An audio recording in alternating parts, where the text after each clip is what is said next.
Good morning, everyone.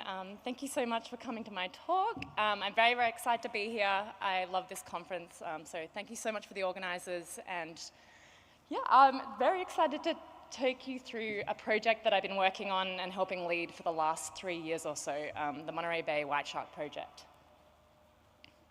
So in Central California, we have several aggregations of sub-adult and adult white sharks. This is Año Nuevo, it's my main study site, and between the months of October to February, you can go out there and pretty reliably find large white sharks.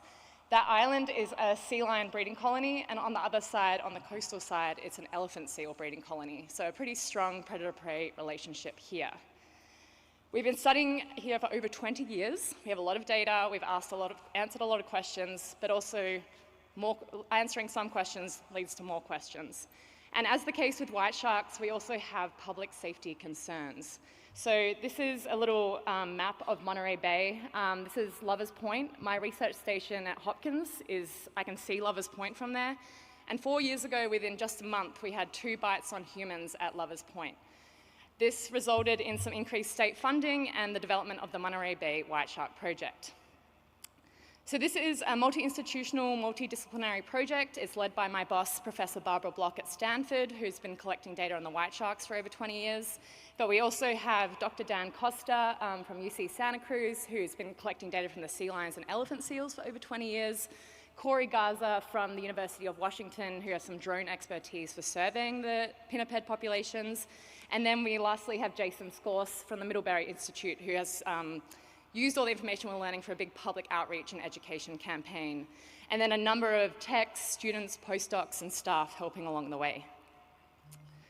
So this is where we're located. This is Central California. This is San Francisco Bay.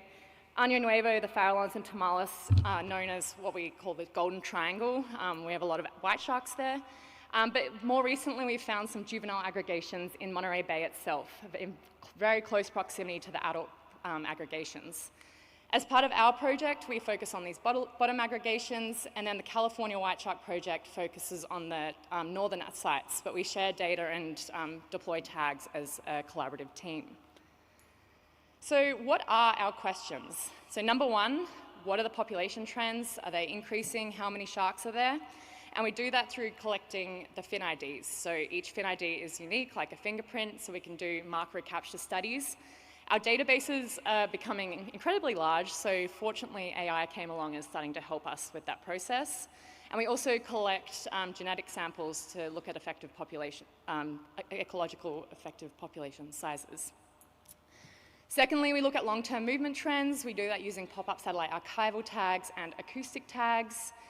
More recently, with the discovery of the juveniles in the bay, we've been also looking at ontogenetic shifts using acoustic tags on the juveniles, and also drone surveys looking at body condition and length between the different aggregation sites. And lastly, I think one of the more novel parts of our study is also simultaneously studying the prey by deploying tags on the sea lions and elephant seals, and also doing drone surveys to count the populations that are next to our white shark aggregation sites. I don't have time to get into all of this, so it's kind of an overview talk, particularly the genomics side, in which I have zero expertise. So if you have any questions on that side, please look out for Raksha and Shaili, who are both giving talks, and Raksha also has a poster up today. But a big part of what I am working on is helping look at these population trends and this fin ID matching. So historically, how this worked at the end of each season, we would print every single fin ID and do this kind of intense matching game to see who we'd seen before.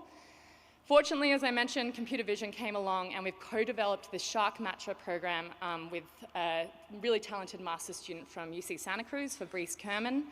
And how this works is we'll input a fin, it'll match against the entire database of over 4,000 images, and we'll see the most likely matches come up. In this case, you can see this top one is a match, so we can then merge these different fins together, take all the metadata together, all the tags deployed, the length through time, and save that under one unique ID.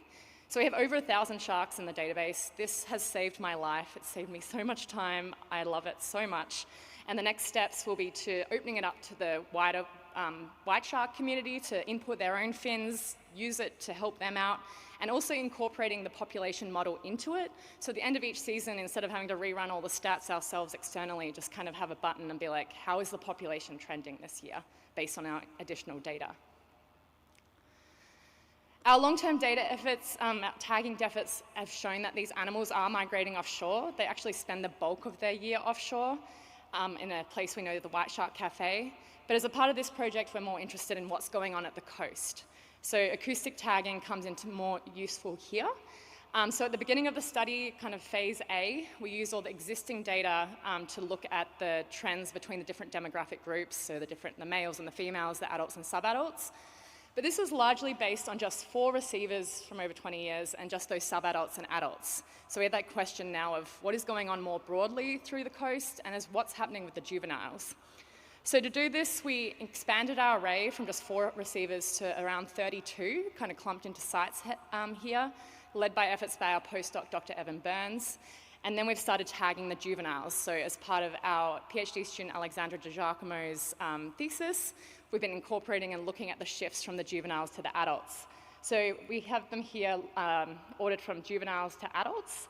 And you can see as they grow, you start seeing that big gap on the top individuals when they start migrating offshore.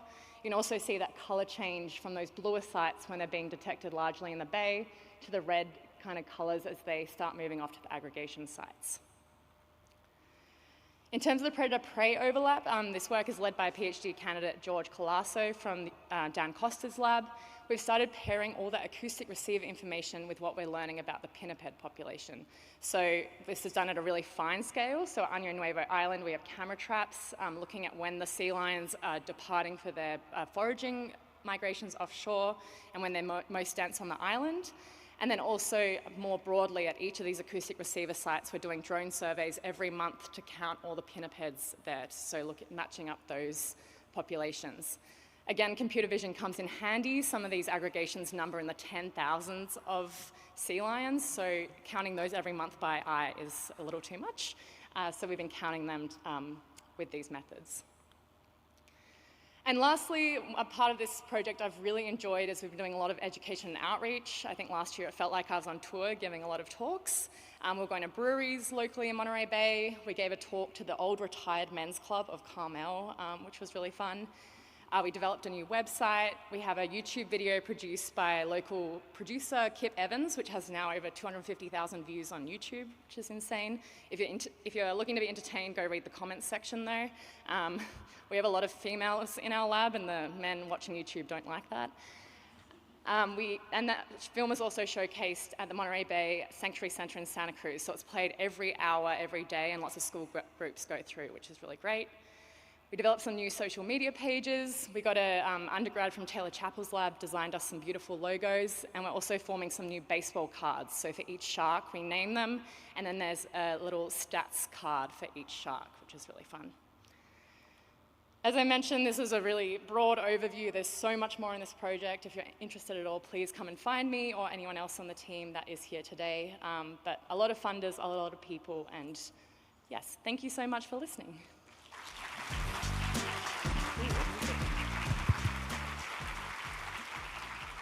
We have 1.5 minutes left. The floor is open for questions.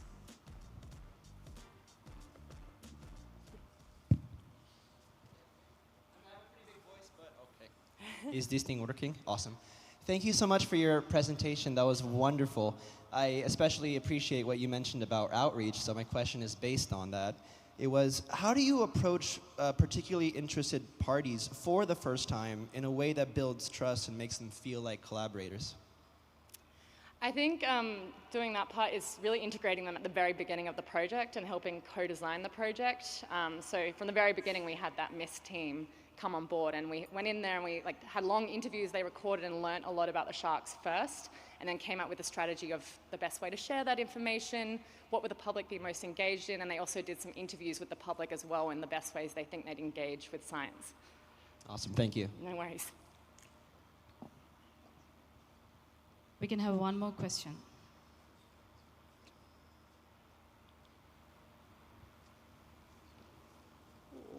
Okay, looks like we don't have more questions. Thank you very much, Samantha. Hello everyone, my name is Sara Asadi, and today I present for you the NICMA Non-Invasive Camera Motion Analysis platform designed for sharks and rays. In an easy word, so you upload your video of the sharks or rays, and it extracts the speed parameter, the movement parameter, include the speed and energy.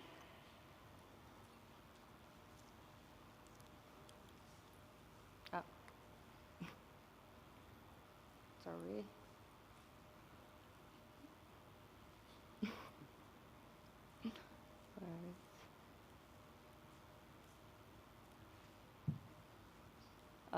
Sorry, it goes at the end.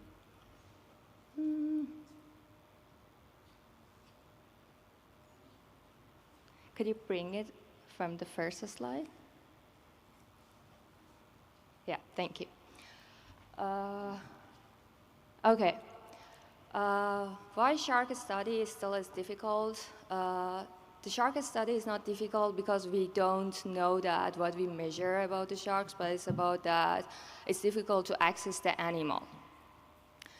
In so many cases we don't have the permits, we don't have fund, we don't have enough support, and the only thing that we have maybe it's access to the video. So here I ask question that can just with the video still I do the science?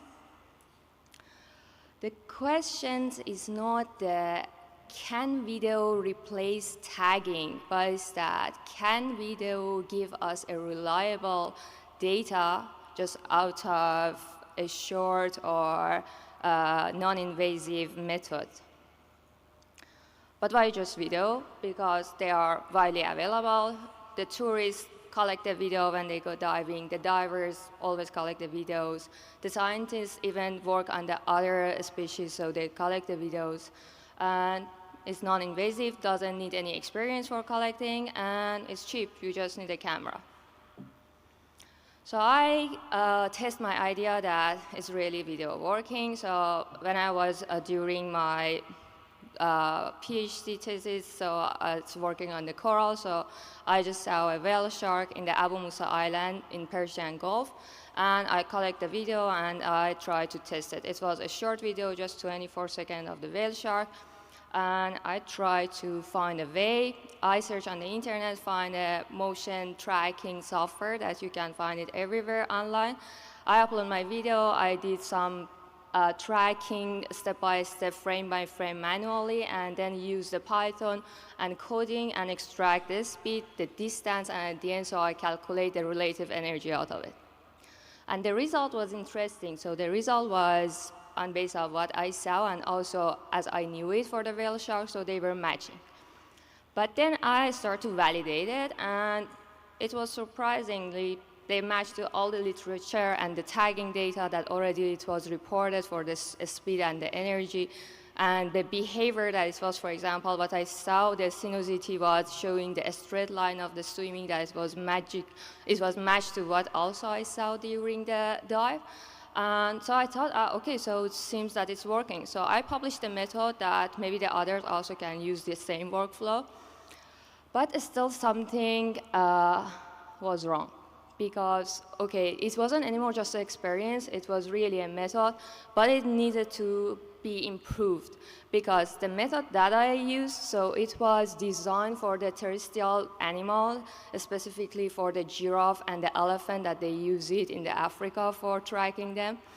And it wasn't designed for the underwater animal that the water temperature also be involved. So I thought that so it needs to be improved. And normally, I always tell myself that give most difficult things to the laziest people, and they find for you the easiest solution. So it worked for me that I said, okay, so the other students shouldn't do all of these coding and manual tracking frame by frame, so it must be something all-in-one that is designed for the marine species, specifically sharks. It's how the NICMA born. So we, with my friends, so we gathered together and we designed and developed a software that we call it the NICMA. It's already registered on a patent and utility model of the Germany, so it has the registration number. And it's just extract from your short video even can be longer, doesn't matter. Speed, distance, and estimate energy.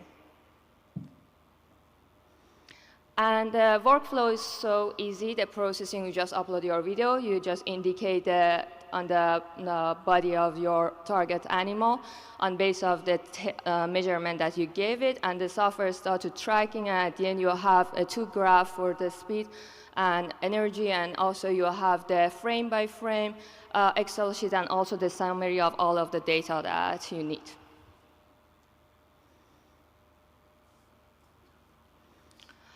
And how really it works, I mean, it's easy working for the user, but it's not as easy that I just explain it. So it's so much calculation and formula on it.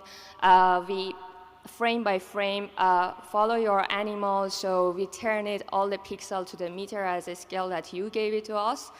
And also, so we extract the energy out of it. It's not, as we know, so the extracting the energy out of just a video is not as simple. So for this, we divided the concept of the energy to 2 groups, which is one relative energy, which is just related to the speed, and it shows that how your animal was swimming. So it means faster speed, so it means more energy needed. And the other one is energy in the joule, which is the normal energy that all of us, we know about the concept of the energy. And it depends also the water temperature, it depends to also the cost of the transport, and also the species that you're on the specific species that you need. And it's another, the species for the race that I just want to show you that it's just you choose the animal, the software is gonna track it for you, and then at the end again you're gonna have the data. But how we can compare this one to the other program? Of course, that the goal of the NICMA is not replacing with the other method or the traditional method. As we know, still, for example, the tagging, they give us the best or high resolution of the data for specifically the speed. But the NICMA is cheap. It's make it more accessible to the other students, to the NGOs, and everyone that needs it and doesn't have that enough budget and support. We validated our software with collecting so many videos, so many data, the literature, so that the data that you're gonna have it after using the NICMA, so they are trustable. Definitely they are estimate energy, and this way they are not absolute, so they are not 100% accurate, but the error, so the software is gonna give you with the uncertainty also the data. There is a challenge and limitation for this software. For example, the visibility of the water. When you take the video, it's one key, because if it's so blurry or the water has so much bubble or something on the any frame, so it's not really good for tracking. And of course, the depth, so it's one of our limitations, because we almost try to make it completely on a vertical angle videos that kind of make it to the 2D, not the 3D, so the distance and the depth will almost be solved, but still it's on one of uncertainty. And who can use the NICMA, as I mentioned, so any student, NGOs, university that want to know about these data, but they don't have access to at least the tagging or satellites. And our goal is that which is what we thought about and developed the NICMA, is that the balance between the energy and also the resource of the prey for the sharks and ray is one of the ecological indicator that shows the decline of the population before it gets late. So using the NICMA and combine it with the other methods, so we believe that we can maybe jump from this barrier. At the end, so we need your support for your data. Share with us, please, your videos if you have to make the software even better. We can add more species. If you like to collaborate with us, we are so happy to do it. We are starting the new project of the black tip reef shark in the Persian Gulf, which is for Iran. Using the NICMA for exactly doing this model of the prediction of the biomass. or just donate us, please, by the NICMA.app that you can find it. Thank you very much, Sara. Our next speaker is Jeremy Jenrette, presenting on leveraging social networks and open data for supplementing population assessments of sharks. Jeremy, over to you. Hello, good morning, everyone. Pretty jet lagged, so I'm going to stick to the notes on this one. So thank you to the Sharks International Organization for allowing me to give this talk today. I'm really excited to speak about really the capstone project of my dissertation, leveraging social networks and open data for inferring and estimating population trends of shark populations. So currently there are about 4 billion people in the world who possess a camera, usually a cell phone, and over 2 billion people are users of media sharing social networks where human interactions with wildlife are recorded.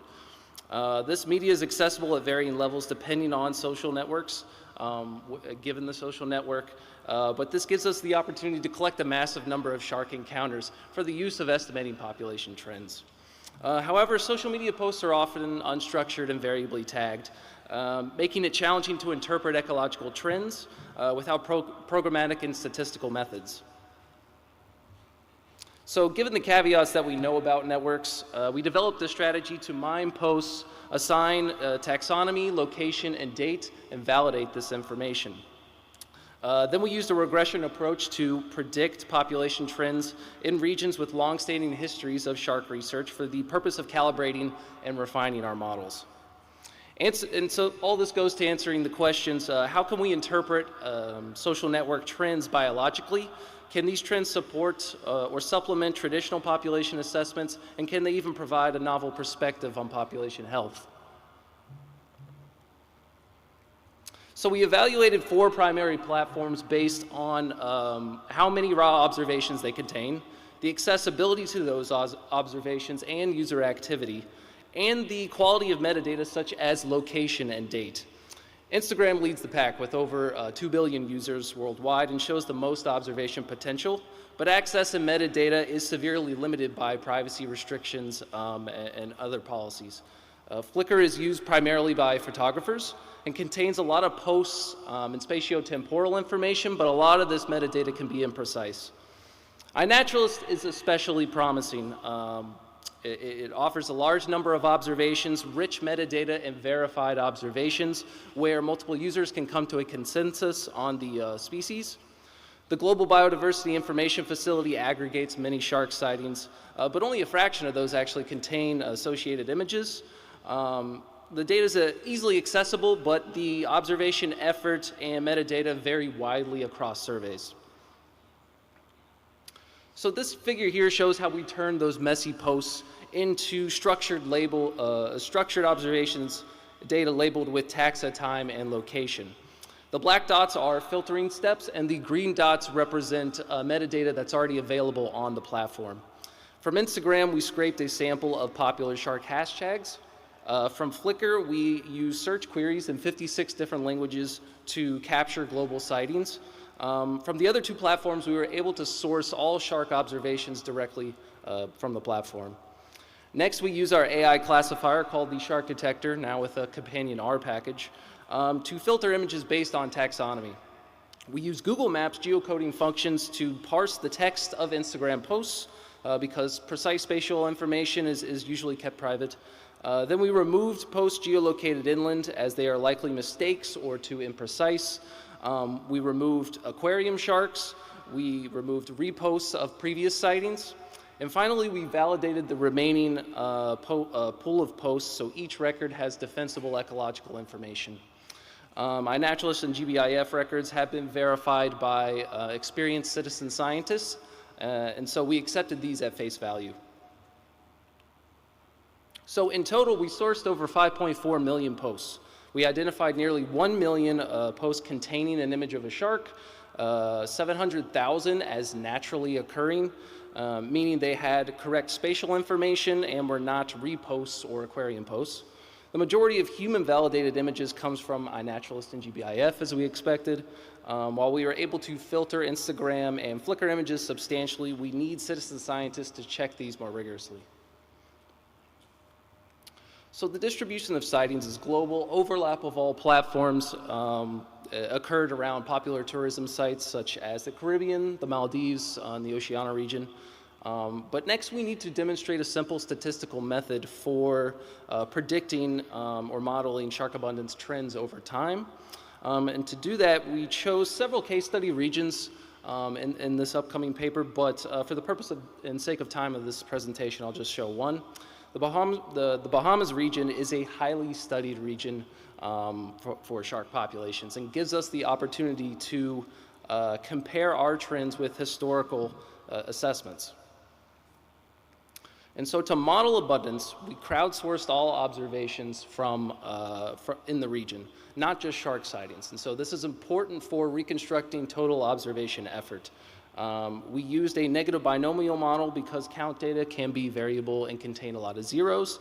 The month term captures seasonal variation, and log of effort as an offset makes sure we account for that user activity.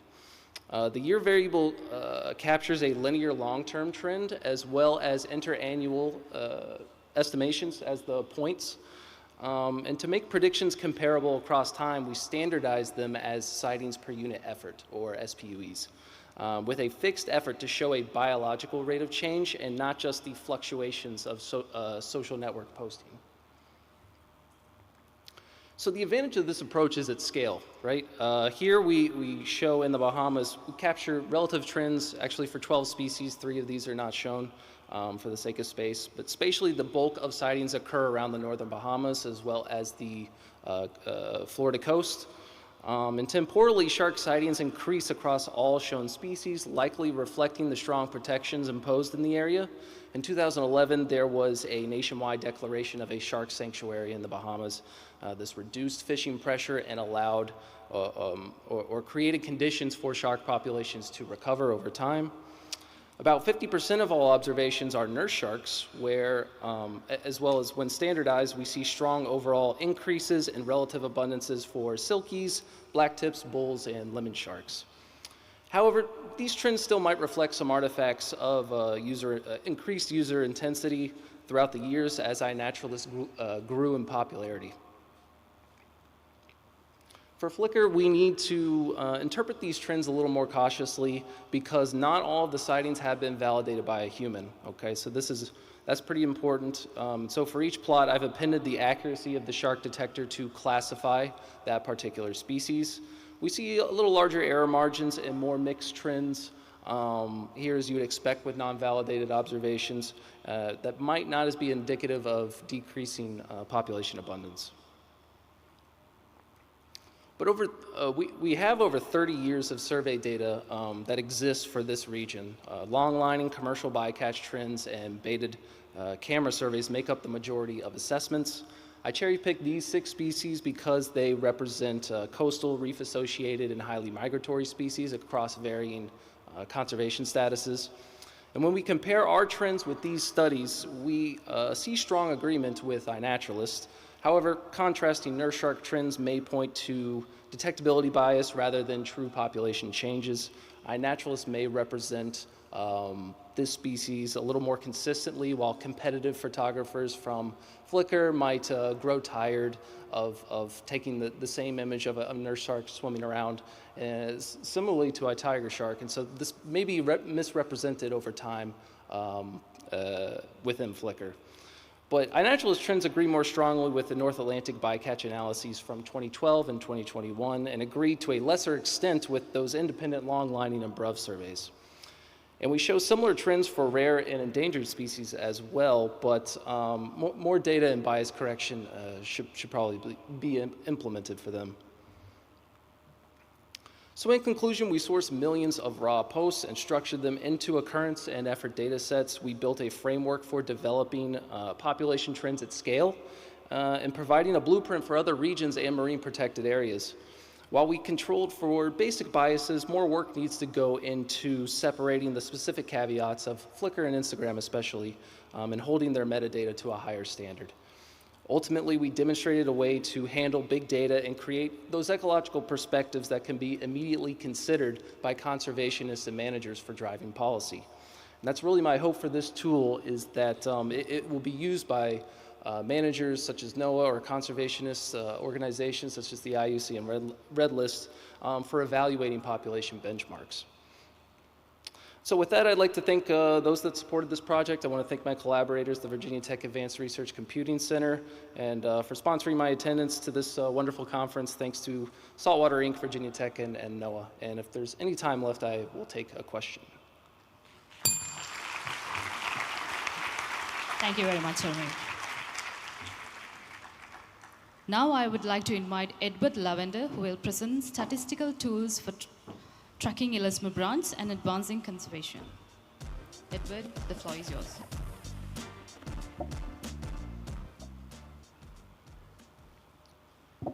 Good morning. Hi, my name's Ed Lavender. I'm a postdoc in the Scottish Shark Group led by Professor James Thorburn at Edinburgh Napier University, where we've been developing statistical tools for tracking Elasmobranchs and advancing conservation. This work's been a great team effort supported by many institutions and was motivated by studies of flapper skate in Scotland.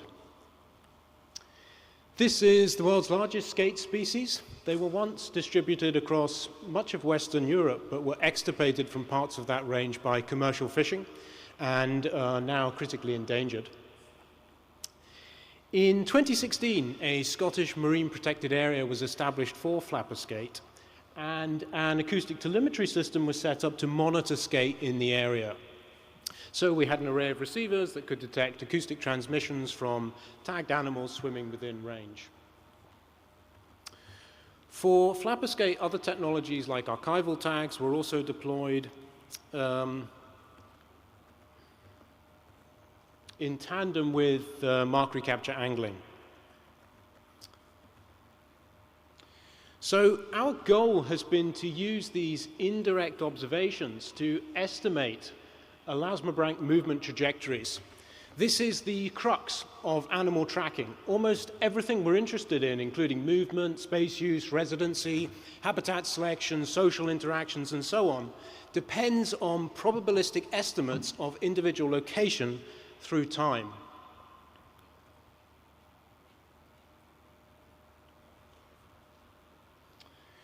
To be clear, in acoustic telemetry systems, there are some heuristic methods that can be used to generate maps of space use, but they don't formally estimate individual locations or represent the processes that generate observations. For example, detections at receivers are typically more likely when animals move close to receivers, and ignoring that movement and detection process can lead to maps of space use that misrepresent our knowledge. So we've been developing model-based approaches for Elasmobranch tracking datasets and ways to fit those models to data that can incorporate our biological knowledge and multiple datasets. Particle algorithms are one option. They represent an individual's location, shown here in red, probabilistically with a cloud of particles, which are shown in black. Particles are like grains of sand. If you have enough of them, you can build up a picture of a complex probability distribution. The foundation is something called a particle filter, and here's the intuition. We consider a sequence of time steps, and starting at the beginning, you sample a bunch of possible starting locations for the animal, called particles, from which you simulate movement into new locations, for example, using a random walk. For each simulated location, you then quantify the probability of that location given the data. For example, at the moment of detection, particles nearer to a receiver are more likely than those further away. By periodically resampling particles in line with the likelihood, you duplicate particles that are more likely and eliminate those that are highly unlikely. And by iterating this process through time, you generate a time series of particles that approximate our probability distributions for the locations of an animal through time, given all preceding data. If you're interested, our PATA package is available, and we've been using this to infer flapperscape movements in Scotland. This is an animation of a particle filter that incorporates acoustic and depth observations. You can see particles moving between receivers that record detections, and in the gaps between detections, particles spread out in line with the animal's movement capacity, the depth information, and other constraints. We've used these outputs to inform protected area design for skate, and the advance here is that by integrating multiple data sets in a formal framework, you can refine maps of space use, model movements beyond receivers, and estimate residency in places with limited receiver coverage, including in fished areas and the wider protected area. So we're moving towards robust, data-driven MPA design. We've also been working with grid-based filtering or convolution algorithms, and the idea here is similar to a particle filter, but rather than using particles, you define a grid over the study area, and in each grid cell, compute the probability that the animal was in that cell, accounting for the movement process, which is represented by something called convolution, and the observations. This approach has some numerical advantages and can be used to reconstruct the movement trajectories of benthic elasmobranchs with stunning precision. Our Wahoo package implements these algorithms, and we've been applying this to flapperscape to reconstruct their trajectories over the seabed. So what we have here, I think for the first time, are detailed movement trajectories for an animal that spends its entire life underwater, estimated every 2 minutes in a 1-month period, on a grid with a spatial resolution of 100 by 100 meters. This is taking us closer to the conservation promise of animal tracking. For example, by reconstructing the trajectories of prospective pregnant female skate, we've identified specific places where they may be going to deposit their eggs, which is especially important for a species like flapperscape, for which there's only one egg nursery known globally. We're also starting to learn more about responses to disturbance, habitat selection, and behavior, because we're starting to unlock the statistical toolbox developed for GPS-like animal tracks. And we're working to couple movement trajectories with environmental data sets and ocean modeling to build fully immersive, data-driven, virtual reality experiences of the lives of flapperscape. So in summary, what we've been trying to do is bring together analyses of movement, space use, and so on with state-space modeling. By fitting models to data, you can estimate individual locations and uncertainty while benefiting from and incorporating multiple data sets. These estimates are the foundation of downstream ecological analyses and can advance the conservation value of animal tracking data. And I'm more excited than ever about what's possible in this space. So if you work with tracking data, it'd be really great to chat. With that, I'll finish. Thank you.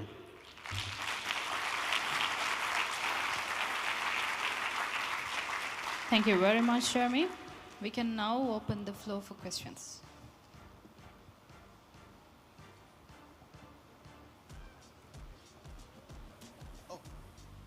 Thank you so much for the presentation. That was amazing. I was wondering, for managers and policymakers who may not be familiar with particle filters, how do you communicate what this method adds beyond simpler acoustic detection maps or kernel density approaches, especially when making spatial management decisions? Thank you. Yeah, that's a really good question. I think one of the key benefits of this approach that we try to get across is that you can estimate residency in places with limited receiver coverage. So typically, with acoustic telemetry data, you can quantify residency around receivers. But managers don't care about receivers. They care about, often in our case, areas. They want to know how much time is the animal spending in the managed area. And that's something that we can provide, and we can say, this is our best estimate, and this is our uncertainty. So I think that's a place where this approach can contribute. Awesome, thank you. We can take one more question. Thanks, Ed. Really like that presentation and really interested in the flapper package. Hey, I'm over here. To the right, your left. Hi. I'm interested because my understanding is that these algorithms depend a lot on the depth data and the ability to cross-reference the depth of the animal with the bathymetry contours.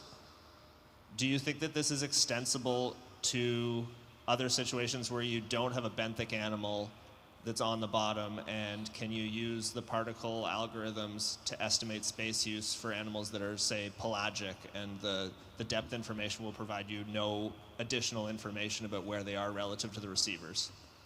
Yes, absolutely. So you can use these algorithms pretty much with any kind of tracking data. The more data you get in, the more refined your answer is. But you absolutely can use these algorithms for pelagic species. If you have depth data, that can still help, because you still know that the animal has to be in a location at least as deep as, or shallower than the seabed, I should say. So depth data can still help for pelagic species, but obviously for benthic species, it really helps you take things to the next level. Thank you. Thank you very much, sir.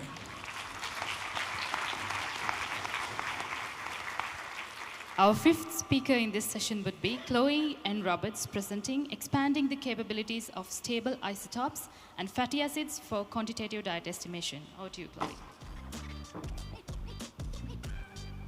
Hello, thank you for the introduction. I'm going to talk about one of my PhD chapters on some tools to get a bit more quantitative estimates of diet with fatty acids and stable isotopes. So fatty acids and stable isotopes are quite commonly used methods nowadays for estimating diet of sharks and rays and lots of other species. And they're good because they can be used on a range of different biological samples and samples that can be collected sublethally as well. So by getting samples like muscle and blood from our consumer and then samples from their prey, we can compare the fatty acids and the stable isotopes between those two and infer what those species are eating. To get a really quantitative estimate of diet, however, we need to account for the metabolic change that occurs when consumers consume and intake their prey. And this varies across species and diet and morphology, so it can be hard to get these factors. So species-specific factors will provide the best diet estimates, quantitative diet estimates, so basically getting beyond just an inference of what the animals are eating, but an indication of the proportion of each specific prey item. So because the range of morphologies of sharks, rays, and chimeras, and the range of diets and habitats, the metabolic processes vary across all of the species. So species-specific factors are ideal. However, to get these factors, we need to have samples from our consumer and samples from their diet that they have eaten consistently for long enough for the fatty acids and the stable isotopes to be incorporated in their tissues, which can be weeks, months, years, depending on what tissue type. And you need to know the proportion of the prey that they are eating. So this has pretty much been done just with captive animals so far. And as these species are hard to keep in captivity, we don't have many factors calculated so far. At the time of making this presentation, we have only 7 species of shark and ray with isotopic factors and none with fatty acid factors calculated. Particularly for the fatty acid factors, it's a sort of area that's been worked on more in the fish and marine mammal and bird space. So it's exciting to bring it into the shark and ray space a bit. So my aim basically is to calculate some more of these factors for sharks and rays. So I collaborated with researchers at the Georgia Aquarium in America who have a range of species, and we got some samples from all of these animals here. We got a range of different samples and of course got samples from their diet as well. And what's great about these species is they span a range of morphologies and diet as well, so we can get really increase the sort of range of animals that we have factors calculated for. So briefly, the factors are calculated by measuring your fatty acid profile and your stable isotope profile in your consumer and in each of their prey items. And then we are weighting that prey item by the proportion it contributes to the diet, which we know from the aquarium feeding reports. And then we are creating a factor by quantifying that difference between the consumer's fatty acid or stable isotope and the prey, combined prey fatty acid or stable isotope. And like I mentioned, we were able to collect a range of different sample types and species for the animals at the Georgia Aquarium, which is really great. So we were able to test the ability of the different sample types in quantifying diet. And what I've also tested is the ability of different specificity of the factors. So if we can still get reliable diet estimates with group level factors, because obviously getting species specific factors for a lot of animals is not going to be possible. So on to some of our results. This is for the blotched fantail ray with the plasma. And so we've got our actual diet on the left, our fatty acid estimate, and our stable isotope estimate. So the fatty acid estimates did really well. This is with the QFASA modeling package. And we can see it's picked out all of the prey items and identified their proportions to diet really well. Stable isotope modeling didn't do as well. It's not too surprising. It's predicted a quite homogeneous diet given all the prey items. There's only 2 traces, the carbon and nitrogen, that we were able to measure. So there's just less traces available to differentiate all of those different prey items compared to the fatty acids, which had upwards of 10 different fatty acids to differentiate all of those prey items. For the red blood cells, a similar pattern again. And we can see again the stable isotopes still struggling to differentiate all of those different prey items.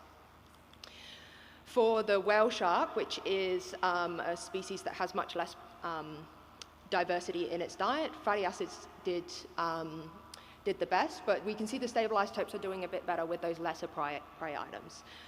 It's got a bit more ability to differentiate the different prey.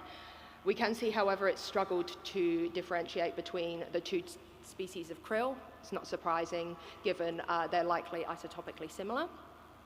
And this was similar for the mussel as well.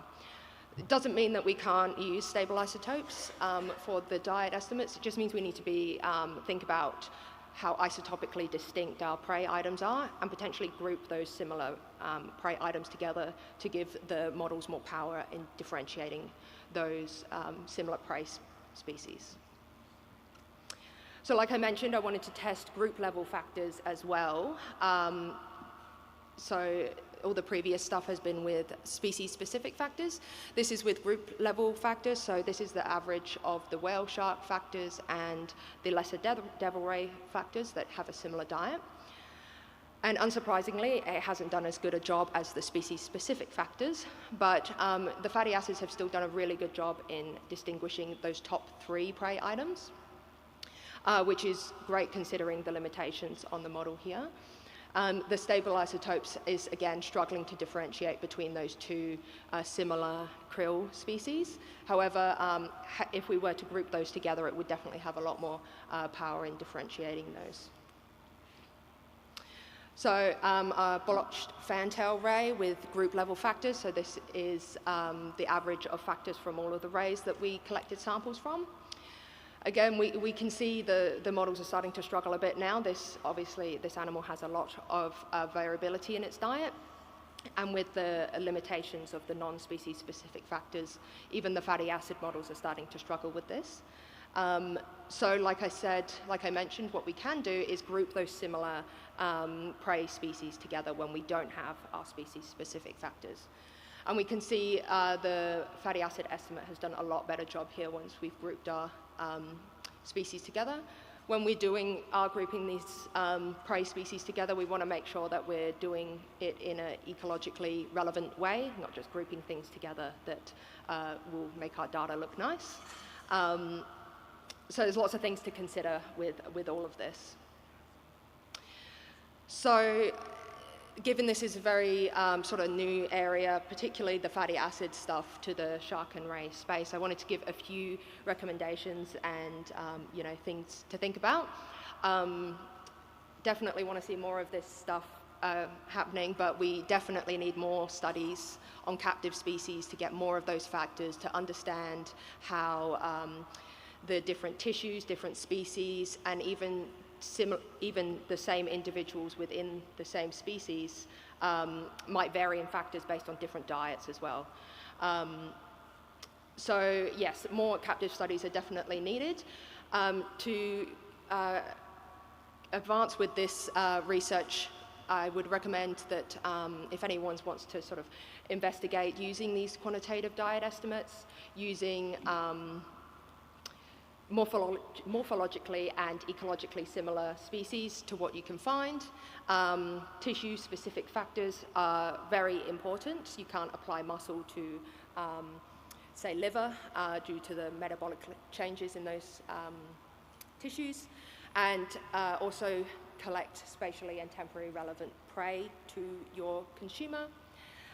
Get additional diet information like stomach contents, observational data to help your research, and also check out the many limitations of this research before jumping to any conclusions. Thank you.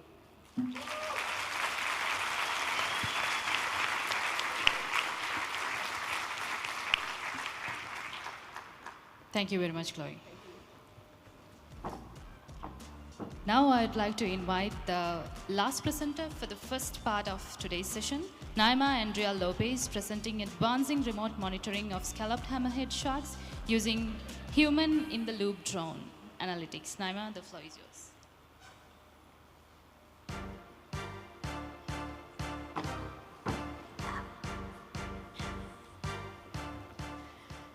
Good morning, everyone. Thank you for coming and staying to the last talk. I'm excited today to share with you how we use human-in-the-loop drone analytics to study group behavior of scallop hammerheads, particularly an aggregation of juvenile scallop hammerheads off the coast of Western Australia. So it kind of goes without saying in this audience, but scallop hammerheads are one of the most threatened species of sharks.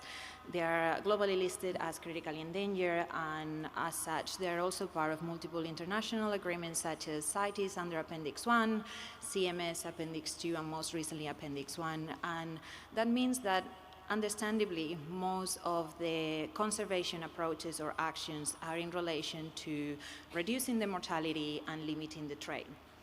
But when it comes to scallop hammerhead conservation, there is this added layer of complexity, which is that scallop hammerheads are also a social species of shark. So scallop hammerheads are known to form large and recurrent aggregations at different life stages.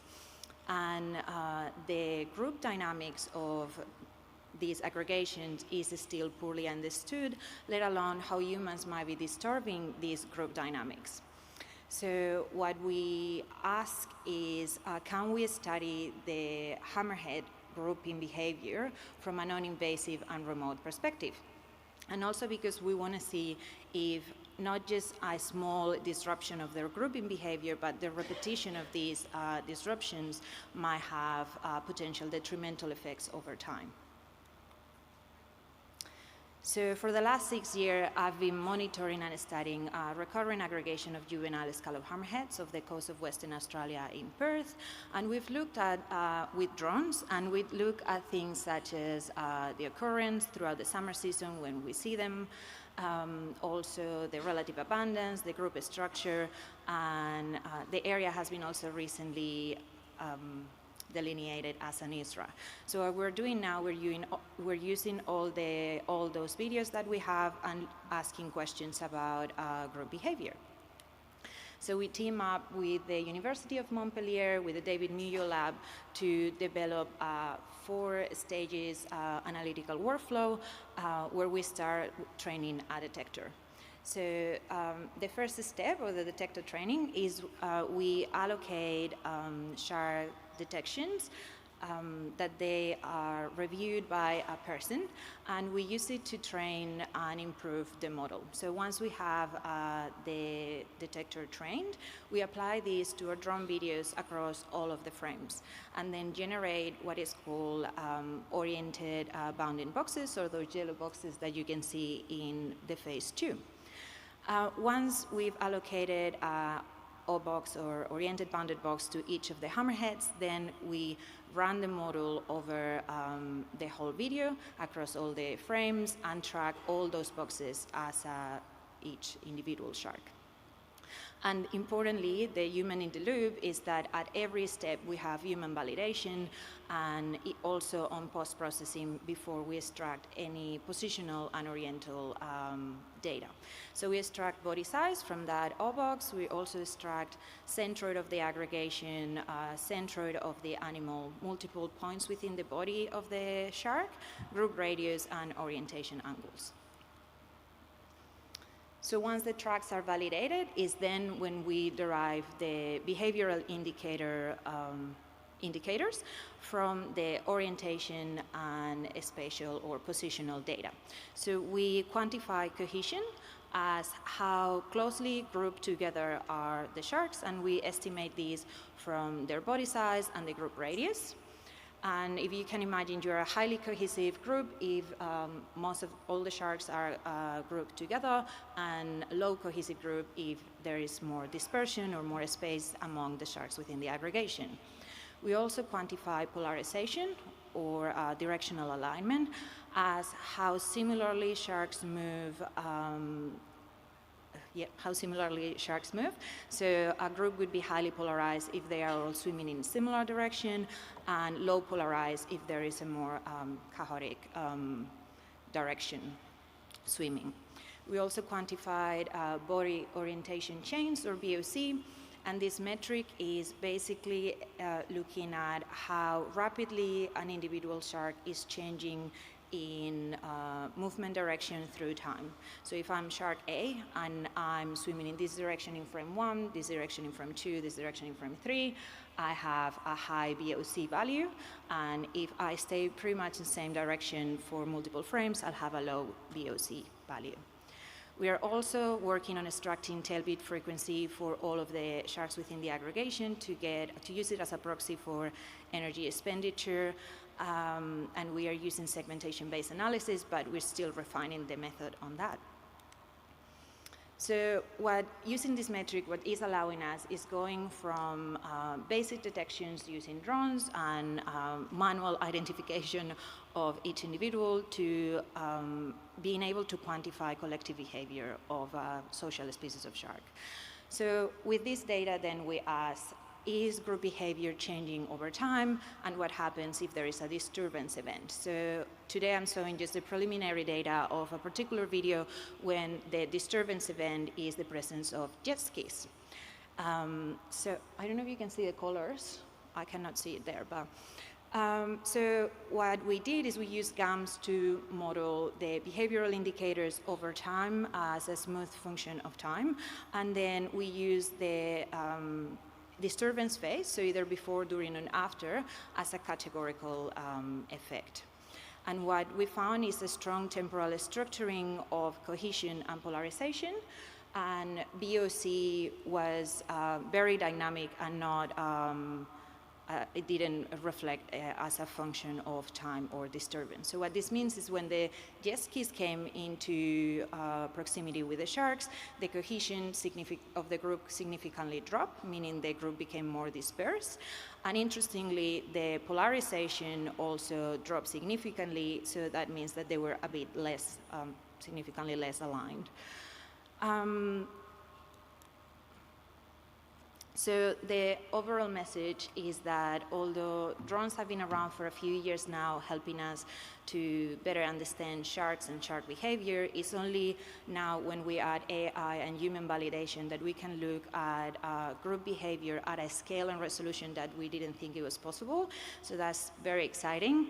We are planning on incorporating all our data from 2019 to 2025 to use into the model and look at group behavior over time without humans and with humans, different human interactions. So not just motorboats, but snorkelers and fishers, etc. And yeah, we demonstrate that even on preliminary analysis, we can see that even a brief interaction can affect group behavior. What we don't know is the pervasiveness of these interactions over time, if they might be affecting important behaviors such as resting, how they use their habitat, is this incurring in more stress to the animals, and eventually affecting their fitness and survival. So, whoops. Thank you for listening. We are still refining the code, so if you're interested, you can scan the QR code and go to our GitHub repository. We're very keen to hear feedback on our code and as we refine it and collaborate. And yeah, I'll be happy to take any questions. I'd like to now open the floor for any questions.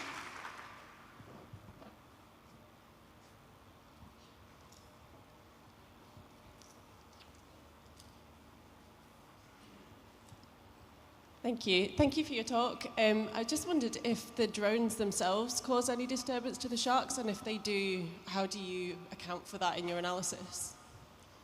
Yeah, so our approach to the drone monitoring, we only fly over 20 meters altitude, which has been demonstrated by other people. We did not do this analysis. That is a safe distance.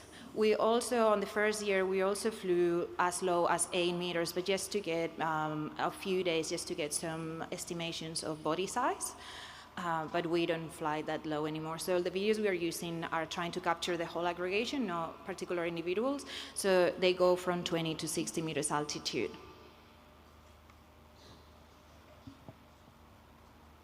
Thank you very much, Naima. Good morning, everyone. I will give a few seconds for the people coming in now to get a spot. My name is Brian, and I will be talking to you today about drone-based remote sensing and deep learning reveals fine-scale habitat partitioning of coastal stingrays in the central Red Sea. Now, as the title suggests, we're going to be talking about drones, and I just wanted to highlight that drones are one of the available tools, and like any tool, they have some advantages, but also some disadvantages. Need to get closer? Okay. I think one of the greatest things about drones is that they are non-invasive to raise, and that this allows us to observe undisturbed natural behavior. However, we can only do so for a limited amount of time, and drone surveys are also associated with high processing workloads. So with that in mind, our study had two major aims. One, to locally investigate the spatial ecology of coastal stingrays, and two, to see if we could use artificial intelligence to create an efficient and scalable workflow that could easily be replicated elsewhere. Now, this study was conducted in the central Red Sea, which is very hot and very saline, and we focused specifically on this coastal lagoon and the adjacent reef flat, and specifically on habitats between 0 and 2 meters deep, where we find a mix of sand flats, coral reefs, seagrass beds, and macroalgae beds. And the lagoon is lined by mangroves. We are focusing on two groups of rays, the small blue-spotted ribbon-tail ray, or Tanura lima. I'm sorry, I accidentally pressed the button, I think. And on the other hand, we're focusing on a morphological group, the whip rays. These are predominantly composed of Himantura and Warneck. However, similar species like Patiobates phi are also present and not always distinguishable from the drone, hence we group them together. Now, with our drone, we can do two basic types of surveys. We can actively track an animal, or an aggregation, as we have seen in the previous presentation, and this gives us high temporal resolution behavioral data. Or we can deploy transect studies, which gives us a more population-level overview, providing things like density estimates and spatial distributions.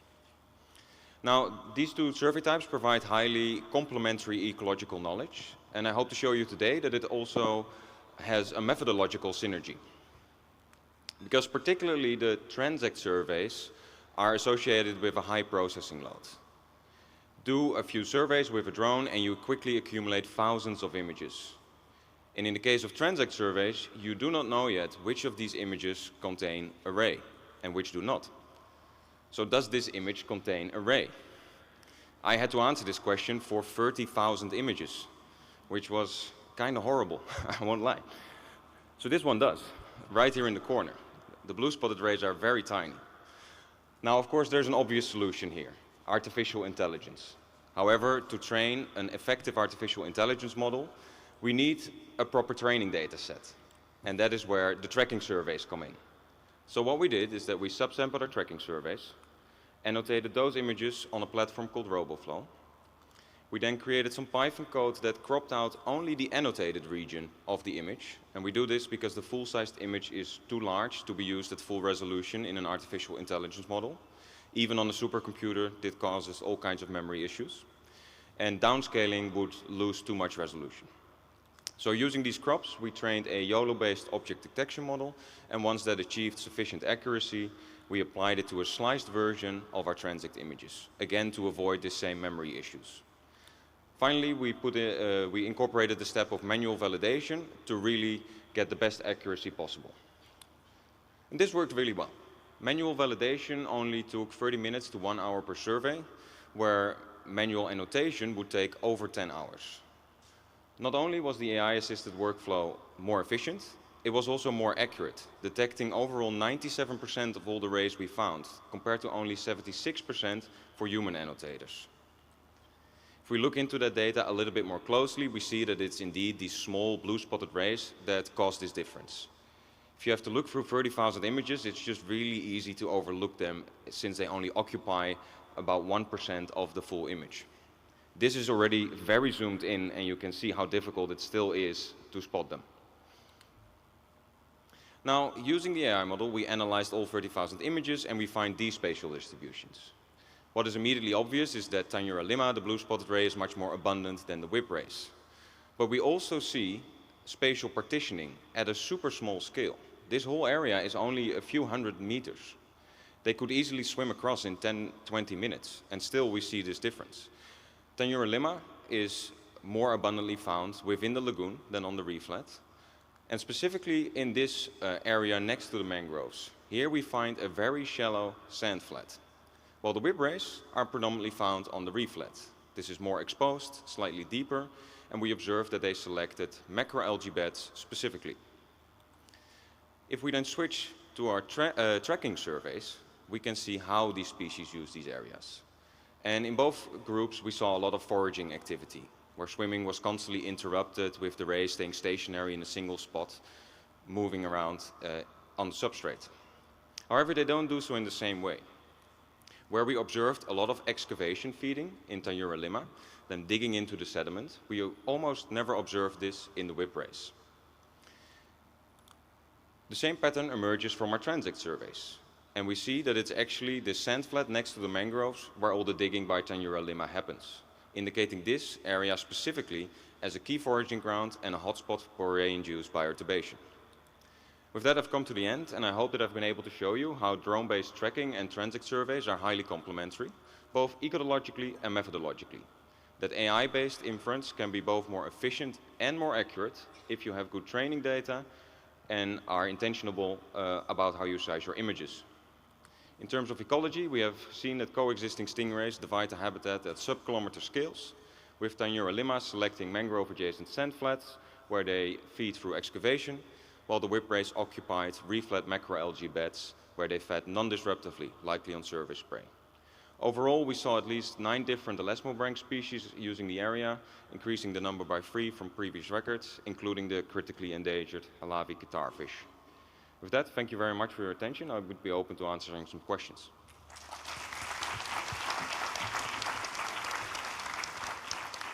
Thank you very much, Brian. We do have time for some questions.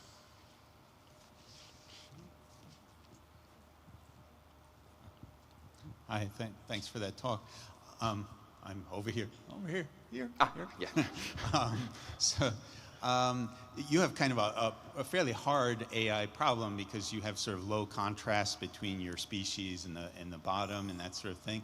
And so I'm just wondering about questions of like bias and transferability to other regions. So did you find like your tracking data is probably biased towards movement, whereas your image data may be biased, well, not biased, but it may see a lot of individuals that are stationary. And I'm wondering if that might affect the model in any way. And then I'm also wondering just about, if you tried to move it to a different area with a different bottom color, sand color, have you found that it's more difficult to use the model and that sort of thing? It's highly likely that if we would use this model directly in a different area, that it would decrease the accuracy a lot. So actually what I did in this study is that within AI, this is called a distribution shift in the data.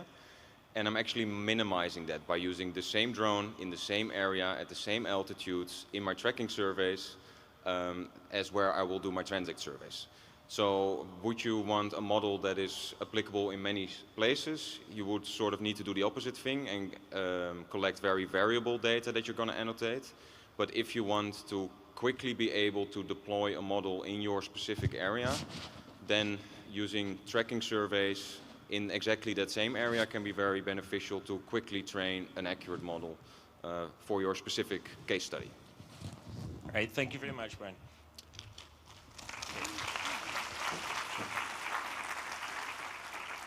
Our next speaker is Nimna, who's going to be talking to us about eDNA.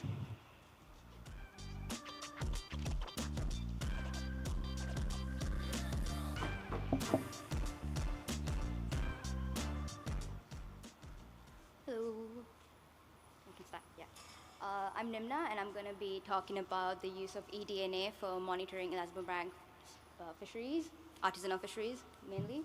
So in Sri Lanka, Sri Lankan fisheries catch over 100 sharks and ray species, and on that map you can see like the main fishing harbors. But usually when you find like a stretch of beach, thank you. Usually when you find a stretch of beach, usually when you find a stretch of beach, there's usually fisheries operating there by the coastal communities nearby. And they usually catch sharks and rays for subsistence, or when other species are low, they would switch to targeted ray fisheries. And then other boats that target billfish and tuna, when they accidentally catch mobula, they most likely will retain it. And that's because there's international value for it. So the issue comes with when you're monitoring over 50,000 vessels, well, just about 50,000 vessels, that's how many there are in Sri Lanka. It's difficult to monitor because they function at their own times, at their own convenience, and then species ID is also very difficult, especially in these busy environments. So that's where eDNA comes in. So eDNA is residual DNA that you find in the environment, so you don't have to see the organism to actually detect it. And a lot of studies have done this to monitor Elasmobranchs in their habitats. And then they've also used industrial fishing vessels but then these studies have mostly been biodiversity assessments, and there's only been a handful of studies that have looked at like monitoring fishing activities using eDNA. But the issue is that even these studies, they usually focus on industrial fishing. So there was a study in Canada, and they have developed an eDNA index for a stock assessment model. But for this, they collected so much of spatiotemporal data alongside acoustic trawl surveys, and this fisheries was only focusing on one fish species. But in Sri Lanka, when they're catching multiple species, different boats, the way they handle catch is different. So the needs are different, the resources are different, and I could only find one paper that looked at artisanal fisheries to monitor, using eDNA. So for my study, we were trying to see if we can use boat wastewater at landing sites to characterize catch composition, and I looked at different approaches of doing this. So my study site, 2 of them were beach landing sites, and we sampled from 4 coastal boats, and then we also sampled from 5 pelagic boats, which is VFH, which is the main fishing harbor in the area. And what we did was we used this sampling method called the MetaProbe, which is like a little cage with rolled gauze inside of it. and we attached, in the same boat, we would attach one to the fishing gear, and then one we would drop in the boat hold. In the coastal boats, so this would be in the back of the boat where the water is draining out, and then in the pelagic boats, it's the square thing over there. So that we just drop it in there, and that's where they keep all the catch on ice. And then we would do this before the fishing trip, and then when they go out and then they come back with the catch, we would collect the metaprobes, and then we would also collect a water sample from the boat hold. And I also took observations of everything they were catching. And then the hold water that we collected, we would filter it through 0.45 micrometer filter paper. And then, so that filter paper and the gauze we collected is what we extracted DNA from. And then after we extracted DNA, we PCR'd it. So for the non-molecular people here, basically it's like finding a needle in a haystack. So if you increase the number of needles, the more you are more likely to detect the eDNA. So that's what PCR amplification is. And then what MAVER3 and MyFish-E are is kind of like two different magnets. So MAVER3 can detect vertebrates, whereas MyFish-E can detect Elasmobranchs. And then we sequenced it, and then I got my species list. And this is like the overall like taxa I detected. And then, so these are my results. So this is just to visualize the catch community, the community composition of the eDNA. So like on the graphs on this side, you can see that this is basically the plots are showing the diversity of each sample and how far away they are from each other. So you can see that the pelagic samples are kind of very distinct from the coastal samples, which are in purple. And then on the colorful chart on the other side is basically the families stacked by abundance for each boat. So A to D is the coastal boats, and then M1 to M5 are the pelagic boats. So you can see that boat D has less diversity than the others, and I think this reflects the fishing gear they were using. All the other boats were using gill nets, which catches more diversity, whereas D is hook and line, so it's more targeted. So now to more of the statistics, where this kind of looks at the presence, absence of like unique species in each trip. So if you remember from my method, each trip is a single boat that had 3 or 2 of these methods. And you can see that the sampling methods using the boat holes did very well, whereas the gear didn't.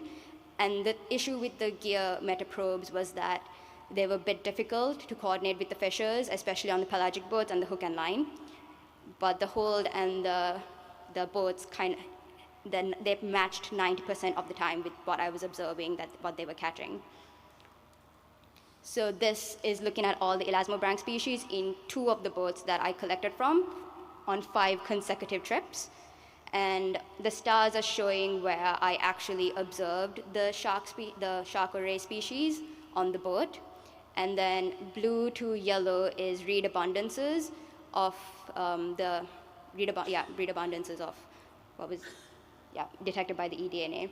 And so you can see that there is no false negatives, so I wasn't catching anything. But then there is a lot of like false positives, so I was getting a lot of stuff that I didn't see. And then, so something interesting is, I'm going to pronounce this really long, but like Carcharinus longimanus, that is oceanic whitetip, which is illegal to catch in Sri Lanka. So there is 1 detection of it in the trip 5 of M1. And for that boat, I couldn't get observations, and I thought it was a miscommunication between us and the fishers. But now I'm thinking they were trying to avoid us, because they did send us a traders list and pictures of all the mobula, but they didn't send us pictures of the shark. But on the trader list, there was shark written on, just shark written on it. So it's like, oh, so maybe they were trying to avoid us because they had an illegal species, or it could be that my eDNA was catching something. Because like, if you look at the other primer, you can see that there's a bull shark on that same thing with the exact same reed abundances. So it could just be an issue with the sequencing or the reference databases. And these are all the other interesting species that I caught from the eDNA that I didn't observe. And again, were these species either discards or like hidden species, because the ones in red are all illegal to catch? Or is it just eDNA like inaccuracies because of incomplete reference databases and incomplete resources? So the take-home messages are that eDNA does have potential to validate fisheries monitoring, but you can't really use it as a standalone tool, but it can give us useful information. The GEA metaprobe literally cost like nothing to make it. So I think that could be a very useful tool to just, even if it's not fisheries monitoring, just to monitor like the ecological communities in the area. And even just to like engage with the fishers a bit more, because you have to really work with them to be able to put them in the hold. Like, it doesn't bother their operations either, but just to coordinate getting it back, and you kind of start building those relationships with them. So I think it is a very useful tool. Also, I think for the eDNA, to reduce the inaccuracies in eDNA, you do need to improve the reference databases, which kind of is my biggest issue. And that will reduce the ambiguity a lot. And you could also make some models to be able to predict whether your false positives are like actual false positives, like where they came from, basically. Yeah, that's it. Thank you.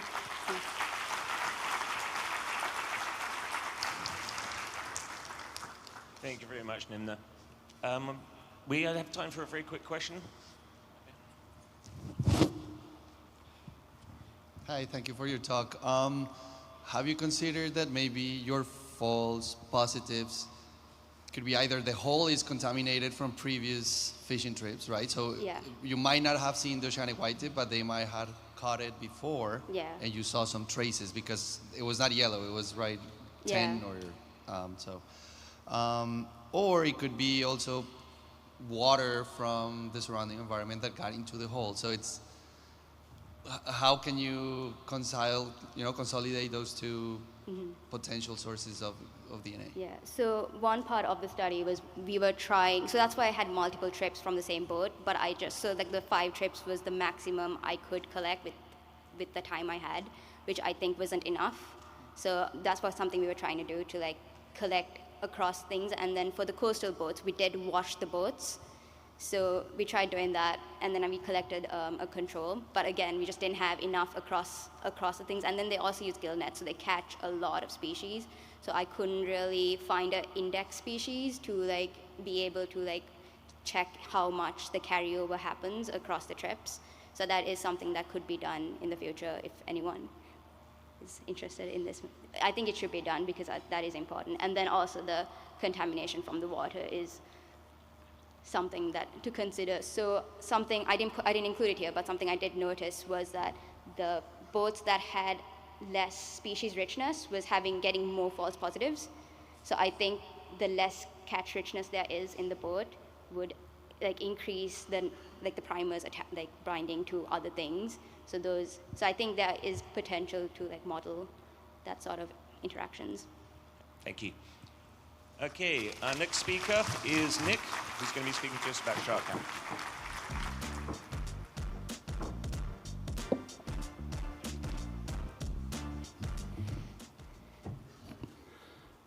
I can say good afternoon now. I'll be presenting on the development of a low-cost time-lapse camera that we use for documenting bycatch events in trawl fisheries in Malaysia. The biggest concern was that Fisheries Department did not have data on when and where catches were being caught. And because of that lack of data, they couldn't implement any sort of management measures. And that lack of data was the biggest bottleneck towards moving forward. And so what we wanted to do was to document where and where bycatch was happening, and create maps and hotspot maps of where that occurred, and then turn those into policy solutions for the Fisheries Department. The problem was that we looked at commercial options for time-lapse cameras. The first company we went to had a camera for $900, and so I asked for 6, and the quote came out at $34,500. Not quite sure where they got their math.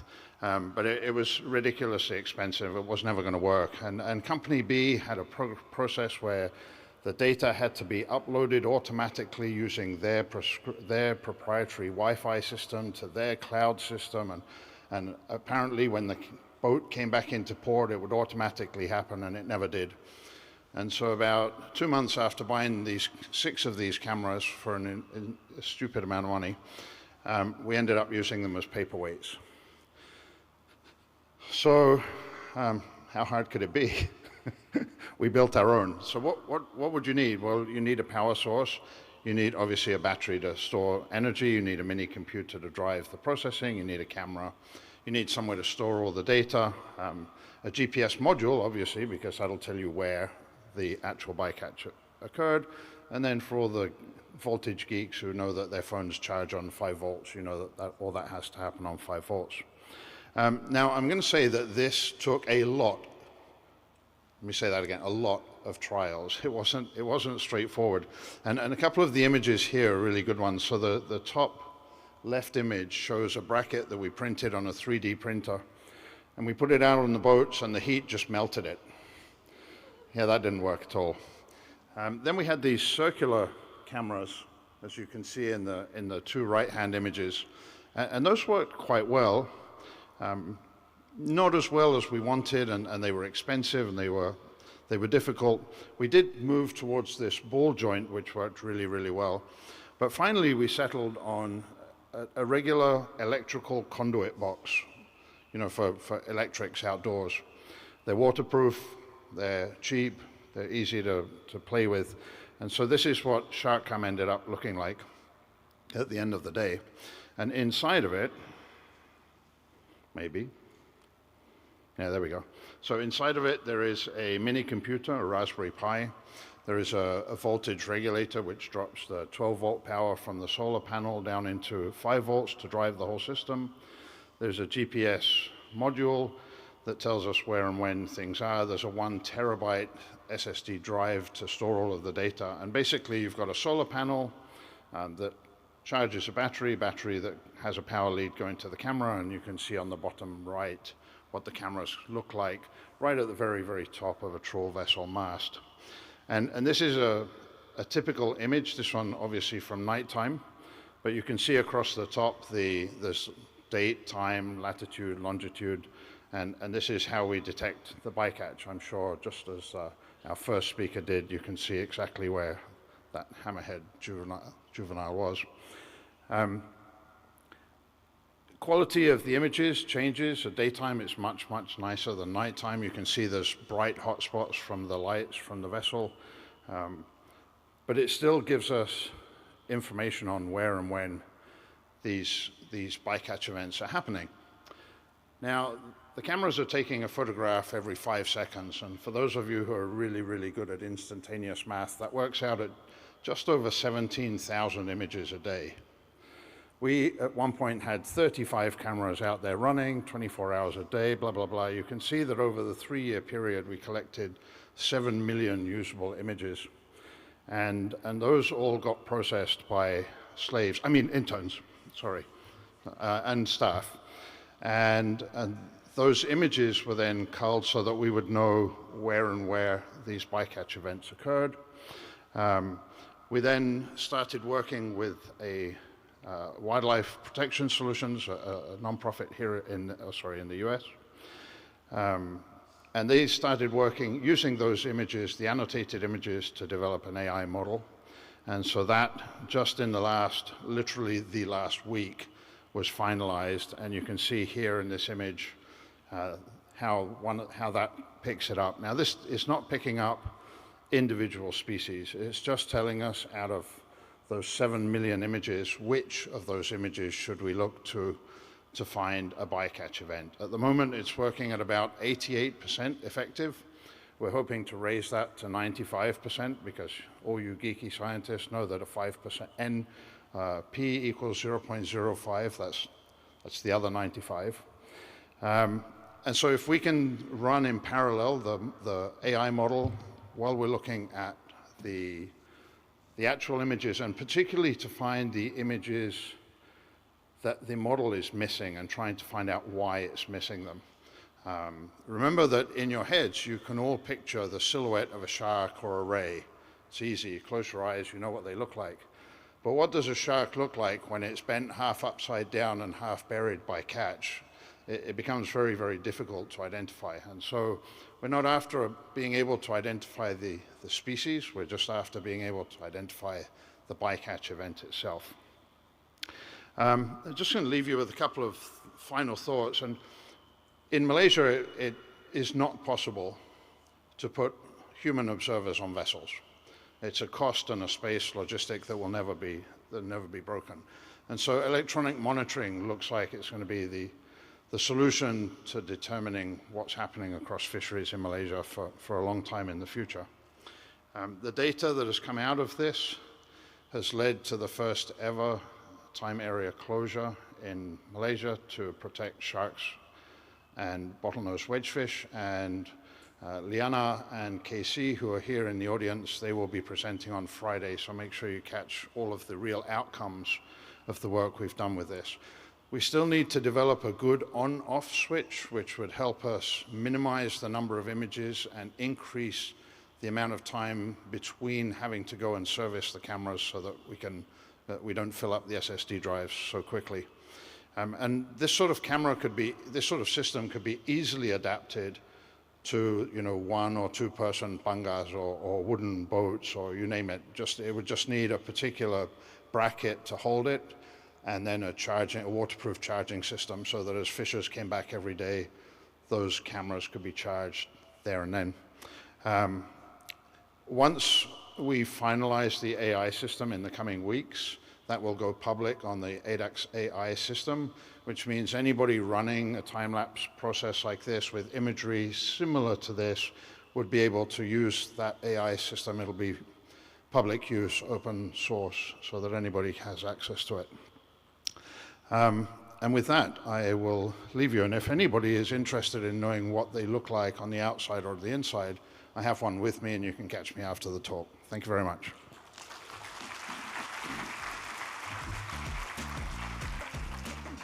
Thank you very much, Nick. I'm afraid we don't have any time for questions, so if you have any for Nick, please find him at lunch. Our next speaker is Madison, and she's going to be speaking to us about vertebrae and reproduction.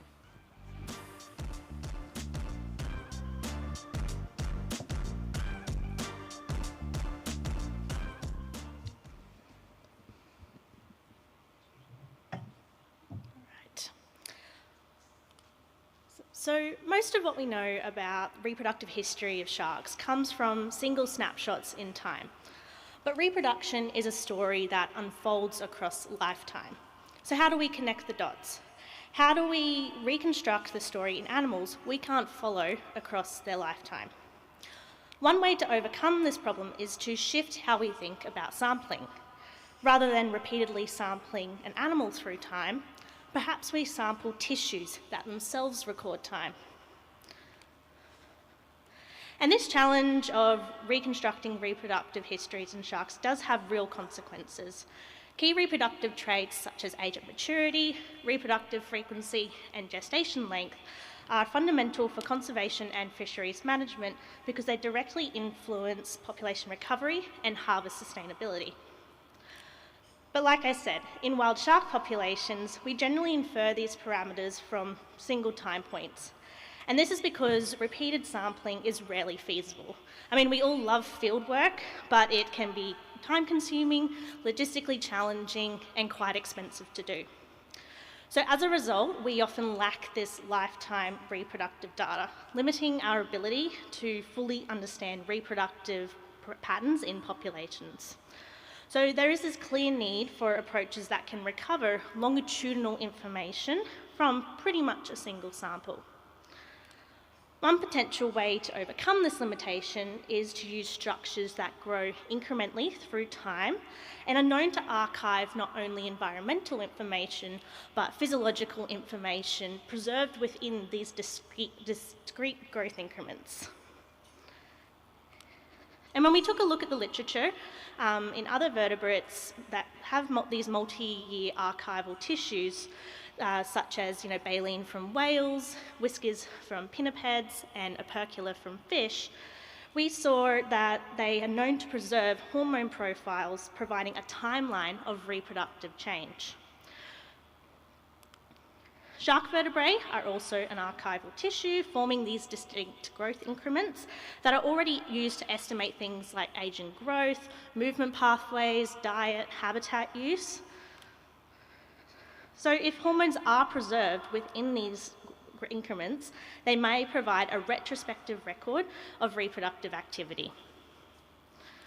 So here we are testing whether vertebral growth increments preserve measurable reproductive hormones and whether those signals reflect expected maturity-related patterns as a step towards eventually being able to maybe reconstruct individual reproductive histories.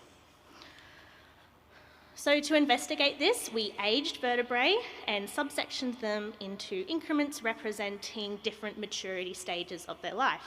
So we chose immature, maturing, and mature years. We focused on gummy shark because their vertebrae are chronologically well resolved, meaning we know how often each growth increment is laid down. And in South Australia, where I'm from, we have a commercial fishery which we have reasonable access to. We extracted the hormones from those subsections using a solvent-based approach and analysed them using enzyme-linked immunosorbent assays, also called ELISA for short, and we targeted key reproductive hormones like testosterone in males and estradiol and progesterone in females. We then compared hormone concentrations across those 3 different maturity stages.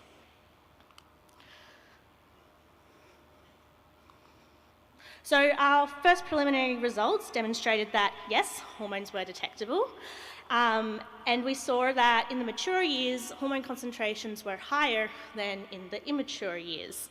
And we see this across the literature of other shark endocrinology studies. We see that estradiol and testosterone are linked to female and male maturation. With progesterone, we didn't see such an obvious pattern, and we think this is because it's mostly related to gestation, and because we were sampling, we were pooling multiple years together, we just didn't get those, finer elevations that might have been happening. But the patterns do suggest that there is maturity-associated differences, which is quite supportive for us to move forward. But since we are working with a sample that is quite messy, there's not just hormones in these vertebrae, there's proteins, fatty acids, we needed to see how this actually affects our ELISA analysis. So does the ELISA behave how it should?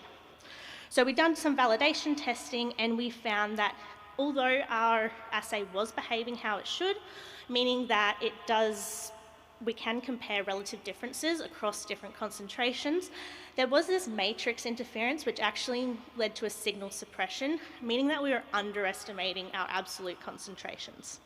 So we took a step back, refined our method to reduce some of that suppression, and have started revalidating and assessing those samples again. And I would have loved to have shown you those samples today, but unfortunately my kits did not arrive before I came here. 2 to 3 weeks my ass, so.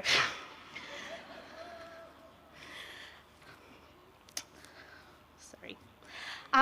So yeah, although we are awaiting retesting, and we think that, while hormone concentrations may shift with these improved methods, these patterns do appear to hold, and there is a biologically meaningful signal. So that's quite promising moving forward.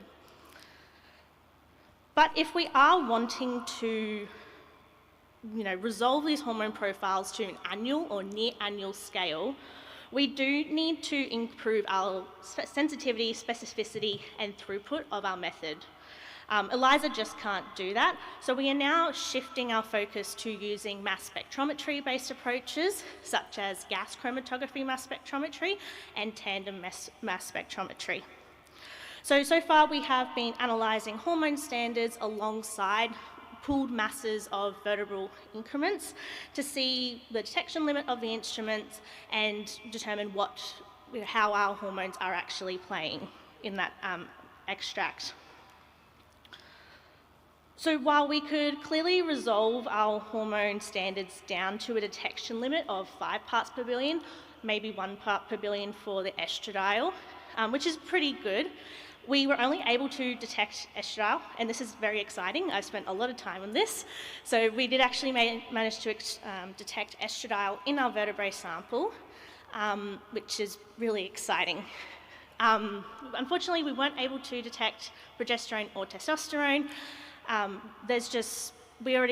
Which is not unexpected.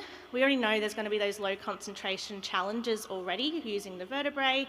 There's that matrix suppression that's probably at effect, and the GCMS just can't make those detections. We saw it could maybe only get down to 5 parts per billion. But it's supportive of what we saw in the ELISA, and moving forward, we're definitely going to continue with that. So our next steps, so to improve sensitivity and specificity again for these low abundance compounds in these really complex samples, we are going to need to move to gas chromatography and mass spectrometry. That's our next step there. But as you can see, we're still very much in the method development stage of doing this. If you've ever done method development, there are lots of trial and error. It's very challenging to do.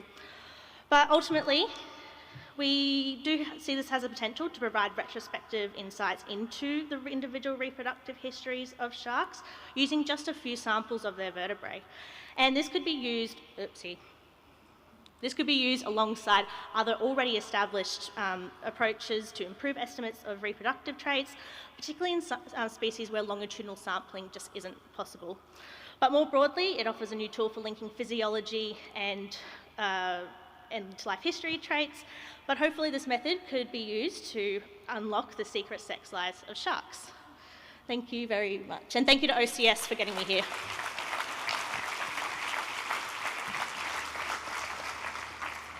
Thank you very much, Madison. I'm afraid we don't have any time for questions. We're going to move on to our next speaker, which is Paige, who's going to be speaking to us about tiger sharks.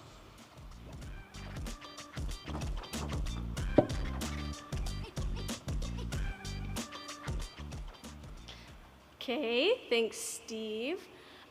So our central question here was, what are the population consequences of a yearly enhanced food pulse for a marine predator? And how are these consequences mediated by liver lipid bioavailability? To answer this, we took an existing population consequences of disturbance model framework, which is typically used for marine mammals. And this models disturbance as a recurrent period of resource loss. We kind of flipped this for tiger sharks to model a recurrent period of resource enhancement. So we call that PCOR. I came up with that acronym. It'll be the new hot thing, hopefully. So specifically, this resource enhancement comes in the form of whale falls during the humpback whale season in Hawaii. Whale blubber is around 9 times more energy dense than the typical tiger shark diet. What implications does this have for tiger shark litter size, number 1, and tiger shark body condition, number 2? Turning a tiger shark into an equation takes some consideration. So tiger sharks store their excess energy in their liver. That's their reserve compartment. Think of it as similar to whale blubber, but everyone is shark people here. To estimate body condition, we divide this reserve mass by the total body mass. And their liver doesn't just store energy, it also regulates their buoyancy. So the more low-density lipids and oil they burn from their liver, the harder it is for them to maintain their daily activities, keep swimming, fight that negative buoyancy. And the lipids in their oil-rich livers, notably, are 60% diacylglycerol ether, or DAGE, and 40% TAG. The important thing to note here is that we know that TAG is pretty readily accessible for metabolism, but how metabolically accessible DAGE is pretty unknown. So this brings into question how much of the DAGE that's in their liver is available for them to metabolize. We evaluated DAGE availability under 3 scenarios. So 0% available, they're solely reliant on their TAG. 6% available, or a little bit, and 40% available where they have moderate access to this DAGE. Our model outputs are guided by 3 empirical rules. The first is that liver is 26% of their body mass at gestation onset, and that declines to about 20% following parturition. So this is a huge energetic change for them, and tiger shark litters are energetically very costly, but we have almost no empirical data about how tiger sharks allocate their internal energy reserves across their reproductive cycle. These energetically expensive litters may leave them in an energetic deficit, thanks to Castro et al., their team, for this super cool work and that photo of the tiger shark uterus that I'm using. So how do they fund these large litters? And could a seasonal prey windfall be able to translate into measurable reproductive gains? Our second and third empirical rules were that litter sizes range from 3 to 82 pups, with mean estimates between 30 and 50, and that tiger sharks have a triennial reproductive cycle in Hawaii. So our overarching question is, could the energy from seasonal whale falls help tiger sharks, 1, fund larger litters, 2, end gestation in better body condition, and 3, recover faster following parturition? To answer this, we simulated 1,000 adult female tiger sharks across 1,210 days to capture 1 reproductive cycle. We used 6 scenario combinations, the 3 DAGE scenarios, as well as the baseline versus enhanced foraging scenarios. So baseline is where they don't have any access to whale falls, and the enhanced scenario is where individuals are exposed to a certain probability of encountering a whale fall during the humpback whale season.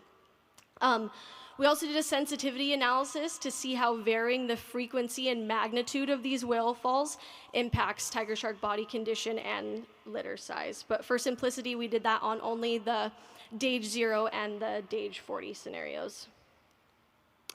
What we found was that as that DAGE bioavailability increased, females entered gestation with better body condition and were able to fund larger litters, and that's seen in the greater absolute depletion that you see in the DAGE 40 scenario. Enhanced females recovered to or exceeded their starting body condition by the end of the simulation, while baseline females approached that starting body condition, and this is consistent with the triennial reproductive cycle.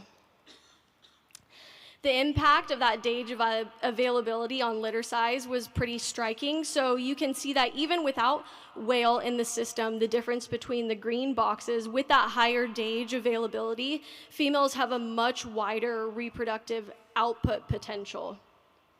And notably, the DAGE 0 scenario mean estimates fell below our empirical mean estimates for tiger shark litter size. So this suggests that some degree of DAGE availability might be necessary for tiger sharks to achieve those litter sizes that we observe in wild populations. This was our direct measurement of how many pups were gained due to whales. So this is the difference in realized litter size between each female's enhanced and baseline outcomes.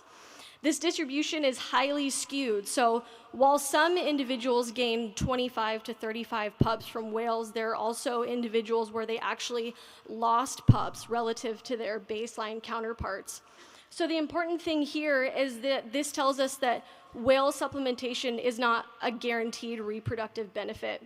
It's a lottery, and whether a female cashes in depends on when she encounters whales, how stochastic her foraging is, and how much DAGE she has available to translate that energy into pups.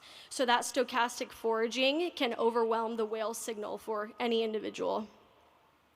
Whale supplementation also had a lasting effect on body condition that persisted through the full recovery period, particularly in DAGE 40. So this means that females with higher DAGE who regularly encounter whales could enter their next pregnancy in meaningfully better condition. Combine this with the litter size results, this tells us that whale supplementation has both immediate reproductive benefits, more pups this cycle, as well as potentially delayed benefits, better starting condition for the next cycle. And we only did 1 reproductive cycle in our model, but over a lifetime, this could have compounding effects. And the key takeaway here is that whale supplementation is necessary but not sufficient for maximum reproductive output. The reserve capacity is really what sets the ceiling. So without that DAGE availability, females aren't able to translate that whale energy into additional pups. You can see the DAGE 0 kind of hovers around 30 at its maximum versus the DAGE 40 getting up into those numbers in the 50s. To conclude, hepatic lipid reserves set the energetic ceiling of tiger shark reproduction, and DAGE determines how much of that is accessible. And the DAGE 0 baseline scenario failed to reproduce empirically observed mean litter sizes. Low DAGE bioavailability provided minimal reproductive benefit above a tag-only strategy, showing that DAGE metabolism matters, and it matters a lot once it crosses a threshold. Whale supplementation increased litter sizes, reduced gestational energy deficits, and elevated post-parturition body condition. And these effects were, again, strongly amplified by that DAGE availability. Our reproductive response was variable and concentrated in the upper tail of the distribution. DAGE 40 enhanced females recovered to pre-gestation condition the fastest, and consistent whale access may shorten that triennial cycle and increase lifetime reproductive output. So future implications, measuring body condition alone may underestimate whale supplementation effects in wild tiger shark populations. And really what I wanted to get at overall with this model is for us to start thinking about what are things that we need to measure in the field, especially for this species, to start to get a better understanding of their energetics. So thank you. I'll take any questions.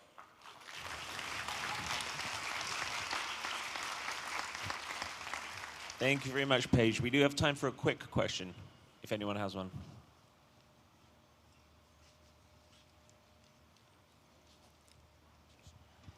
Hi.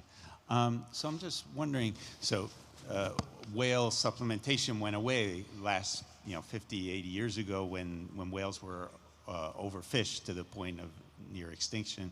And so I'm wondering if there's any historical records on shark populations that you could use that might show a decline due to the absence of whales. Yeah, in Hawaii, specifically the system that I'm looking at, we don't have that, but that is something that I would like to look at even in most recent years of, I think between 2013 to 2016, the humpback whale population had a pretty steep drop-off in Hawaii because of the marine heat wave. So I would like to look at, I probably couldn't get a very good reflection of that in population, but I would like to look at the effects of that in foraging effort for tiger sharks, and by that I mean was there more shark attacks on humans during that time span? Is that because they had to increase their foraging effort because they weren't getting as many whales as they were used to? So yeah, a lot of things that I could play around with that. Thank you very much, Paige. All right, our next speaker is Candace, who's going to be talking to us today about oceanic white tips.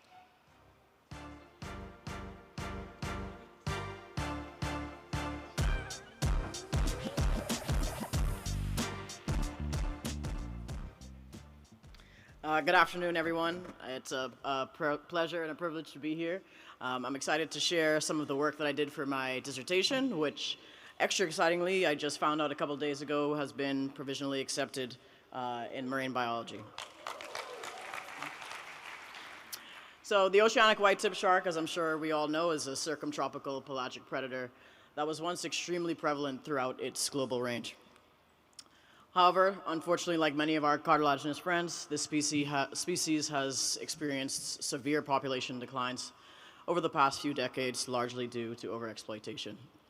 And this has led to them being listed as critically endangered by the IUCN, banned from retention in all major tuna regional fisheries management organizations, listed as threatened on the US Endangered Species Act, and most recently uplisted to CITES Appendix 1.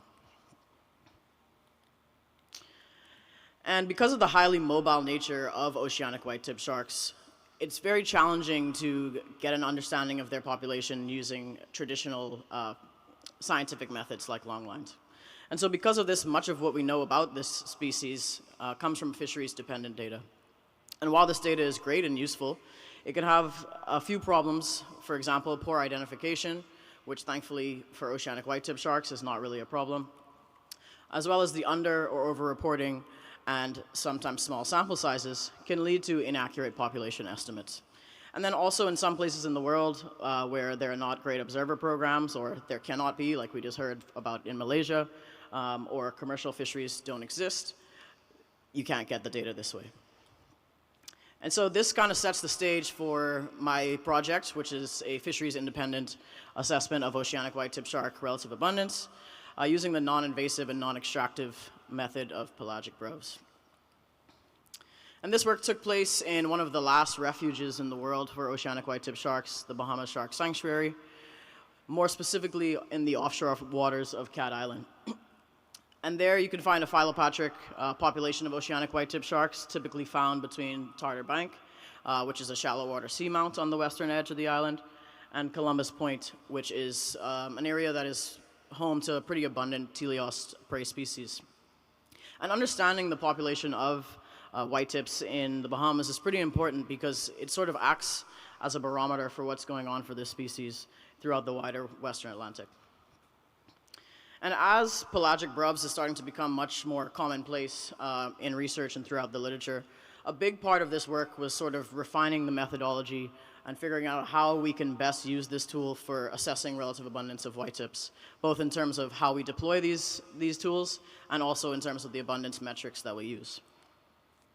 And so here I had three main objectives. Firstly, to compare sightings frequency between two different configurations. Second, to look at the viability of establishing an additional abundance metric, minimum number of individuals. And finally, to look at the factors that influence the relative abundance of oceanic white-tip sharks. So I used two different configuration types. One is a well-established free drifting method, and then the second is a boat-tethered method, much more novel. And we developed this because there's anecdotal evidence that these sharks are attracted to boat noise. So perhaps by utilizing the boat noise, we would draw in more sharks and get more observations. Videos were analyzed for two abundance proxies. The first is MaxN, traditional, conservative, widely used metric for looking at abundance on video surveys, which is basically the maximum number of sharks of the same species in a frame at a time. And then second, because we can use the distinctive markings of the oceanic white-tip shark's fins, we're able to identify individuals on our videos, making us able to use the second metric of minimum number of individuals. And so how exactly did we do this? Well, we heard today about a lot of AI tools. My AI tool was the super high-tech version of my eyes.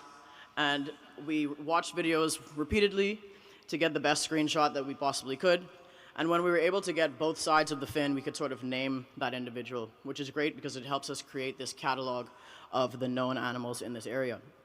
If we weren't able to get both sides of the fin, still took that screen capture, because again, this is beyond using the catalog, we can see if sharks appear between deployments or even between years.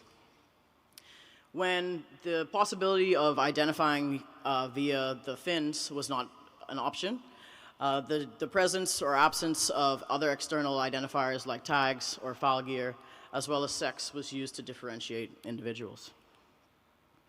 In terms of statistical analysis, did a couple of different things. One, looked at the correlation between the two abundance metrics, and then tested for the significance between them, basically trying to figure out if it's worth it to take all this extra effort to do the minimum individual metric. And then also did some non-parametric testing to see if there was any difference in what we found between the two configurations. And then finally, I used a negative binomial generalized linear model to test the effect of both survey and environmental variables on relative abundance of whitetips. And so what did we find? Well, first, just some general observations. Of the 99 deployments over the 2-year sampling period between 2023 and 2024, we found there to be 58% and 53% of all videos had oceanic white-tip sharks. Additionally, on 65% of all the videos, there was at least one pelagic or semi-pelagic species observed, including 5 species of sharks, 12 bony fishes, 1 sea turtle, and 1 squid.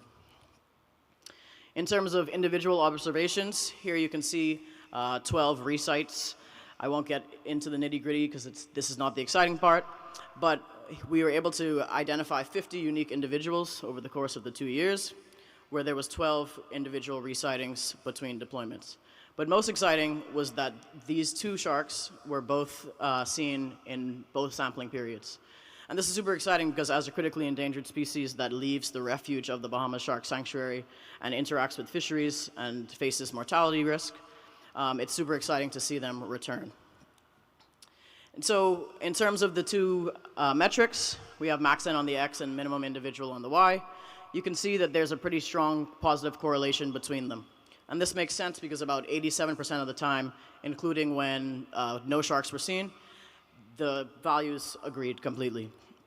But you can see also as the max N increases, the agreement or the concordance between these 2 metrics starts to deteriorate, and it starts to do such drastically once max N is equal to 2. And so we found that actually using the IND metric increased our abundance estimate 1 to 3-fold where max N was greater than 1.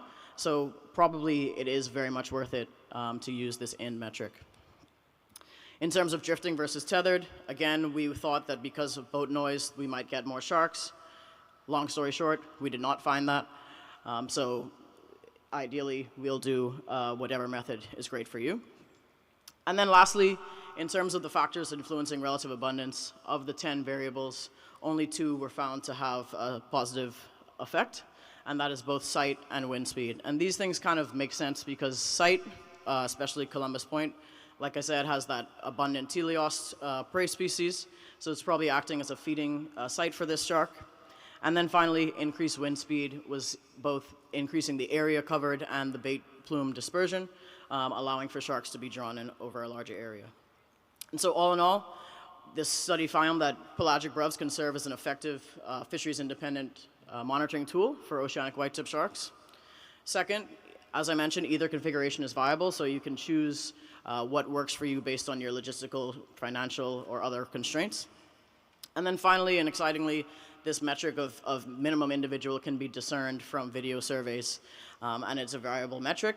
And we basically showed that we're able to use video surveys instead of in-water diver photos to do this fin ID, and that's the first time that this has been shown. Thanks.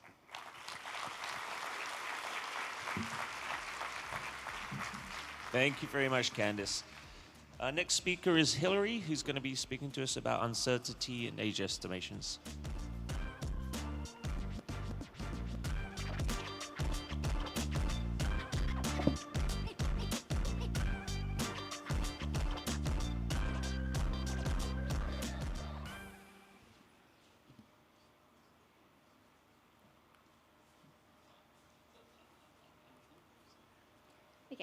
So, age underpins almost everything we do in shark science, so even small errors in age estimation propagate through to management outcomes. Most of our aging, as we know, comes through counting of banded structures in calcified hard parts, typically assuming annual deposition of opaque and translucent banding. And these assumptions have been widely applied across taxa. It's the timing of the deposition of these bands that needs to be validated for a robust age and growth study. Over the past 2 decades, we've seen substantial advances in validation methods and analytical techniques. At the same time, we've seen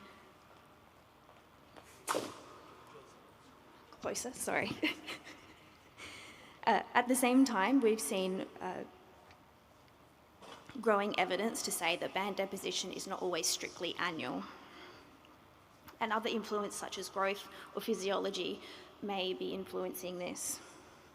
So this raises the broader question: if the structures we rely on to record age aren't consistently recording time, how confident can we be in the ages that we derive? In the last literature review of age and growth, Goldman and Kaye did a bit of a call to action in 2004, suggesting that we see growth and consistency in the field, but also higher reliance on validation and verification methods. Looking at the literature growth since 2004 in the cumulative growth, we can see that there's hardly been any increase in publication rate, And in fact, if we look at the rate since 2004, the publication rate has actually been declining. So age and growth remains the forgotten but necessary field of Elasmobranchs science. Breaking down the literature further, we can see that validation attempts make up only 20% of the literature. After Goldman and Kaye called for the growth in literature, it's increased from 15% of annual publications to 21%. So while we have seen a slight increase in validation measures, we do see still a high reliance on verification methods of over 43%. And we're still seeing most of the publications, like 80% of publications, not employing validation measures. Breaking down the literature, looking at species coverage through orders, we can see that the majority of orders down here, and then, species, extant species up there, we can see that the majority of species remain unstudied. So that's in the red. We can see that, in total, 83% of extant species remain unaged in the literature. Looking at order coverage, in the lamniform order, we can see they have the highest coverage of verification on the species. Verification in the lamniform order took up 28% of the literature, and white sharks themselves took up 10% of the literature, of the validation literature. So there's a clear taxonomic bias there. So overall, 12% of extant species are the ones that have been aged and addressed in the literature, and only 4.8% of extant species have validation attempts applied to them. And that's not to say that the validation was successful. That's just to say they've had methods attempted. So traditional age methods struggle in a range of ways, and despite the increase of different analytical methods, hasn't uncovered any different changes in inaccuracies. We're still seeing high reliance on indirect methods and verification, holding 43% of the literature. We're still seeing poor species-specific variability, with 83% of species not even aged in the literature. We're seeing ontogenetic changes not addressed, such as changes in growth rate according to health events such as pregnancy. And we're seeing older age class band clarity not addressed, which makes max age estimations really difficult in cases of determinate growth. And we're seeing, again, limited validation, with only 4.8% of the literature, extant species covered in the literature. So the key problem remains. We're still seeing the assumption of annual band pair deposition, even though there's very little evidence to support it, and a range of evidence to suggest that there's variability in this band process. So what can we do? And that's where isotopic and elemental approaches come in. Much like radiocarbon or delta-18 oxygen, we can use other isotopic systems to have temporally linked environmental cycles incorporated into the vertebrae, independent of the banding structure used for traditional age methods. These isotopic cycles can provide environmental or temporal markers that reflect life history and can validate band pair periodicity. You can see here, this is glyphus, like river shark, spear-toothed shark, and you can see we have this strong, consistent strontium banding present in the vertebrae. When we compare this to a traditional method of the bands, we can see that there is a discrepancy. So what are these bands recording? Looking further at glyphus, we can see that down the bottom we have the transect, which is perpendicular to the growth axis. So we're seeing elements and isotopes down the bottom graph as a function of life history. In the highlighted section here, we can see the birthmark mapped BM, and we see the peaks and troughs in the strontium isotope data aligned with the peaks and troughs in the rainfall data in that little graph above. Where these sharks are caught, we know that their environment has really strong wet and dry season periodicity, and when it rains, we're seeing precipitation, runoff, and then a higher strontium isotope ratio measurable in the river water. So when we're seeing these peaks and troughs, it's detectable in the shark vertebrae. Therefore, we can determine how old these sharks are through how many wet and dry seasons they live through. We see the true recording power of the vertebrae, where we're seeing a double peak in the rainfall data in that red circle, and we can detect that as a double peak in the strontium isotopic data of the shark vertebrae. What is fundamental to the understanding of these isotopes and elemental transects is that we have a time-linked cycle, which is the most necessary thing when we're interpreting this data.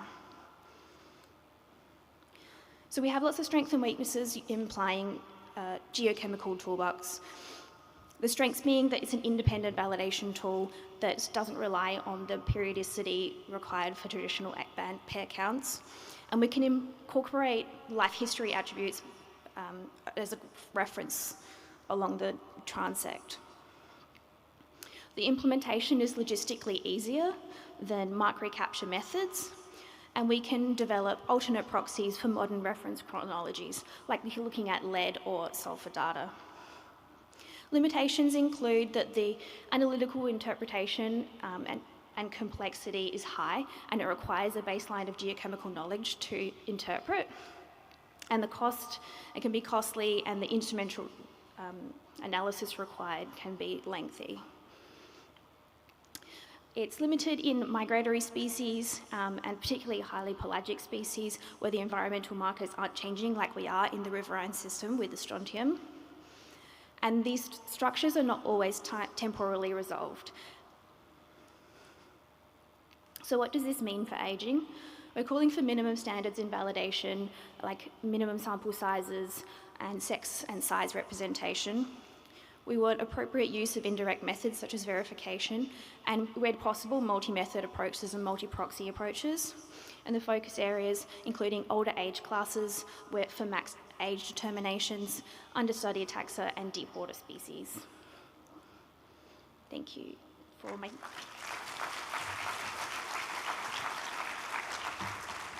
Thank you very much, Hilary. We do have time for a very quick question if anyone has one. Okay. Oh. Be brief. Yes. Okay. So it's often assumed that in tropical species and deep water species that because they experience maybe less environmental variability, the bands are not as visible. And so I'm wondering, in your literature review, did you try to separate species out along those axes to see whether validation has been done as often in, say, tropical versus temperate, or epipelagic versus, pelagic or bathypelagic sharks? Yeah, breaking down all of the species coverage there's very much taxonomic bias in the easier sharks to age, with the band pairs are more visible. There are lots of trends in the data, particularly on the Rajidae and Carcharinids are the ones that have been actually validated. They're the ones that definitely stand out. So yeah, there definitely are biases there. Okay, thank you very much, Hilary.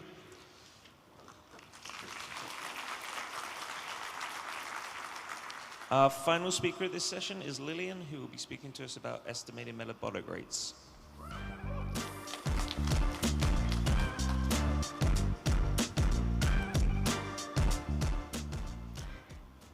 Good afternoon, thank you for having me. My name is Lily, and today I'll be presenting my honours project, which was looking at estimating the metabolic rate of an ectothermic shark using body temperature.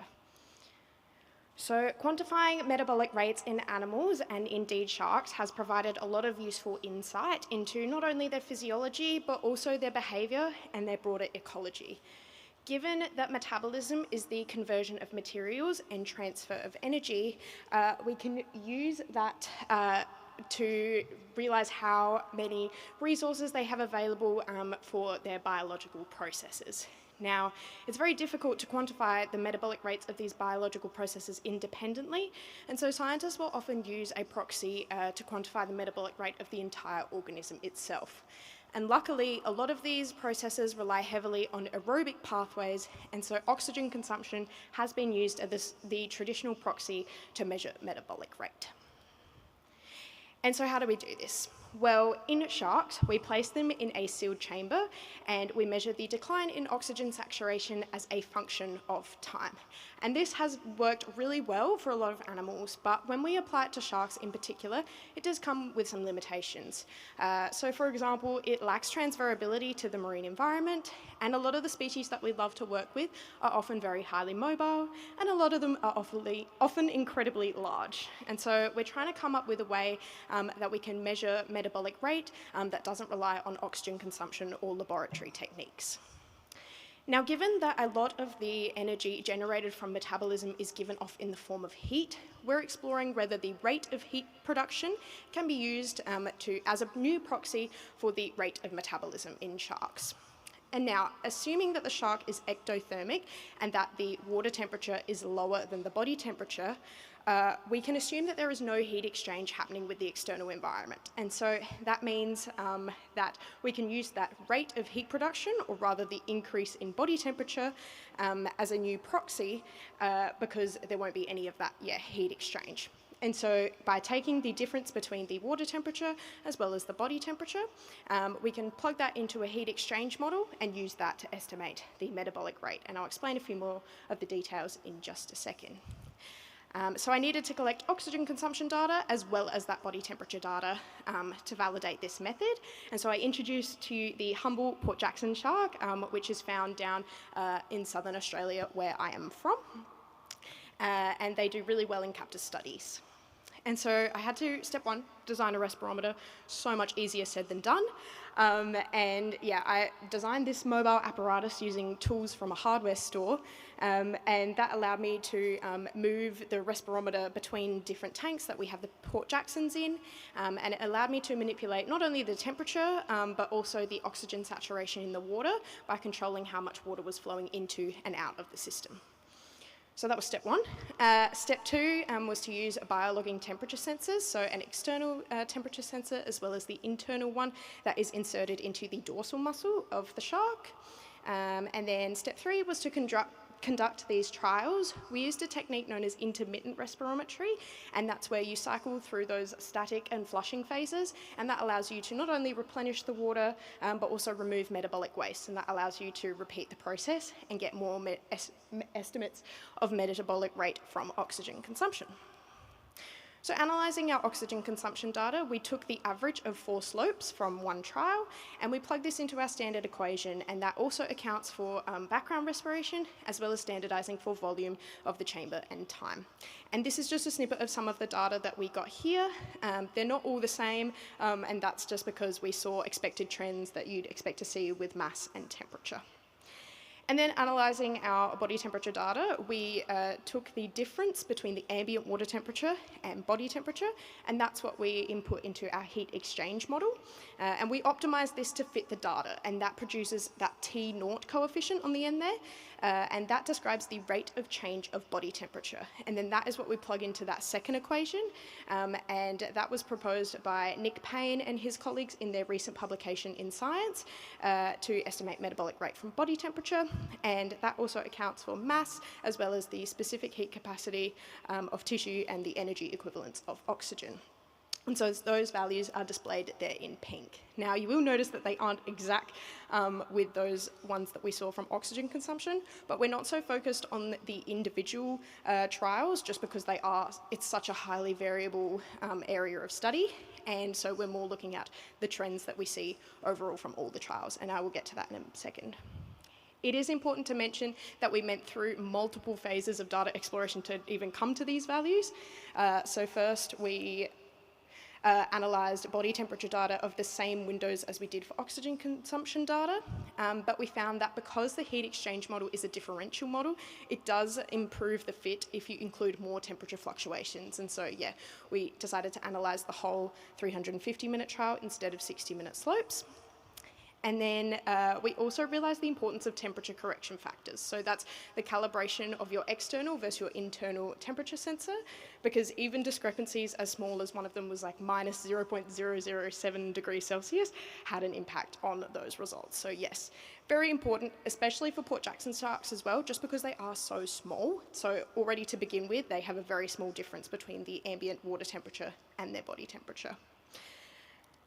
And so yes, this is my take-home graph. So on the bottom axis, you've got metabolic rate derived from oxygen consumption, and then metabolic rate derived from body temperature. And that's on a 1-to-1 scale. So they should fall along the dotted line if it was an exact 1-to-1. And this is what we get here. Now, I know you're thinking, oh, that's a relatively weak correlation, but the fact that we even got a positive correlation was amazing. Such a promising find, particularly because, yeah, the field of metabolism is so highly variable. We do expect a lot of noise in these data sets, and that's because you're trying to compare the amount of a molecule versus the body temperature of an entire organism. So yeah, the fact that we got a positive correlation was excellent. And only from 11 trials as well, which, you know, can be considered relatively low. I'd also like to mention that we plotted the metabolic rate derived from body temperature against a host of other different variables to see if there were circumstances when our model was performing better. And what I want you to take away from this graph is that no, there were no very clear observable trends, even in the ones that were statistically significant. So yes, to bring it home, we did get a positive correlation of routine metabolic rate estimated from oxygen consumption and body temperature, and that's super exciting.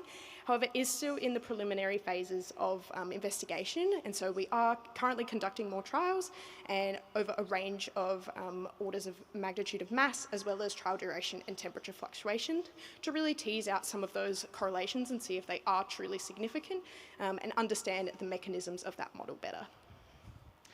What's great about this research is that internal temperature sensors are already an available tool for shark scientists, and so it should be easy to implement and really increase the availability as well as the accuracy of metabolic rates, especially derived in the field, which is excellent.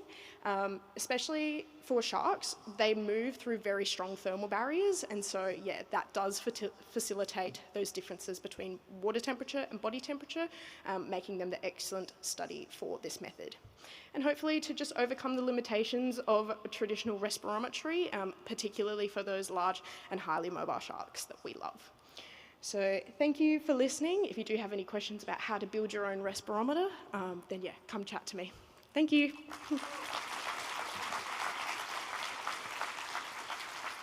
Thank you, Lily. Any questions?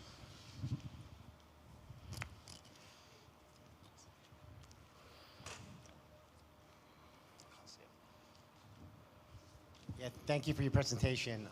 Interesting way to do that, especially the applicability to have this transferred to animals in the field like you suggested. One question, how much intervariability was between the sharks that you measured?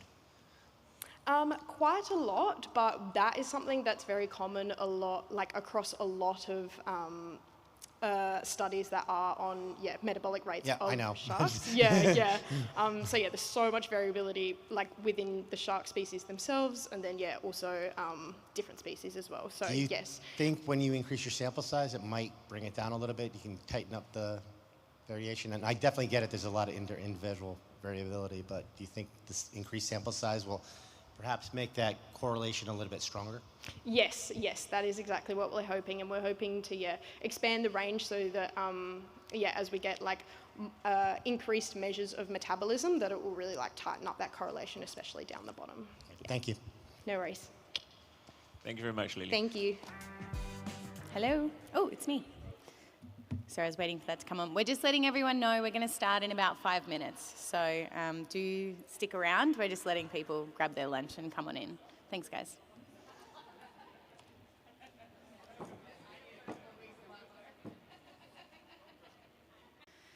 Hi, everyone. Thank you so much for being here and spending your lunch with us.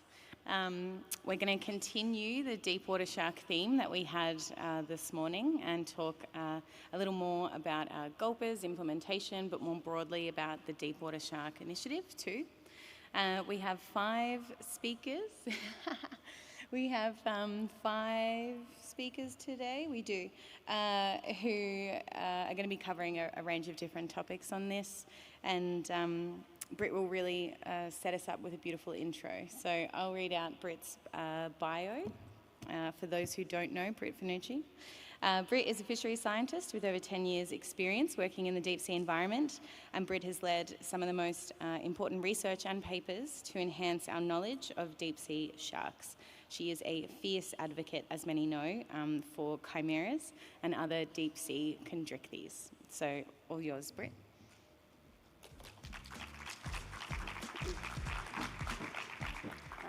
Thank you, Maddie, and thanks everyone for joining us today. We know in the program that we initially proposed this to be gulper specific, but we are going to expand it. We're going to talk about deep water sharks generally, and I'll show you why in just a minute.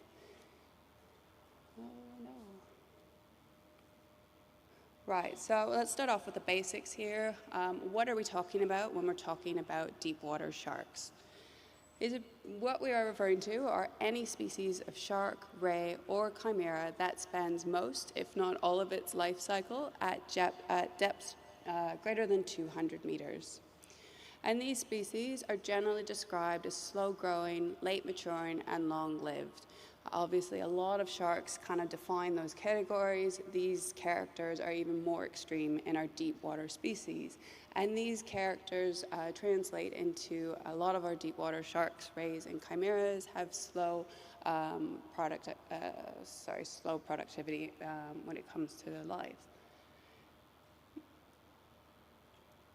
Now, the numbers on the screen are outdated, but it does give you an indication of how many species we are actually referring to here. There's a lot of new species that are being described around the world. Most of them are coming from the deep ocean as we continue to explore our deep sea. We're looking at about 300 species of sharks today, about 250 species of deep water rays, and 59 species and counting of deep water chimeras or ghost sharks. Now, the gulper sharks, which you may have heard about a lot, particularly in the last 6 months or so, obviously very important to talk about gulper sharks, but they do represent only a small fraction of our overall deep water shark, ray, and chimera diversity. Hence the reason for us kind of expanding this side event to cover all species. Deepwater sharks, rays, and chimeras have largely been out of sight, out of mind. We tend to have forgotten them over the years, despite the fact that they do make up half of our diversity of all chondrichthyans. But we really should be paying more attention to them. We know there are targeted fisheries around the world for these species, primarily for their liver oil or their meat. They are also increasingly retained in fisheries. They're noted as welcome catch. And so they are being caught throughout their ranges and they are being utilized. And where we have seen targeted fisheries for deep water species, they have a very similar trend. These fisheries open up. They tend to peak in production with only, within 2 to 3 years, a very short time frame, and then they collapse and generally close within about 20 years, which is an exceptionally short time frame for a fishery. And when that happens, these fisheries tend to just move on to another area, and then the whole cycle repeats itself. Now, at the moment, the majority of our deep water sharks, rays, and chimeras are considered least concern. So they have a low risk of extinction, with about 2/3 of species fitting into that category. However, there are 8% considered near threatened and 11% assessed as threatened. That is vulnerable, endangered, or critically endangered. And that number has doubled in the past 20 years. So the threat to deep water species is increasing. We also still have about 20% of species sitting in the data deficient category. It doesn't necessarily mean we don't know anything about them. It means we don't have enough information about the level of threat to assess their status. Ideally, we want to keep our deep water species in that green category. We want to keep them in a least concern. But in order to do that, we need to start looking at these species, and we need to start looking at improving our trade and fishing regulations for them. Specifically, we need to have deep water shark, ray, and chimera regulations that are species specific. They need to be transboundary, and we really need to be thinking about international waters, or the ABNJ, where a lot of these species are caught. Now, last year, 2025, was a fantastic year for deep water sharks. Obviously, we had the listing of CITES. FAO has been doing a lot of hard work as well to improve our knowledge of these species. And I'm going to hand the floor over to our next presenters, and they're going to be telling you about what's been going on in the deep sea space.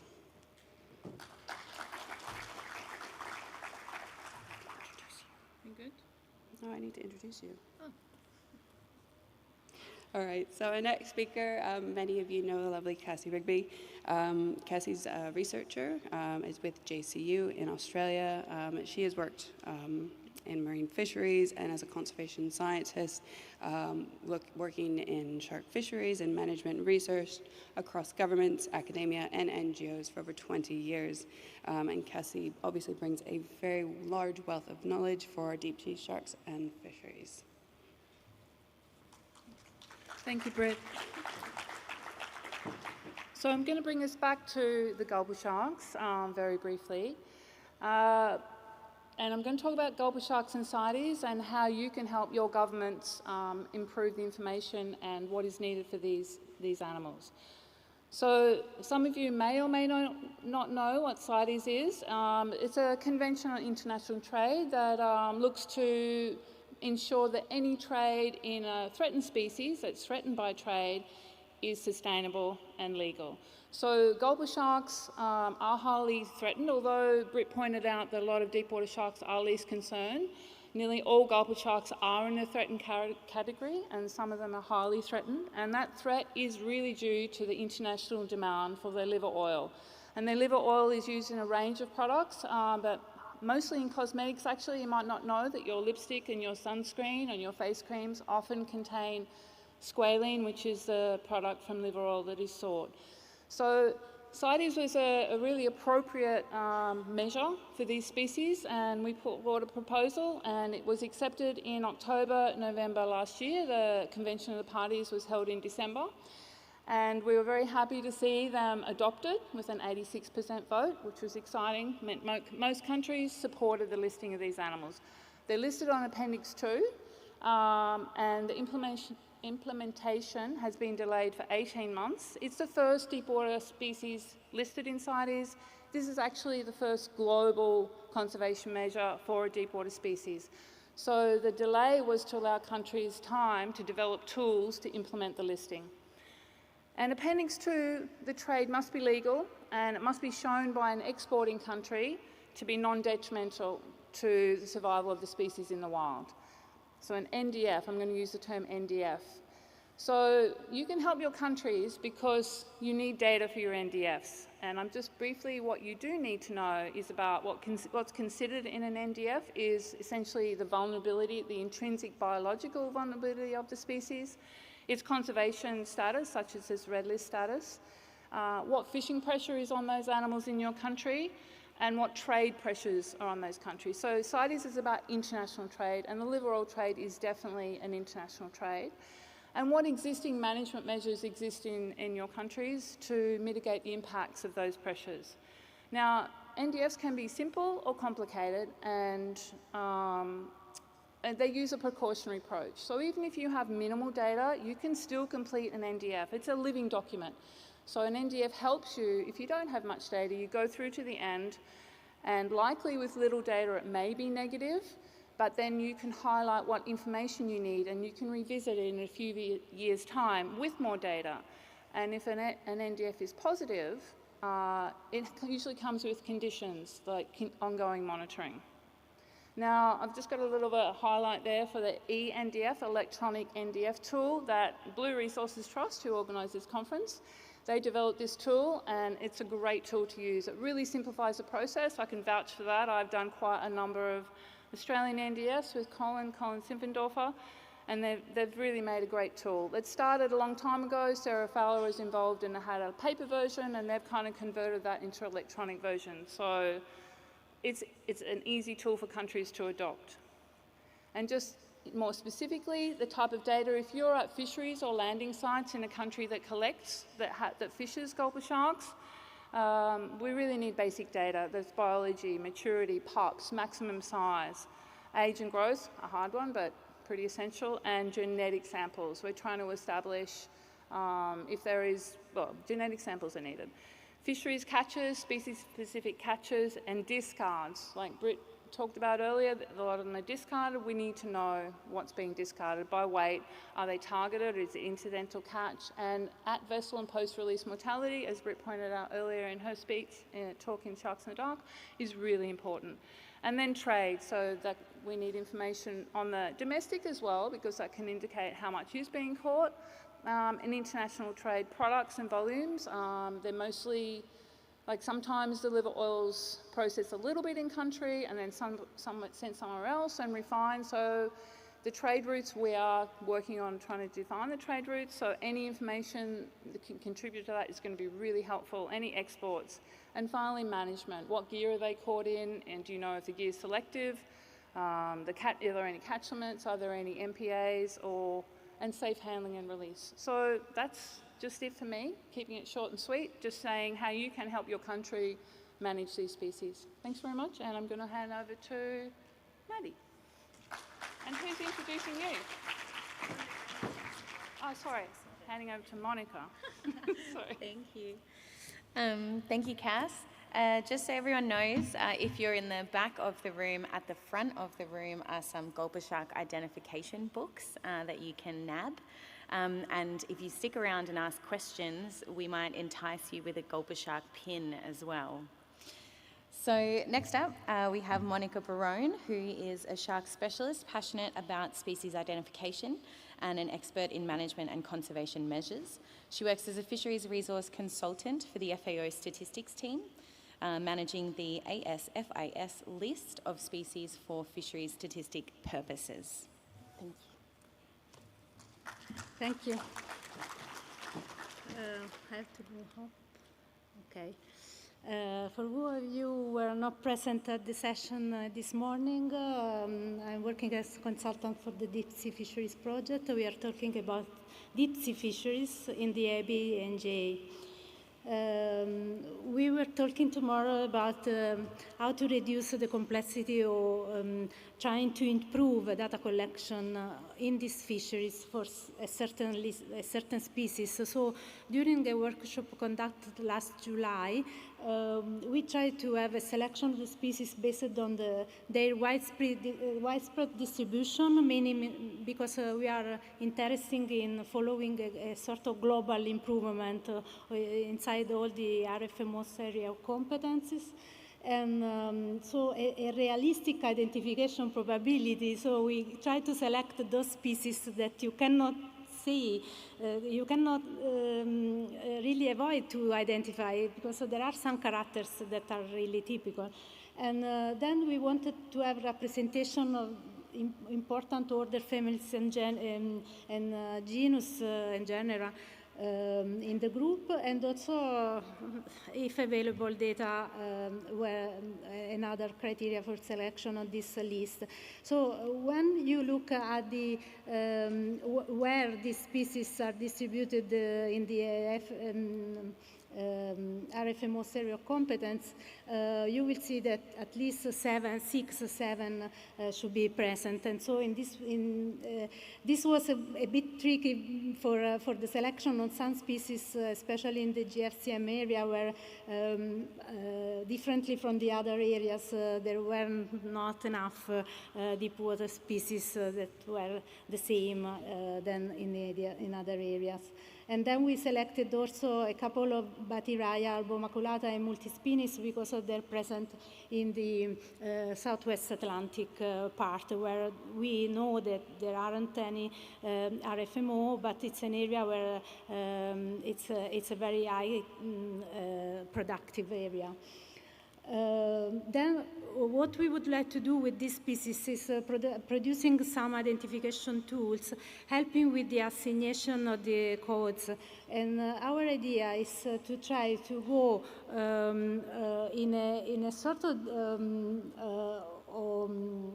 in 9 questions in this case. If you can answer the first 3, you are in the group of in the order Squaliformes. So you have the SHX code. But if you can go further and do other observation on your individual and reach the family level, it would be at least Dalatide. In this case, we are talking about Dalatia slica. And eventually, if you can reply to the 7, 8, and 9 question, you can assign what is best to do at the species level, SCK. What we would like to provide on board eventually is one of these, these are meant to be like a postcard. So we are searching also for photos to put nice photos on the back of the card. There will be 15 cards. And then looking for collaboration in the different regions because we wanted to apply local languages in case. And also sometimes the explanation or the identification is not really easy. So some training is also necessary for sure, but we would like also to simplify the language. And for each of the RFMOs, we would like also to associate a poster for remembering them, which are the species in their area, and the code by species. And so looking at both the two tools, we hope to facilitate and improve the let's say, data collection of these species on board. And we are talking of a fisheries that is a very, has a capacity to do this. We are not talking of small scale fisheries in the local areas. We are talking of industrial fisheries. So we expect a good feedback from them. But in this case, if you have any advice, any feedback on these tools, because we are really now going in the planning process for this. So we are just putting down some ideas on this, how to proceed. You are very welcome to provide your advices in this. Thank you.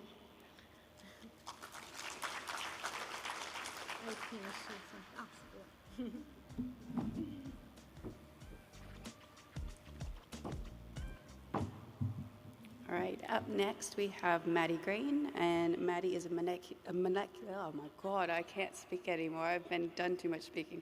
Molecular ecologist and the PI of the Forensics Fisheries Lab at the University of Tasmania. She leads research on molecular surveillance, seafood traceability, and catch reconstruction to improve our fisheries management.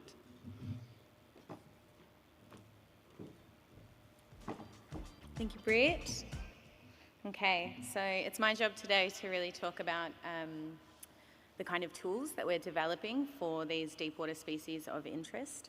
And this is really a range of tools. And to start with that, obviously, you know, understanding and appreciating our deep water species does require a number of different tools. Today I'm going to focus on the kind of genetic tools, but also other lab-based and ready-to-go field-based methods as well. And really we need to understand our deep water sharks from the functional biology, ecology side of things, but all the way through to the trade monitoring end. And I'd say today, for the focus of this talk, it's going to be on those monitoring tools for products in trade.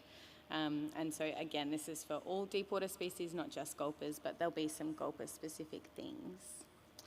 So one of the big things that we really need to establish is really solid genetic reference databases for these deep sea sharks.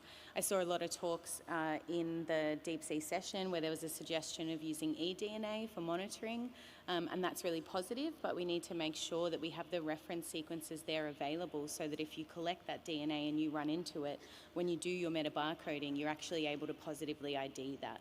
So a big part of us is looking at where are the gaps and where can we fill some of that with different samples that we're getting from all around the world. We have GenBank as well, which exists, and all of the sequences that we'll be creating will be put on GenBank and freely available. And then in Australia, we have the National Biodiversity DNA Library, and so that's there's a number of Centrophorus on there already, but that is sort of Australia-based. There's co-funding available for generating some of these sequences, and it really would be thinking about, well, what's applicable for eDNA, and for the geneticists in the room, that's CO1 and 16S and 12S, the short read stuff. but also the ND2 for more powerful kind of phylogenetic work as well. And as I said, yeah, all of it will be available on a dedicated open access page as well for people to have access to those materials. Britt's talked about it, but you know, we're not just looking at the fin and the meat trade, but for deep water sharks, we're also looking at liver oil, which is kind of this unique product for the deep water sharks. And its processing and its properties make it sometimes difficult, you know, to use solely DNA. So there's a few other tools that we have for implementation. These are refractometers and Raman spectroscopy, and these are basically measuring the percentage of squalene that's in these oils. And we know that for gulper sharks, that 70% and above is where the gulper shark squalene is. There's quite a high amount of squalene in their oils. And then we also have stable isotopes. That's asking a bit of a different question, which is around, is it plant-derived or animal-derived? But between the genetics and each of these kind of tools along the seafood supply chain, you can start to try and tease apart what some of the products are and who they're from, and sometimes where they're from, maybe. Going on to DNA work, which is really where I sit mostly, we've been trialling a whole bunch of different DNA extraction methods that have been used in olive oil traceability, and they're so far not working down the capsule end, right, where it's highly processed, it's been boiled over and over, it's been put under a high amount of pressure, there's really very little DNA there, and trying to recreate some of the papers that have been able to find some DNA has been really tricky. So what we say with regards to being able to use DNA is you're much better to do that earlier in the supply chain. So that's at the landing sites. That's probably where you've still got fresh livers, but you may be boiling them. And we're basically going through and figuring out that sweet spot at which DNA is kind of wobbly and won't work anymore. And we switch to other methods too. And I should have mentioned before, but the refractometers and the Raman spectroscopy, that's already used by Border Force and compliance agents a lot for our beef, for our liver, for our beef and our wine and our honey, and the Raman is non-destructive as well, so you can measure things without having to open up the container too. So there's sort of benefits to all these different tools that can be rolled out. The last thing I'll touch on is just what Monica was speaking about, which was, I've said 17, but there was 15 species of interest that has been identified for the ABNJs and RMFO fisheries, and we're focused on generating references for those species, but we're also really focused on building rapid tests, particularly for gulper sharks that can be used earlier in that supply chain as well. And that is my last slide. So next up is Colin. Oh, I don't have my phone. Sorry, Colin. Colin is an adjunct professor at JCU. Yeah. I mean, I know your CV, but I don't want to mess it up, you know. So Colin's with James Cook University in Australia, but also the University of Tasmania, and he works to bring science to the conservation and management of sharks, rays, and chimeras as well. So thanks, Colin.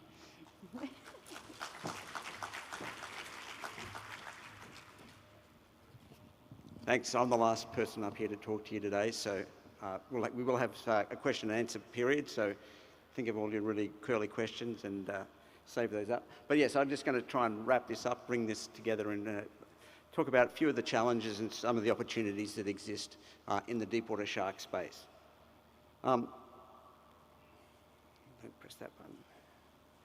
So obviously, when we're talking about the deep sea, we're talking about a very challenging place to work, a very challenging place to sample. You know, it's eternally dark, the pressure is immense, and there's no light, all these sorts of things. So it's, you know, it's a place that it's to do biology and these sorts of things, it's not simple. And so that it adds an extra challenge to the types of things we're doing. And as Britt has talked about, the threats to the deep water shark species and ray species and the chimeras are increasing. We're seeing their red list status go up increasingly, and so we really do need to try and address some of the real conservation challenges that they're facing. And as we've talked about as well, and as Kathy and Brett and others have talked about, management at the moment is lacking or very, very limited, and so we really need to start to develop the approaches that will actually enable us at scale across the globe to actually make a difference and make sure that the pressures that they're facing are mitigated. And obviously what that really means is change is needed. And so how do we go about that? You've heard a whole range of fairly specific things today, but we also need to think about some of the big picture issues.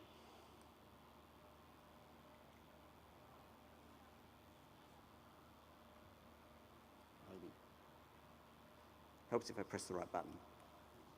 Okay, so one of the things that is really important with all of this is that we recognise that there's a really broad range of needs, and so as you've heard from the speakers today, there's a whole lot of things that we need to do, there's a whole range of information we need to collect, and so the list here basically gives you a bit of a feeling for some of that.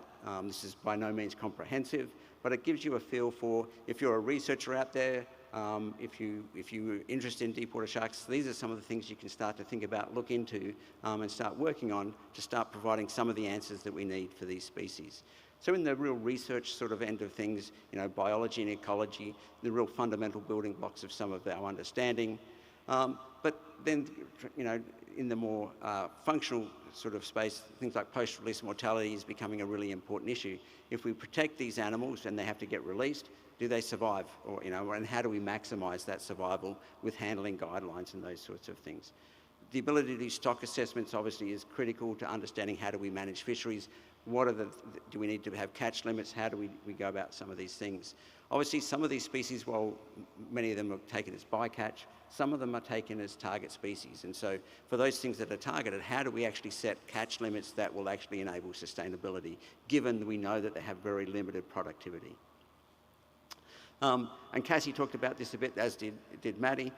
Trade. We know that trade is a really important driver, and understanding the trade, particularly in the liver oil space, is going to be really important.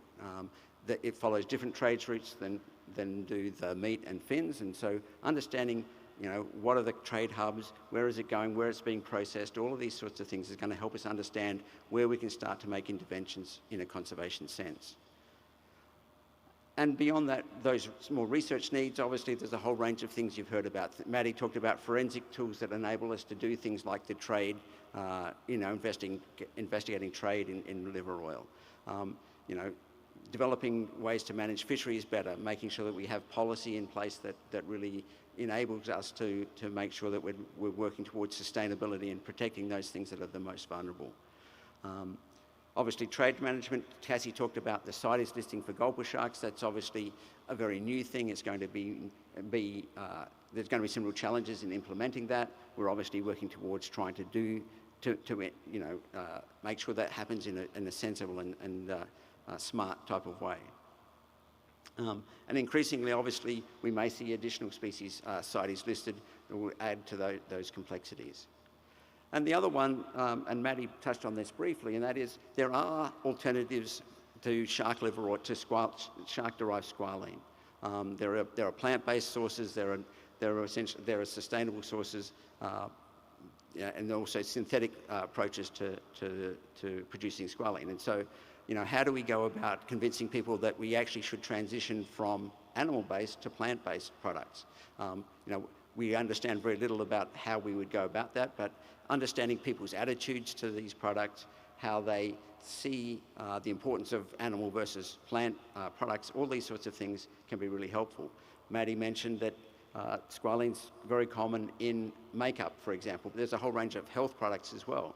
How do we actually convince people that there are the same benefits come from sustainably sourced squalene than it does from plant-based? And so one of the things that's clear, the task is huge. That we're talking about a whole range of species here. They live in a very challenging environment, and they live very deep. They live globally, and so there's a lot that we need to know, and we need to know it from a lot of areas. It's also expensive. Sampling things in the deep sea, getting out onto some of these boats that are working, catching deep sea sharks is not cheap. Sorry, I'm getting attacked by insects up here.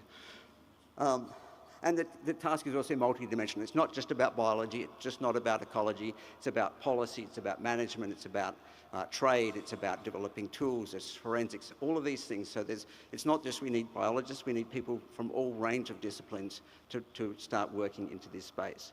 And so what that means is collaboration and coordination is really important. Resources are obviously finite, and so making sure that we focus our efforts as best we can is really important. And one of the things that we're doing, growing out of the work that we did, a group of us did on the CITES listing of deepwater shark, of the gulper sharks, is develop what we're calling the Deepwater Shark Initiative, recognising that we do need to coordinate and we do need to develop a plan that really makes sense in terms of pushing this deepwater work forward. And so the Deepwater Shark Initiative, you can see the folks that are part of that at the moment. So many of us are here if you want to come and talk to us about deepwater sharks, the work that's happening, the things that we're doing, the work plans that we're developing. We would love to talk to you. We'll also, obviously, happy to chat about it in the question session as well. And with that, I will stop talking and we'll switch over to the question and answer session. Thank you.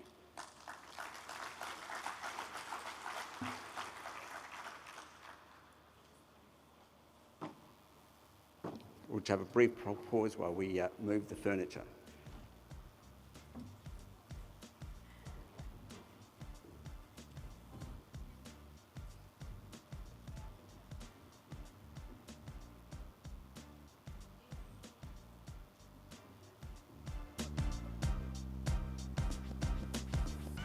Thank you.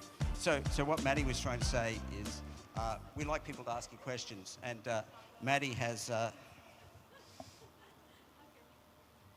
gulper shark pins. You ask a question, you get a gulper shark pin. So there's hands going up all over the place. So, okay, how are we going to do this? Question asker, and we have one there. Great. Look, this is all working. Nick, your hand flew up. Can I offer an opportunity? Does that count as a question? Yes, it's an open discussion. We just had the Sharkopedia meeting yesterday, and we're trying to get to a position where we can impute things like generation length and population growth rate, which might help in pressure sensitivity analyses. And I saw that Monica was talking about doing a PSA for all deepwater sharks and rays. So be keen to try and engage to see what we can do to help generate these kind of sensitivity indices for deepwater sharks, rays, skates, and chimeras. Love that. Thank you. Yes. Thank you. Any comments from the crew about it? Every little bit helps.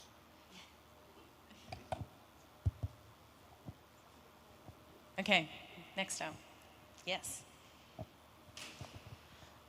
Where you're talking about that there are other options available than shark-derived squalene, would it be worth engaging with some social scientists to look at the best ways of moving forward with increasing consumer awareness about that? Thank you, Josie.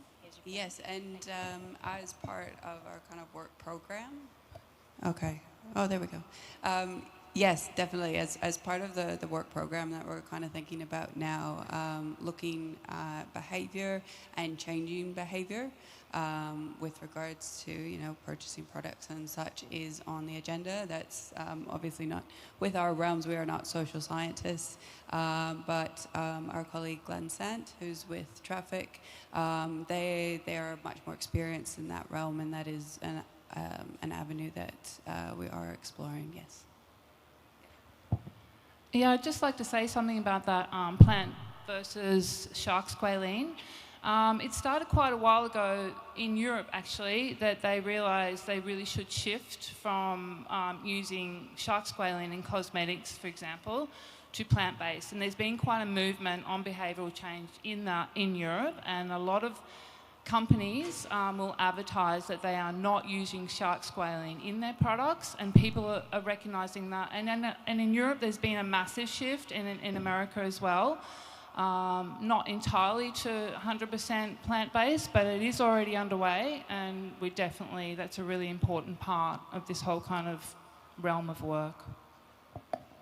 Thanks, Cass. I would say as well, we've heard anecdotally that, because squalene's still used in vaccines as well, and so Merck are trying to switch over, but because that requires so much human testing, that's going to take time, but they recognise that they want to switch as well. I've also been told for everyone to speak up louder on here, so the panel, please. Where are we? Here. Yes. About the shifting from animal-based to plant-based, are we kind of deflecting the issue? We are moving from threatened species to threatened ecosystems, because for plant-based, again, you have to look at plantations, like it will become more monoculture plantations, and maybe it's another type of problem. Like I would like to hear more thoughts on that. Yeah, no, absolutely a really, really important point, that obviously alternatives come with their own negatives potentially, and so, you know, it's not the case of just saying you have to switch, it's about how do you switch to sensible alternatives, and so, yeah, there's a lot of work to go in that space, but I think it's really important work and work that can be actually make a big difference for sharks, and obviously, hopefully, as we see this transition away from animal-based squalene, we will see that change, but we need to do exactly what you're talking about, and that is make sure that the plant-based doesn't have the same types of problems.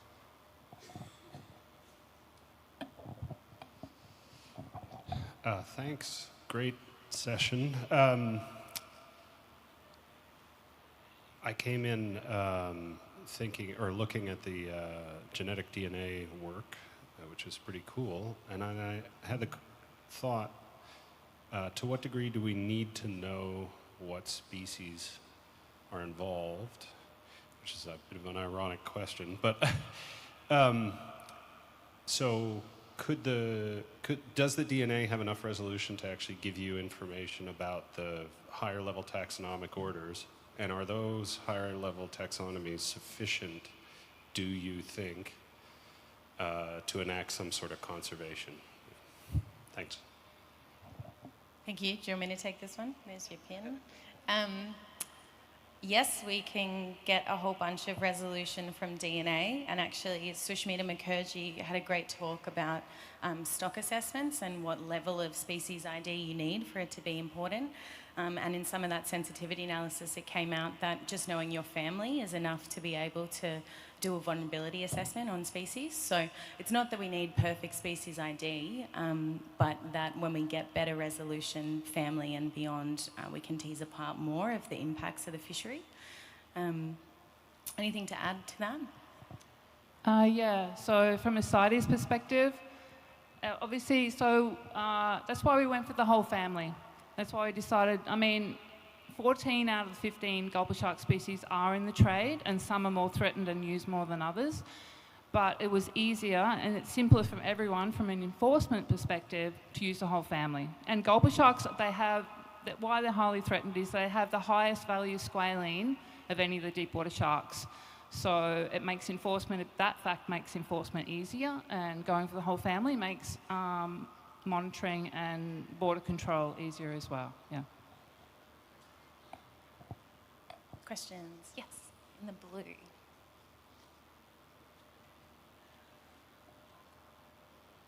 Thank you so much for this panel. Maddie, my question is actually for you.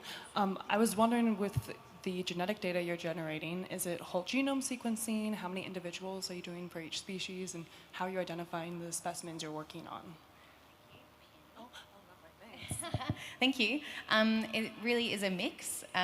So we have a PhD student who's generating whole genomes for a Centrophorus and Adenia. But we're also just generating general genes for any species we get. It's really hard to get some of the samples for some of these species, so it's a bit opportunistic right now, and we just generate as much as we can. Importantly, for me, I want to make sure that we have spread, so where they're globally distributed species, we want to make sure we have that intra-specific variation, especially if we're building tools, or again, if people are using eDNA, we want that to be robust. So it's really important that we have spread for those global species. So as many as we can get. They're hard to run into, so the goal is that. And I would say primarily mitered genomes for a lot of things to keep the price down, but for some key species we're going whole genome and Illumina reseq and much more in-depth interrogations and some population genetic work too for some of these species where we can, where we have the sample sizes. And I'll just jump into, if anybody here does have access to gulper shark samples, whether that's fin clips or muscle or liver, please come talk to us. Me and Maddie love dealing with customs. But yes, we are still looking for samples of any of the species from anywhere in the world. So yeah, please come have a chat with us. Yeah. And you know, we have MOUs and co-authorship in place, and we really want this to be a collaborative approach. We don't want this to be us stealing samples and not sharing in any way. This is data for all of us to help with these species. So it's a big team effort, and anyone who does contribute is then a part of the team and a part of any of the outputs from these projects.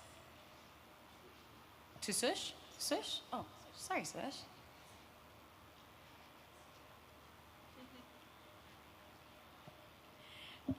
I was just wondering what current border control and NDFs are available. Like, what are you looking at in terms of the baseline, and where do you see this going? Okay. Currently, 0. So this is very new. Like I said, the enforcement of this on a global level, this is the first, through CITES, this is the first time. As Monica has pointed out, there are regulations in Europe, there's regulations in Siofa in the Southern Indian Ocean, so we've got some patchy regulations, but this global approach is really, really new. And prior to that, I don't think I'm not aware of any enforcement occurring in any of the RFMOs. No.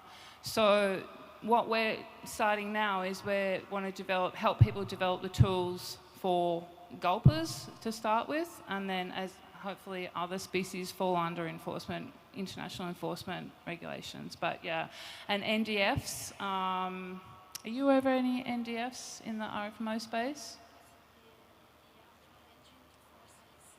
Yeah. So the entry into force of CITES is delayed by 18 months, so they've got, that gives people time to prepare their NDFs as well. So if they do want to trade in these products, export and in Australia import, we'll need to do NDFs for them first. So again, that's the reason for the delay in implementation, but 18 months.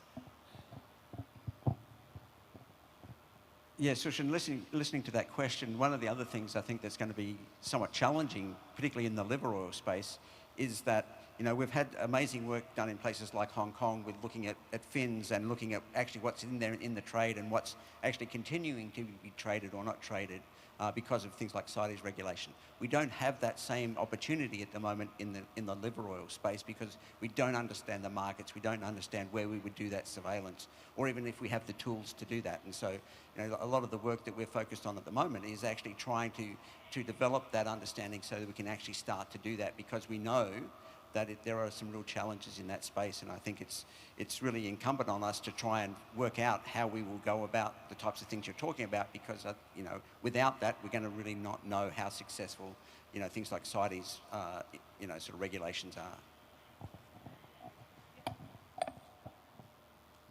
These CITES lists should be seen as a good and positive drivers for producing more management measures, especially because for NDF you have, first of all, recognize the family.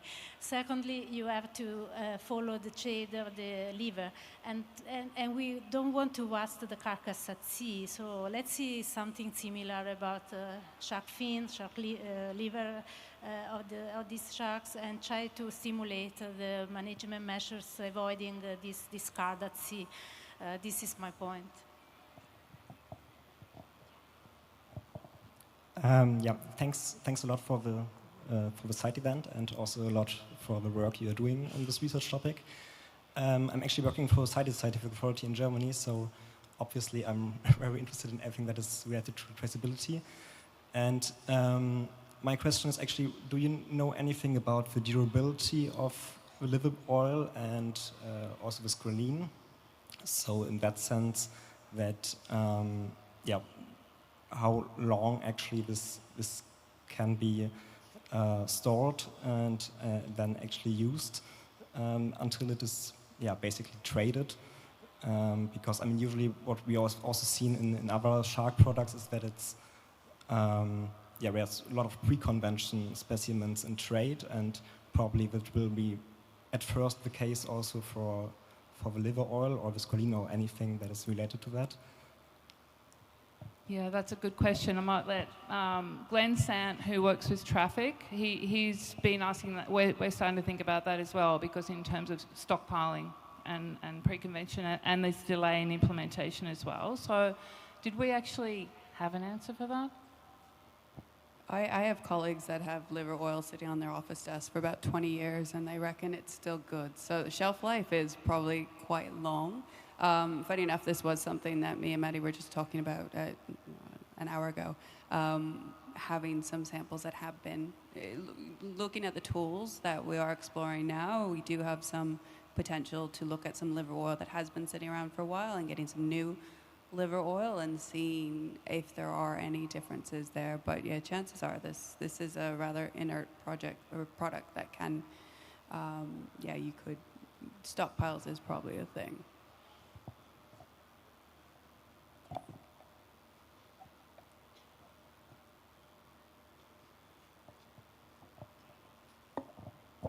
I was just wondering if there are any depth restrictions for fishing, and if maybe that could be implemented in places, or hotspots where a lot of deep sharks are, almost like a deep water marine protected area. Yes, there are. For example, in the Mediterranean, you can't trawl below 1,000 meters now, I believe it is. Sophie, I'm going to look at you. Northeast Atlantic, it's under 800 meters, is that correct? Yeah? Lawrence is nodding her head. Yes. Yes, there are some more general measures in some parts of the world, but they are not specific to any of the species. We need to really understand how the animals are using their habitat. I mean, the really good example we have is actually off of Australia, where their gulper shark was fished down considerably, and there was a lot of effort that went in, a lot of research, a lot of funding to really understand the population of that gulper shark around the area, how they're using their habitat, and they, actually investigating that, they were able to develop a series of dedicated a network of marine areas, protected areas specific to those species, and it does actually seem to be working. The latest results does show there seems to be a very slow uptake in the population there. Unfortunately, as long-lived animals, it was estimated to take 40 to 60 years for that population to recover to just 20% of what it was initially at. So yeah, that's actually probably the only example that we're aware of. There are some more general measures elsewhere, but we need to do better, and we need to start looking at that information more. Thank you so much for the work that you guys are doing, because it's amazing.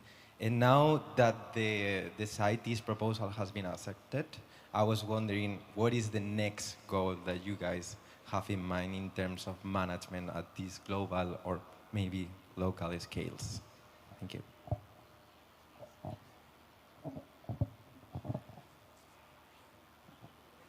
Thank you for that question, maybe. Nobody seems to want to answer the question, so I'll try. I think there are two things to contemplate in this one. One is, are there other species like gulper sharks that we should also consider similar regulations for? And we're aware of a number of deep water shark species, some of which actually turn up in the fin markets in large amounts. And so there are probably some other deep water shark species to implement similar regulations for that would be quite sensible. But the other one is that now what we really need to focus on is the implementation. developing the tools, building the capacity in nations to enable them to complete NDFs for the enforcement officers to be able to recognise the products, identify them whether they're suitable for trade or not. All the, that implementation part is actually the really important part post-listing, because listing is in some ways the easy part. It's actually making it work is the real challenge, and that's the bit where we're really starting to focus a lot of our efforts now, is how do we actually bring this to fruition to actually see results in the water. Yeah, I agree, Colin. I think the listing came through and then we were like, oh, now here comes the work. So just because something's listed, there's a whole bunch of work that needs to go behind that. And then compliance afterwards as well, once you've got some of that implementation in place as well. So it's just the start, and really this is where the work begins. Yeah. Okay, I reckon we'll do 2 more questions based on time. Is that all right? This question's also for you, Maddie, funnily enough. It was about, you mentioned lots of these other sort of cost-effective methods that we can use later on in the pipeline of sort of processing. Are those also applicable earlier in the processing pipeline? And if not, are there other sort of more accessible, quicker, easier tools that we can use to sort of help find this information? Maddie, I can help answer. Do you want me to start? Yeah, you start. Yeah. So refractometer. So we didn't go in blind to this proposal because a lot of people, they're not going to vote for a proposal if there's no methods to implement it. So we investigated, and the refractometer, which is a little handheld instrument, that is used by traders in artisanal fisheries. It's a very rough measure, but because, as I pointed out before, gulper sharks have the really high level of squalene, which makes them high value, much more than any other deep water species. So that's a tool that's really easy to use, it's very cheap, it's in the field, it's rough, markets, they can use it. And then the next one, ramen, is more when it's a little bit more processed and it's going international. And there's proof of concept already that ramen spectroscopy can be used to identify squalene, high-value squalene. And as Maddie pointed out, ramen is something already used by border enforcement. And then there's the genetics. Yeah. Oh, and stable isotopes, but then there's genetics. Yeah, and I think that's where like the rapid test comes in. Can we get a cheaper test that's very rapid, easy to use for someone out in the field, for a compliance officer or something? So, yeah, we're thinking about it and thinking about the whole, seafood supply chain and how we have different tools ready for different stages. All right, we'll finish with a question from Titus, and then that's it. Sorry, everyone. But thank you so much for being engaged and great questions. We're really appreciative. Thanks, Maddie. Anyone can answer this question. And I'm sorry I have notes. My mind is a bit all over the place right now. So we work with some deep sea shark fisheries in the Philippines. And in some of these areas, this is the only viable livelihood that they have. And while we sometimes portray the fishermen as the bad guys of the story, in this case, in the communities that we work with, they're actually the first ones to ask about checks and balances. They want to improve their fisheries. They want to be responsible fisheries. They're aware that, that the ocean isn't an unlimited resource, and they try to work with us to really understand how they can do their fishing more sustainably.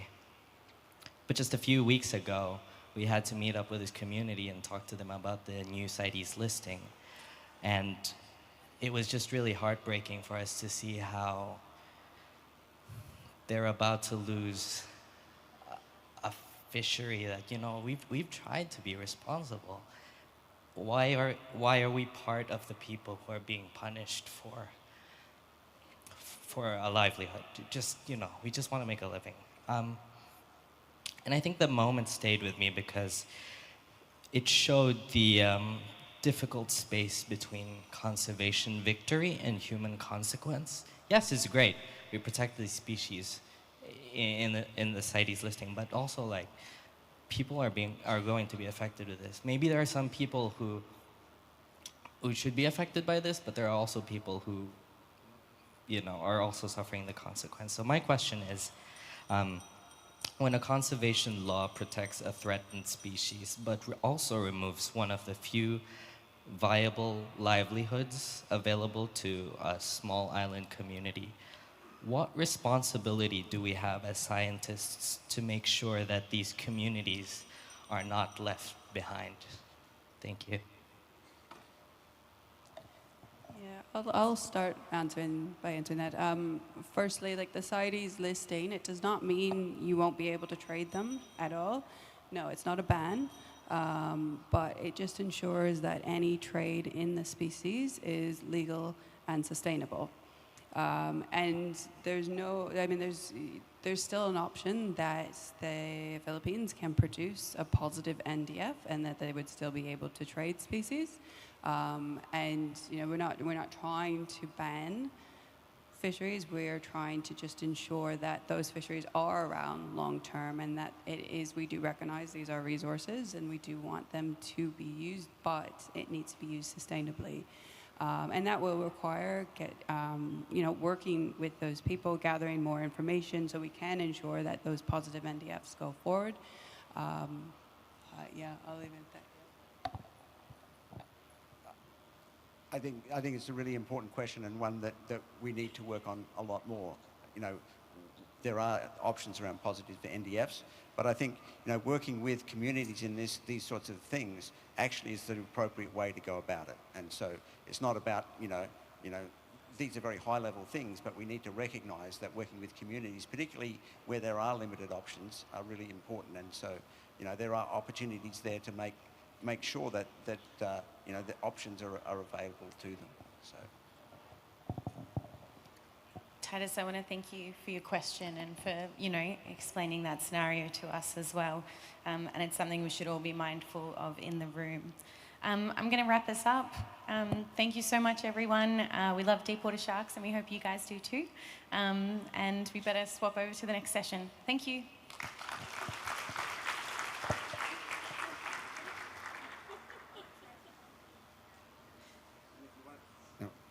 Oh yeah, and if you want a gulper shark guide, please grab one. There are spares on the table as well.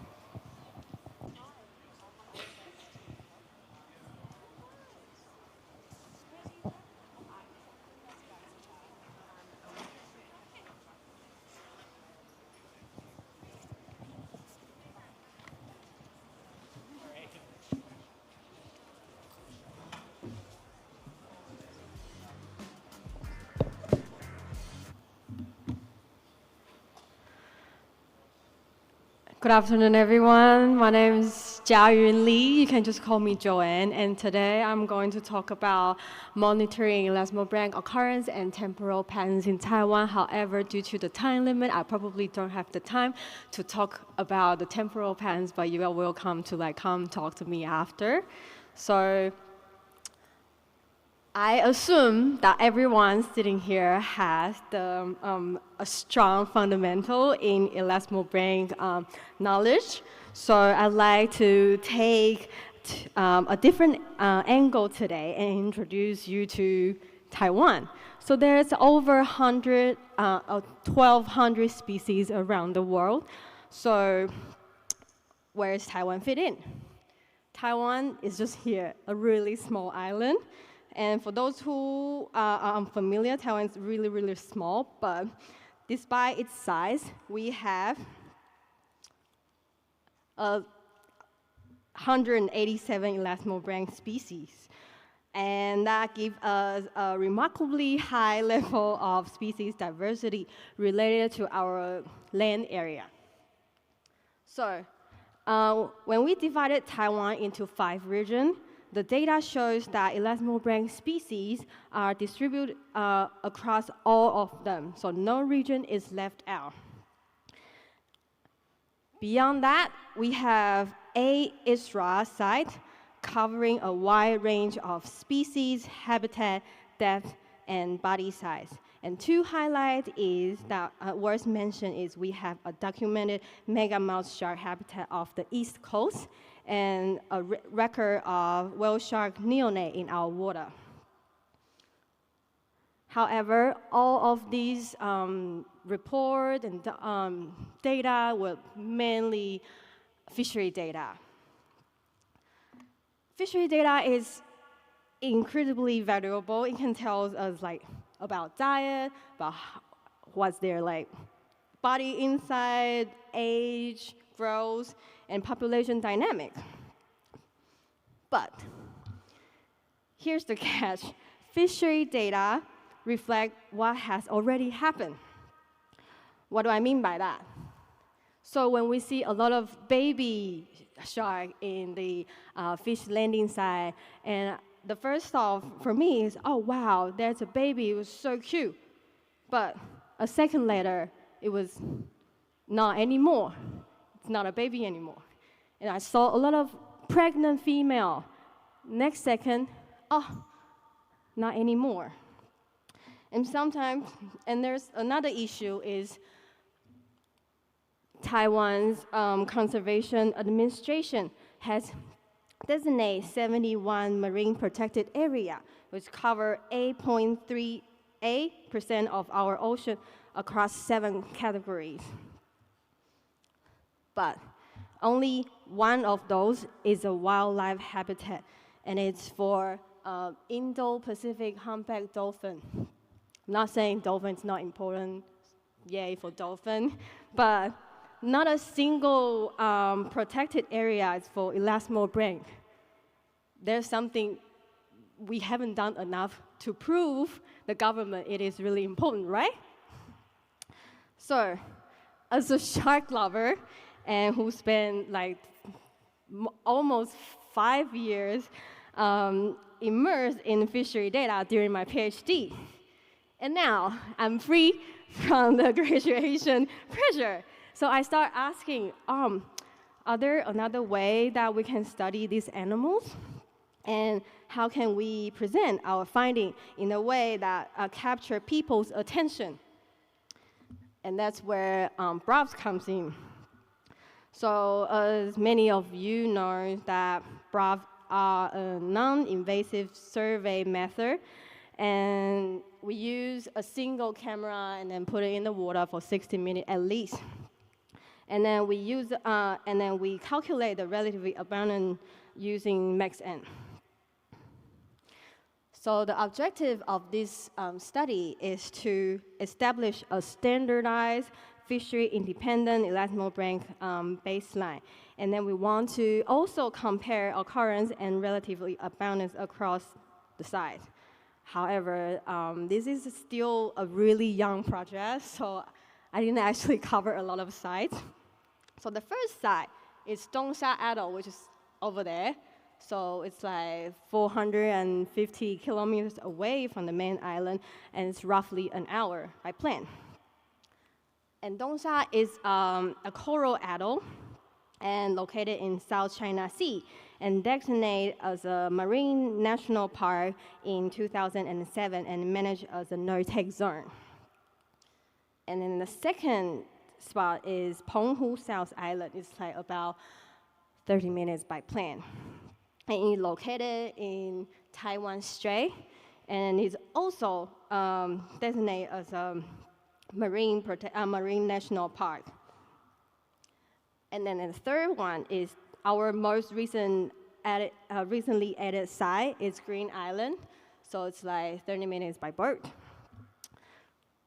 And the Green Island is a volcanic island located in southeast Taiwan. It's a coral reef ecosystem. And if you guys have a chance to go to Taiwan, Green Island is the best diving site, remember. And then so in total, we conduct 139 deployments, and 96 of Dongsha, and 38 at Penghu, and 5 in Green Island. And the occurrence rate was 52% at Dongsha and 5% at Penghu. Green Island shows a 40% of occurrence rate, but given the small sample size, we will set them aside from now. And the mean max N was, Dongsha was like 1. And we recorded a total of 7 species, and Dongsha has the highest species richness, and then followed by 2 species at Penghu, and then 1 species at Green Island. So I want to specifically talk about Dongsha, and then it has the high occurrence rate because largely driven by 1 species, the sicklefin lemon shark. So the sickle fin lemon shark are dominant species there and apparent in the majority of our deployment.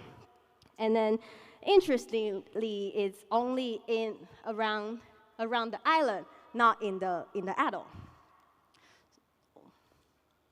So now, even though the Dongsha has already been put in the ISRA, but previous data is mainly personal observation, so we now have the solid evidence that, yes, it is a nursery area for sickle fin lemon shark.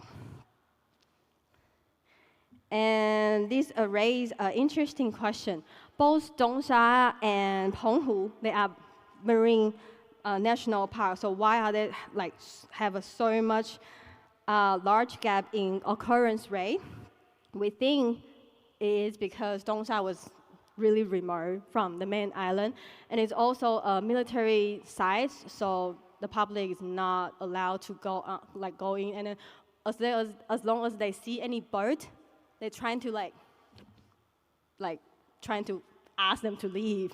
That's why probably fishermen and then some other people, they don't want to go in. But Penghu, on the other side, is really close to Taiwan main island. And then outside of the national park, there's still an intensive fishing activity. Yeah. So that said, this project is still this project is still in the early stage. So we were still going on with the Green Island research. And then here is some take-home message, and I will leave the take-home message here. And then looking ahead, we plan to expand our data set to include environmental variable, and then we will continue monitoring our existing site and extend a survey range. Ultimately, we hope that our video evidence can help establish a firmly recognized and critical habitat for Elasmobranchs in Taiwan's water. Thank you.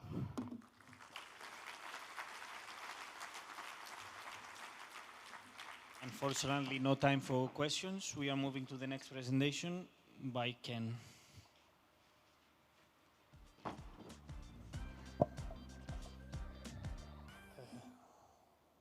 Good afternoon, everyone. My name is Kenn Papadopoulo, and I will present part of my PhD work, Partition Yet Connected, the Spatial Organization of Estuarine Elasmobranchs, revealed by integrated telemetry and BRUV. I'm sorry if I appear a bit dead inside today. Hopping on a plane after a wedding and flying across the world is not the best way to be ready for a presentation. But I'll try to do my best. So estuaries. Estuaries are very dynamic ecosystems. They're usually characterized by strong environmental variations. Elasmobranchs use estuaries for many parts of their life, whether it's for feeding or as nurseries. But the question remains that when we have multiple species of Elasmobranchs present inside an estuary, we don't really know how do they partition the ecosystem. Where do they go? How do they move? And this is really a baseline data that is lacking.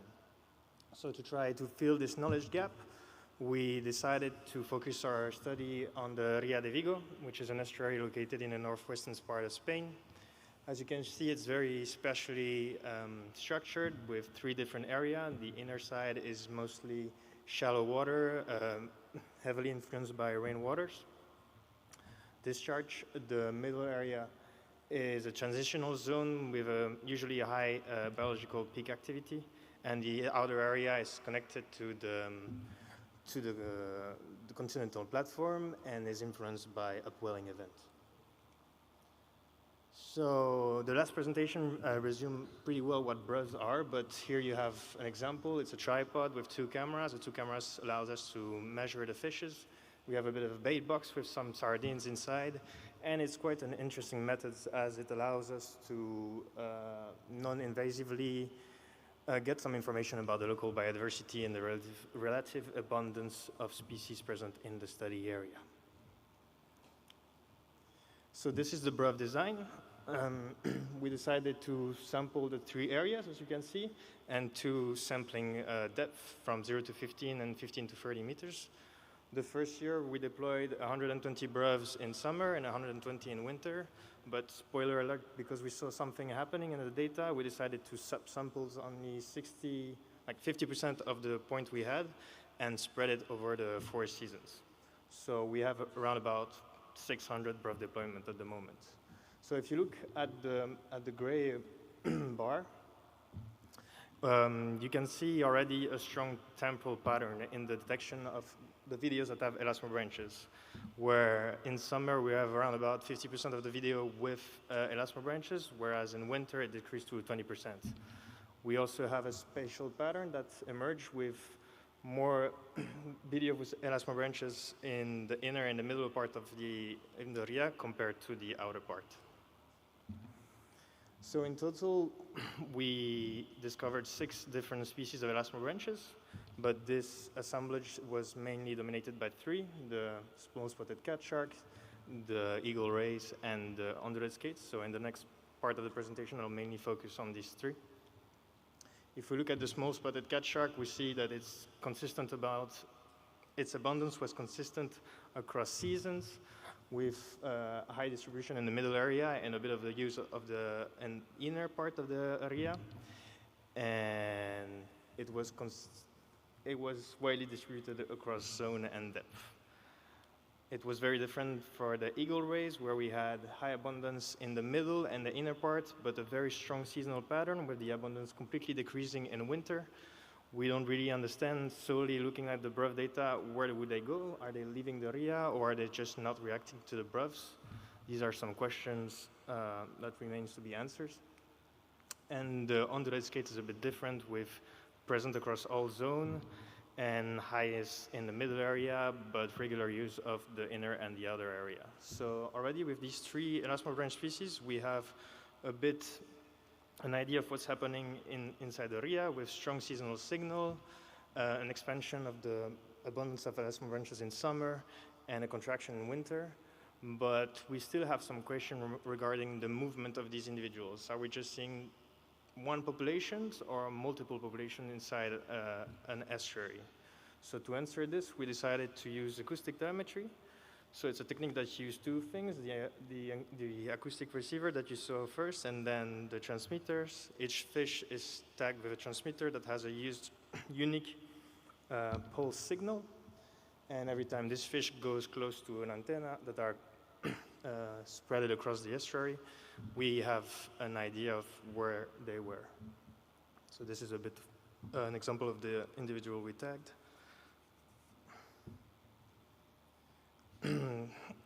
So as you can see, we kind of follow the same sampling design that we had for BRUVs, with 3 main boxes and 2 fences. So we know when one fish is crossing from one area to another. In total, we had more than 200 individuals tagged, with more than 70 individuals for the main 3 species. For those who are not familiar with the abacus plot, on the y-axis you have the number of individuals. Each line is an individual. On the bottom you have the time, and each dot is a detection. So if the detection was in the middle, it was yellow, inner red, and outer blue.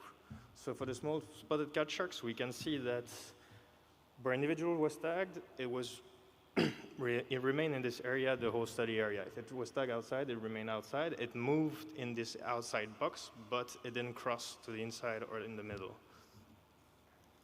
This was very different for the eagle rays. As you can see here, you have a strong seasonal pattern. So what we saw in the BRUVs, where they kind of disappeared during the winter, here we have a bit of an answer. They didn't disappear. They just switched from the inner part to the middle parts. But they were not reactive to the BRUVs. So maybe they were just not interested in feeding during that part of the year, or they're just more shy. And the undulate skates, again, was a bit of a half of the 2, which didn't travel too much, but did a bit more than the small spotted cat sharks. So as you can see, we really have an estuary that's partitioned but connected, with some species that are very resident in each of the area, and some others, like the eagle rays, that travels between each of the different area. We observe strong seasonal variation between summer and winter, And we really believe that the combination of multiple techniques really helps you understand more about the ecology of each species. Thank you very much.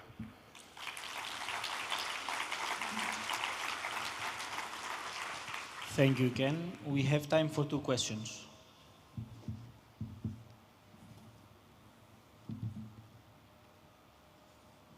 No questions? So thank you so much.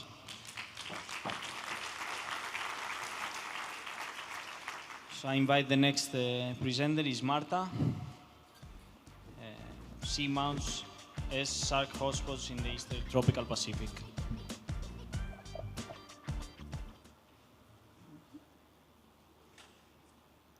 Okay, good afternoon, everyone. Today I'm going to talk about the importance of seamounts as shark hotspots in the Eastern Tropical Pacific. So I wanted to start with this global map showing the location of the more than 100,000 seamounts that have been identified globally. And as you can see, the extension of the marine protected areas is a very little area. Actually, like less than 10% of the seamounts are currently protected under any kind of marine protected area. Even so that the biological importance of these habitats has been widely recognized. So what are actually the seamounts? Seamounts are big topographic structures that raise from the seafloor up to at least 1,000 meters, and they create oceanographic conditions around them, for example, nutrient upwelling and also nutrient retention between the summit of the seamounts and the surface. And all these conditions attract small pelagic species, and by that also attracting large predators. But the effect of the different seamounts might vary between different regions, between different species, so it is important to study them. In 2010, we had the opportunity to do the first expedition to evaluate the distribution patterns of sharks and other pelagic species on the seamounts between Galapagos Islands and Cocos Islands. We had the publication in 2021, and this was thanks to a collaborative effort between different organizations and institutions. Basically, what we did, we departed from the Galapagos Islands, and we selected the shallowest seamounts on the Cocos Ridge, which is connecting the Galapagos Islands and the Cocos Island. And we used BRUVs in order to identify these abundance and distribution patterns of the species. We detected a total of 21 different species, among which were sharks and other pelagics. And also, it was very interesting to see that the shallowest and more isolated seamounts, such as Paramount in Ecuador and West Cocos in Costa Rica, is where we found the largest aggregations of sharks, and showing that the depth of the seamount was one of the main drivers, so shallower seamounts, and also the isolation. So it was very exciting to see how important the results were when the expansion of Cocos Island happened in 2021. So you can see the differences. Cocos Island was the little black circle in 2018, and then it expanded almost 27 times its original size, and we made sure that the seamounts were included within these new protection limits. And also we see the bicentennial marine management area around Cocos Island, which was also expanded 11 times. So most of the seamounts are now under some kind of conservation strategy. But then we wanted to answer a more specific question, and this is what I'm going to present today. We wanted to know if seamounts are really acting as aggregation centers for pelagic species in oceanic environments. So to do that, we thought the only way to do it is to divide our survey effort between the top of the seamounts and the open ocean. We selected the shallowest seamounts in Cocos Island National Park, which is Las Gemelas and West Cocos. And we did, we had two different hypotheses. The first hypothesis is that, of course, we would expect to find a higher abundance of predators and other pelagic species on the seamounts compared to the open ocean areas. And the second hypothesis is that we would find different oceanographic conditions on the top of the seamounts, like, for example, less temperature and higher chlorophyll, and that would be important for the aggregation of these pelagic species. So we use pelagic BRUVs, as the other colleagues presented. We're using these structures with two cameras pointing towards a bait container so that the bait container releases other to attract predators and other pelagic species. We use a system where we have 2 lines, each line with 3 BRUVs, and we deploy 2 lines simultaneously, separated by 1 kilometer, and we do 3 deployments per day. In order to study the oceanographic conditions on these habitats, we used a CTD. We deployed it up to 100 meters depth to measure different oceanographic drivers, such as salinity, temperature, chlorophyll, etc. So we did 4 expeditions between 2021 and 2024. Each expedition was about 15 days. And in total, we deployed 400 BRUVs and 65 CTD deployments. What we detected is a total of 32 species between small teleost, large teleost, and Elasmobranchs. As you can see on the Elasmobranch graph, we see that the hammerhead shark, Sphyrna lewini, is the most abundant Elasmobranch species, followed by the silky shark and the thresher shark. And it's not a casualty that these 3 shark species are the most targeted by the longline fisheries in Costa Rica. And as we expected, and as you can see in these simple but very informative graphs, we detected way more abundance and significant differences between the Elasmobranchs, the seamounts and the open ocean areas. And this was especially very significant for Elasmobranchs. As you can see, we would almost not detect like 0 Elasmobranchs when we would get away from the seamounts. Also, we evaluated the differences in the community structure between the different habitat types. You can see the little dots are the samples, and the distance between the dots show differences in species composition. So you can see a clear differentiation between the community structure of the species, between seamounts, which are clustered on the left, and the open ocean, which are clustered on the right. Also, in red letters, you can see the most significant species associated to each of these habitats. So we can see a strong, significant association between predator species, especially the hammerhead shark and the thresher shark, that were positively associated to the seamounts, compared to the species that were more associated to the pelagic environments in the open ocean, such as smaller pelagic fishes, jacks and marlins and smaller schooling fishes. And also in the blue arrows, you can see the effect of the different environmental drivers. So for example, we can see a strong effect on temperature, showing a slightly lower temperature associated to the seamounts. We can see also that the thermocline and the pinocline were shallower on the seamounts compared to the open ocean. And that's showing this vertical mixing that the seamounts produce on the top of them compared to the open ocean, where we have a stronger stratification of the waters. So this is kind of demonstrating that the seamounts are capable of changing the oceanographic conditions around them and promoting a good environment for the attraction and the aggregation of these top predators. So this is one of the best moments during our expeditions when we can detect these huge schools of hammerheads. And in general, and as a general conclusion, we demonstrated by this study that the seamounts are truly acting as aggregation sites for predator species that are currently endangered, globally endangered, like the hammerhead shark.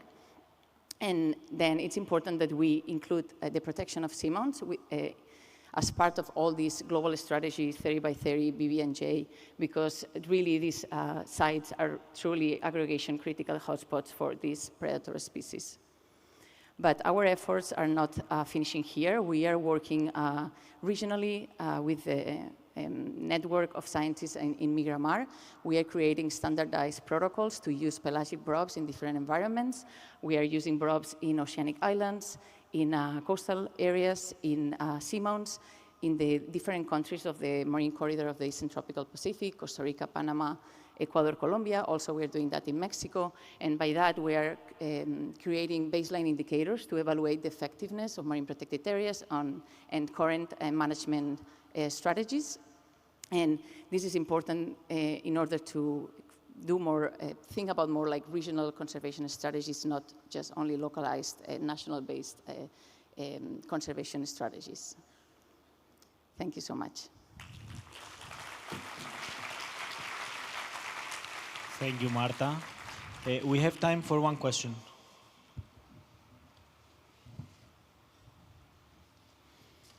Question? Thank you, Marta. I really enjoyed your talk. Do you see any differences in between the two seamounts with respect to the Elasmobranchs abundance or composition? Yeah, so we are, during all the expeditions that we've done in 2018 and in 2021, we see a consistently more abundance in West Cocos compared to Gemelas. Initially, that was a bit strange for us because Gemelas is closer to Cocos Island, so you would think more species are using Gemelas. But on the first paper that we published, our hypothesis is that, first of all, Gemelas has been more exposed to longline fisheries historically, because it's closer to land as well and closer to Cocos Island.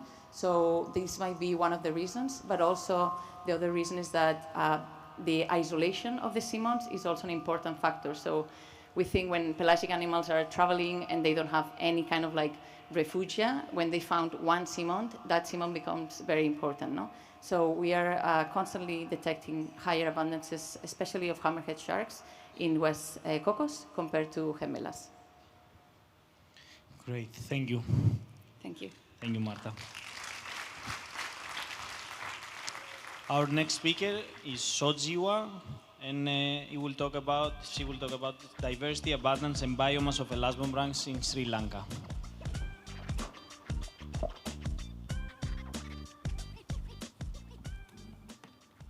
Good afternoon. Today I will talk about distribution, abundance, and death. Structure of abundance of Elasmobranch in Sri Lanka. This research was conducted under the Dr. Fridtjof Nansen Ecosystem Survey in 2018.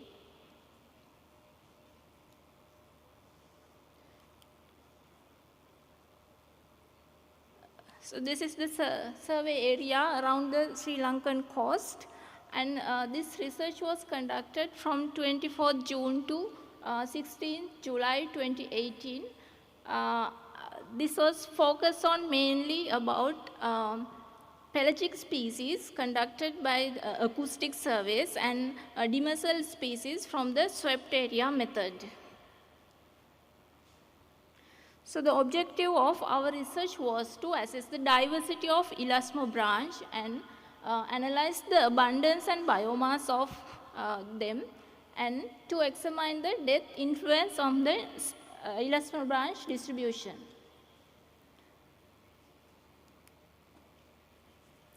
So for the species composition was determined by identifying all Elasmobranch taxa recorded in each toll station. The total number of species and families were calculated, and taxa were grouped into major categories like sharks, rays, and chimeras. The relative contribution of each group was expressed as percentage of total species richness, and then the Shannon-Weiner diversity index was calculated to quantify the sharks, rays, and chimeras in the survey area. And then abundance analysis was quantified as a numerical number, that was number per square kilometer. The total abundance was calculated for each species along the coast. And then species were ranked based on total abundance to identify dominant taxa and evaluate community structure. The abundance analysis was performed to assess species dominance and the distribution of rare taxa within the assemblages. And then death sampling stations were categorized into death strata, and diversity, abundance, and biomass were calculated across these death strata. And then the statistical comparison was done. So these are the results of the survey. The assemblages was dominated by the sharks by their abundance. After that, rays, and then the chimeras. And these are the families that we found during our survey. These results was taken from 43 bottom trawls and 1 pelagic trawl. So there are 7 shark families and 8 ray families and 1 chimera family. These are some species we have recorded during the survey. And this is the Shannon-Weiner diversity index among each depth strata. First strata was from less than 100-meter depth. The higher and more variable diversity in shallow waters were found, that is less than 100 meters. And the lowest diversity at the mid-depth, 100 to 300 meters. Moderate diversity in deeper waters. And interpretation is limited by low sampling in deeper strata.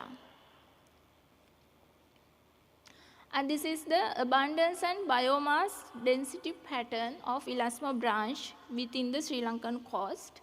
So this graph shows how shark species were dominated in each places by their species level, and this also by biomass density.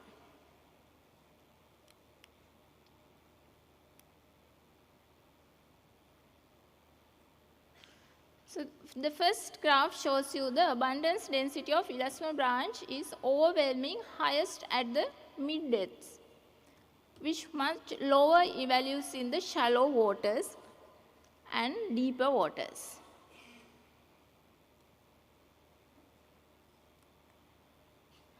Abundance diversity showed a strong increase in trend at mid-depth. However, there are no significant difference in between each depth strata. The biomass density of Elasmobranch varied marked across the depth classes, with the highest value observed at the 100 to 300 meter depths. Biomass density did not differ significantly across depth classes. So these are the importance of these findings. We have recorded 77% of abundance and also the 52% of biomass, which are declared as the rare species. And also ranked abundance analysis demonstrate a highly uneven assemblages dominated by a few species with long tail of rare taxa contribution sustainably to overall biomass. So this results indicates higher ecological importance and fractional role of deep water species. And as conclusions, the Elasmobranch community within Sri Lankan coast is highly structured by depth classes and dominated by a few species and supported by many rare taxa. So these results indicate ecologically important and potentially vulnerable. So we are recommending proper conservation and monitoring method for sustain this Elasmobranch resource in Sri Lanka. So I would like to thank all the research team from the Dr. Fridtjof Nansen and Dr. Peter for identification. Thank you.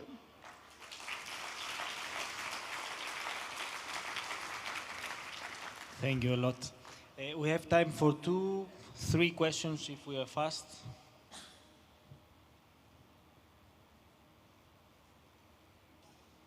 No questions at all. Thank you so much.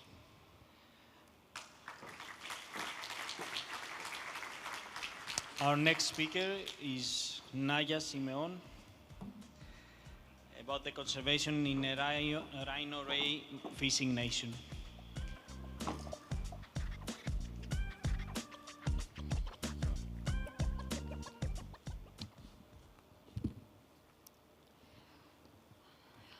Okay, hello, good afternoon, everybody.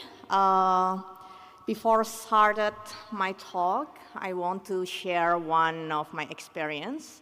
Like about 2 years ago, I have such unfortunate honor to announce the first extinction of the marine species with my colleague Julia Constance and another colleague from IUCN, the first extinction in the modern world for the Java stingray. And after that, I don't want to write or assess another extinction. One is enough. My name is Benaya Simeon, and I would like to present my project from my PhD project. It's my first chapter and my 2 chapters on my presentation, so maybe if like the time is not enough, just come to me and then have a chat. On this opportunity, I would like to present about conservation in a rhino ray fishing nation, a last stand for the clown wedge fish. I came from Indonesia, even though I'm now studying in Australia. Indonesia, we always be the villain on the shark mortality. We are the second largest fishing nation after China, and then we are the most world's major shark fishing nation. Well, we are the biggest shark fishing nation. And then, but we have like 17,000 islands, and then the 4th most populous country in the world, and 90% of our fisheries are artisanal. So a lot of problems happen in our country. The second question, another fact is like Indonesian production of rhino rays depleted 80% in the last 10 years. And how to begin? What to do after that? Because the fishing pressure remains even up until now. With all of the problem, the big question for us, the Indonesian conservationists, is like, should we just give up because it's too hard or it's too complicated? But in this opportunity, I would like to thank to the organizer who made it really inclusive, that Indonesian participants, we are the highest number of participants from developing country. And then we also, in this opportunity, I also would like to thank to funders who made it possible to us, the Indonesian participants, to come to Shark International in Sri Lanka. But back to my presentation, should I give up or should we give up or not? The big question is like where to start. And then I checked the national fisheries data because I work a lot with policy before. With all of the fisheries data and then all of the data resolution with all of the math, GLMN, and all of the statistics that I don't want to present because that's too complicated and not interesting to be presented, I found that like 30% out of 1 million fishing boats in Indonesia interacted with rhino rays. That's just the fishing boat that's registered by government. And first fishing gears that caught rhino rays is gillnet. It's like more than 200,000, almost 300,000 fishing boats. And then hooks and line, it's like more than 30,000 fishing boats. And then boat net, more than 7,000 fishing boats. Gillnet contribute 40%, hook and line contribute 26%, and boat net contribute 26%. Gillnet, like it has the highest fishing, like the highest fleet, but another problem is boat net, that it's like really have high catch rate. Like it's only have like 7,000, but the number of the percentage that interacted with the rhino rays is like almost high as hooks and line that has more than 30,000 fishing boats. And then I checked the catch per fisheries management area. In Indonesia, we have fisheries management area as a fishing ground that we need to manage. And then it's like focus on particular fishing ground. And then we figure out that the main fishing ground is in Sunda Self Basin, in Fisheries Management Area 711 and Fisheries Management Area, is that has the line, red things? Oh, 711 and 712. So it's like all of the percentage, all of the focus is like in the western part of Indonesia. And then the findings from this chapter is the highest catch recorded in Sunda South Basin, which is in the western part of Indonesia. And 30% of fishing gears in Indonesia interacted with rhino rays. Big findings that dominated by particular fishing gears. And then gillnet and bowstay net need to be really considered about the fisheries management. And then fisheries management need to focus on particular fishing gears and in particular fishing grounds. And then which species need to be focused on? It's like another chapter on my PhD. Because we have so many species and all is on the red list and all almost extinct. What should I do? But thank you for my supervisor, Peter Kine, and Safe Horses Foundation that forced me to look searching the most, to work on the most hardest or the most difficult species, which is clown wedgefish. This is like such mythical creatures for me because last time it was recorded, I was in kindergarten. And then we don't have any specimen of it. And we only have 16 individuals recorded in the history. But fortunately, in 2019, another colleague from Singapore found it, rediscovered it, and then the trader said it came from Indonesia. So, and more individuals continue to be discovered through Facebook. More discovering about this species, but only less than 30 individuals recorded up until 2022. And yeah, it's like one of the rarest vertebrate with limited information because we just know it's like small, it's like dwarf, and then like still many questions because it's like really limited information that we found. What size is the juveniles, what size is the sub-adult, what size is the first length of the maturity, and what size is like the maximum size. So, but the question is like where to find it? Because the record was like only in the landing site or on the market, and then like we have so many islands, where to find?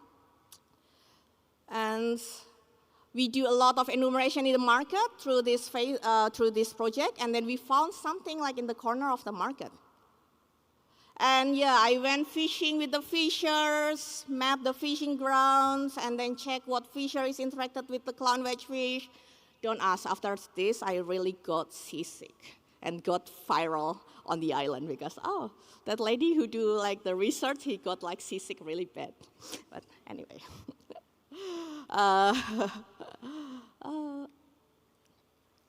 And then like I went from island to island, and then I focused on 4 islands in 19 villages, and then I got 121 respondents. Talked to the fishers, went to the local barber, talked with them, and then, oh, we found it in somebody's kitchen. Yeah, I can't cry and then I can't laugh because like, yeah, it's hard.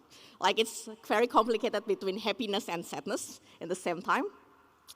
And in total, this research recorded 37 individuals. So since 1934, we recorded about 70 individuals. And it's like this species interacted with particular fisheries. It's like mixed fisheries for threadfin fisheries, for example, demersal fisheries and shrimp. Okay, 1 minute left. And well, based on the information, I got the length distribution, which is like maybe can be helpful for the conservation. And the fishing ground, we mapped the fishing ground, and we figure out that it was like only found in this old ancient palo drainage in Malacca Strait. So it's like really endemic on that area. And Sunda South Basin need to be prioritized as conservation action, but we also need to work on the clown wedgefish to implement it at the grassroots local level. Preventing species loss, of course, requires urgent conservation action through improved fisheries management in the major fishing nation. And through this project or through this research, we already got some fishers that voluntarily love to release the clown wedgefish alive, so it's such a hope. And Thank you very much, especially for Safe Forces Foundation, who forced me to do it. Thank you.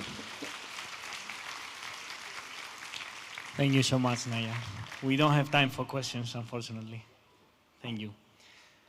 And our last talk is Melissa, Importance of Monitoring Shark and Ray Processing Sites.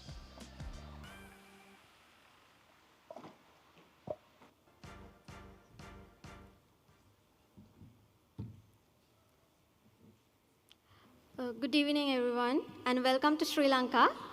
I'm Malisha Herat, and it's an honor to present our research regarding the importance of monitoring shark and ray processing sites in Sri Lanka with a focus on improved conservation and compliance. First, let's have a quick overview of shark fisheries in Sri Lanka. Shark fisheries in Sri Lanka have undergone a major transition over time. In 1990s, sharks are actively targeted in Sri Lankan waters, but today, however, sharks are not actively targeted. They are caught mainly as bycatching our tuna and billfish fisheries. When we consider the major fishing gears, sharks are mainly captured through long lines, gill nets, and gill net long line combinations. You can see in 2012, gill net long line combinations account for 53%, followed by gill nets 24% and tuna long lines 20%. Despite being a bycatch, sharks remains economically important. Especially shark meat, either dried or fresh meat, are highly consumed by Sri Lankans, and fins as a high-value export commodity, and skin for leather, and shark oil extracted from deep-sea species, as well as even their jaws and teeth are also sold as souvenirs, especially in tourism industry. Here you can see the high retail and wholesale price of sharks, here fresh meat and the dried fish. And 95 metric tons of export quantity recorded in 2021, and these data are also from 2021 records. And looking at the production trends in Sri Lankan shark production, you can see 1999 peak, and there's a significant decline following that peak. It's basically because of our fleet transition to more profitable tuna targets, as well as we have to give some credits to government interventions as well. And you can notice a sharp anomalous drop in 2005. It's a direct impact of 2004 devastating tsunami disaster. And Sri Lanka has implemented several conservation strategies to address the vulnerability of this species. One is 2001 ban on shark finning at sea, and the second one is 2013 Sri Lanka National Plan of Action for Sharks. Having said that, there are 5 shark species which are legally protected in Sri Lanka. 3 treasure sharks, 3 treasure sharks, oceanic white-tip sharks, and whale shark. Here you can see common treasure, pelagic treasure, and big-eye treasure, which are named as legally protected species in 2012, and oceanic white-tip sharks and whale sharks in 2015. And you can notice all of them are in the threatened category in IUCN Red List. And the central question for our research was that these legislative frameworks are translated into ground level compliance. So the objectives of our research was to assess the species composition of sharks and rays in major landing site in Negombo, and to quantify the proportion of legally protected shark species. And our study area is Negombo. Our study was conducted at Shark and Ray processing site in Negombo. And we used logbook records of 2 years, 2019 and 2020. And altogether, there were 706 records. Those are not only whole sharks and ray specimen records, and they were also included shark fins, internal organs, and mobile gill plates as well. And we tried to identify those species into the lowest possible taxonomic level. And we categorized them into identified sharks, unidentified sharks, protected species, and mobulids. We analyzed and calculated percent composition and assessed the proportion of protected species just to get a better understanding about both ecological and legal aspect of Sri Lankan shark fisheries. Here is our results, and you can see 51% of records have been identified to at least generic level, and 26% remain unidentified. And most importantly, 18% of records are legally protected species which are prohibited to catch. And you can see some of the species we identified: silky sharks, blue sharks, tiger sharks, hammerhead, mako sharks, with oceanic white-tip sharks and treasure sharks, which are protected, which are legally protected in Sri Lankan waters, and some mobulids as well: Mobula terrapacana, Mobula mobula, and Montereys. And in this picture, you can clearly see treasure shark fins and oceanic white-tip shark fins, which is a clear evidence for the illegal exploitation of Sri Lanka. And here the legal compliance status of the record entries: 18% of illegal landings recorded, and remaining 82% is unregulated or unidentified species. We discussed those things. And 51% of records identified to at least generic level, and it shows the potential for effective monitoring. And the most important thing is, within this 51%, there are some highly vulnerable species such as hammerheads, which highlights a serious conservation concern. And 26% of unidentified shark records were there, indicates a high or major traceability gap, and also lack of taxonomic expertise as well. And 18% of entries are legally protected species which are prohibited to catch. It's a clear evidence of ongoing illegal exploitation. And the weak enforcement of those legislative frameworks at these landing sites and processing sites is one of the key drivers of this illegal trade. And these processing sites act as a critical monitoring points, which are often overlooked in fisheries management in Sri Lanka.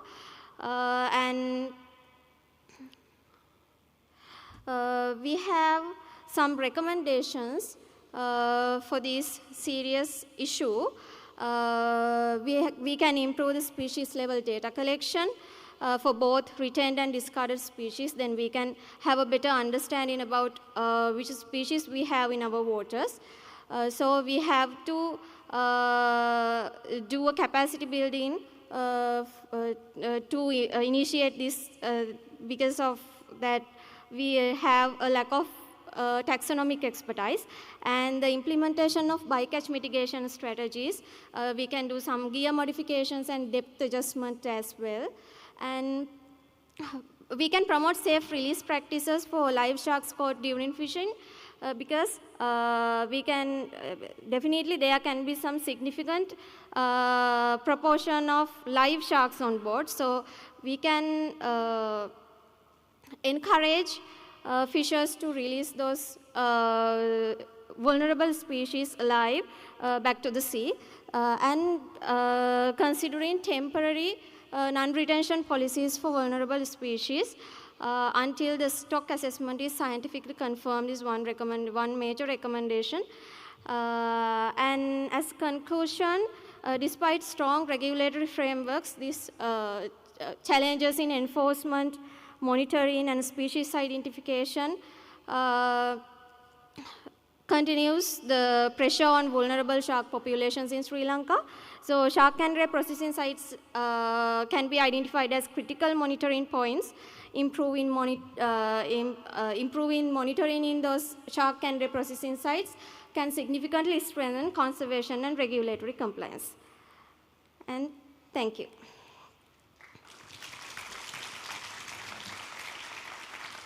Thank you, Melissa. Unfortunately, we don't have time for questions. This is the end of the session. I would like to thank all speakers for keeping the time. And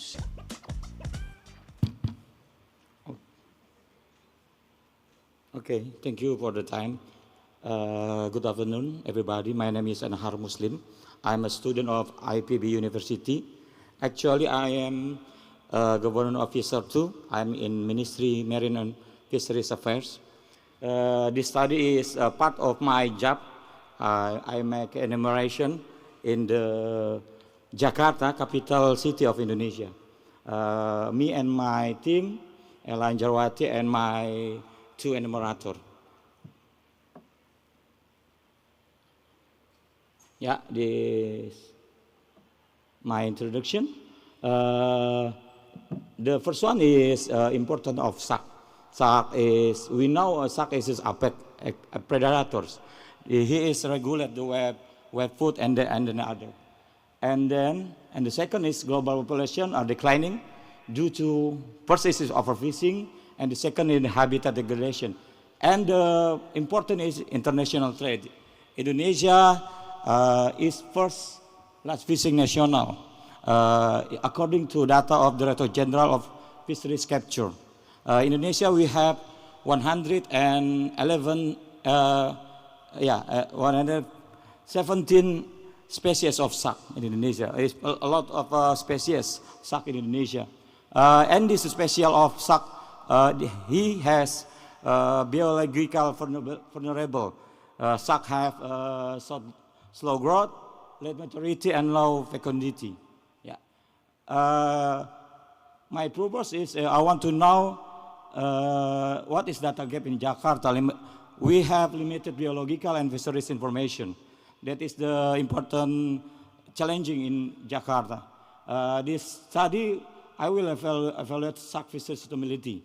We will determine species composition and growth patterns. And the second, assess sex ratio and maturity stage. And the last is, I want to know the document fishing gears, vessel types, and fishing grounds.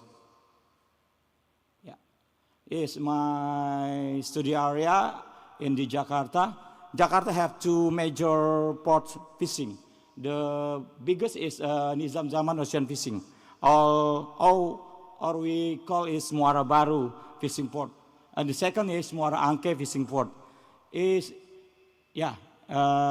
two is the major of port fishing in Jakarta.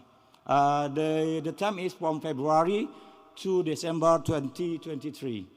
My research approach is field-based survey combining by biological measurement, field observation, structure interface with fisher, from fisher, traders, until to the exporter. Yeah. My data collected is, first is biological. My team will collect the length, weight, sex ratio, and male maturity. And in the fisheries aspect, my team take the data of gear, vessel, fishing grounds. And the utilization, I want to know the flow of trade chain from the fishers to the trader to export. And the analysis, for biological data, I will use length-weight relationship according to FND 2002. And the second, I want to know sex ratio for deviation from 1 to 1 ratio. And the third is, I want to know maturity stage, but it's only male, because this port fishing is very busy. We cannot take a sample for the female. Yeah. That is the challenging. And then I want to know the utilization and trade chain. Yeah. I will to special mapping fishing growth plotted. We have FMA fisheries management area. Yeah. It's the result for fishing effort. The record is 112 vessel, 85 fishing vessel, and 27 is transport vessel. Yeah. Fishing gears used to catch the shark is first is gill nets, tuna squid long line, purse seines, and hand lines. There is a lot of gears to capture the cats. This is important. Major fishing area, we have quite a wide of fishing area from the Indian Ocean to the Arafura Sea in the Papua. The landed volume for the February until December is shark more than 60 ton. It's only 11 months. Yeah.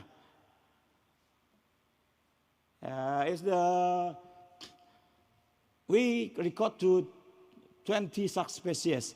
15 is listing in appendix CITES. It's very a lot. Family of Cacarinidae. Yeah, this is special.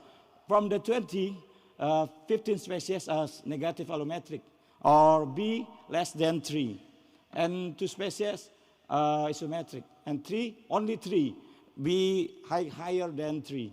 Gallosidophyr, Silocilum spp. Now, is this the sex ratio? Female capture dominated.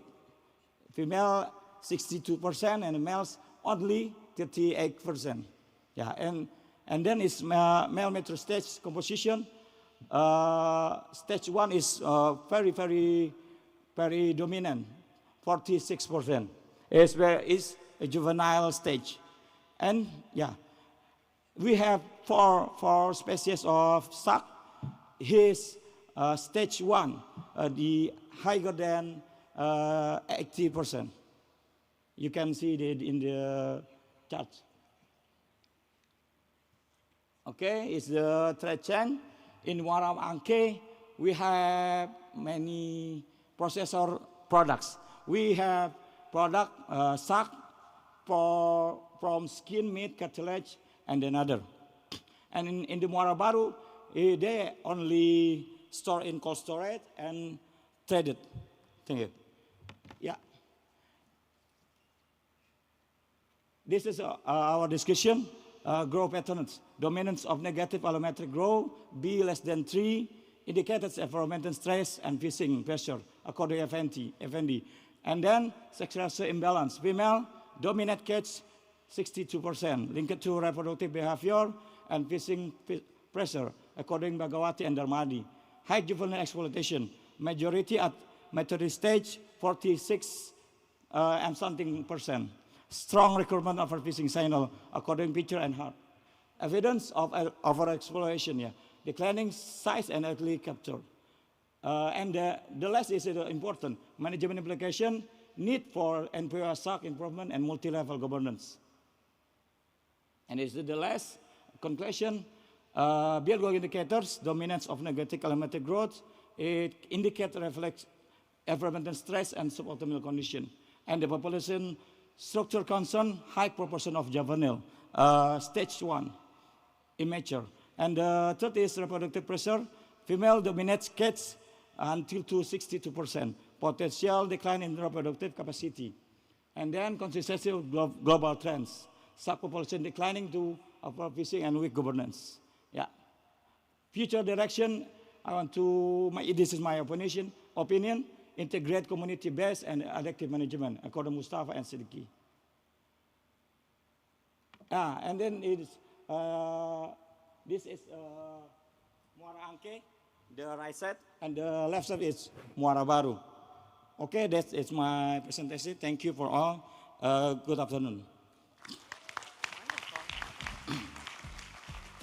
This was absolutely wonderful timekeeping.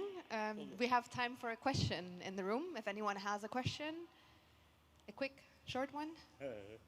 Don't be shy. Very shy. I think that there are no questions. Oh, here's one.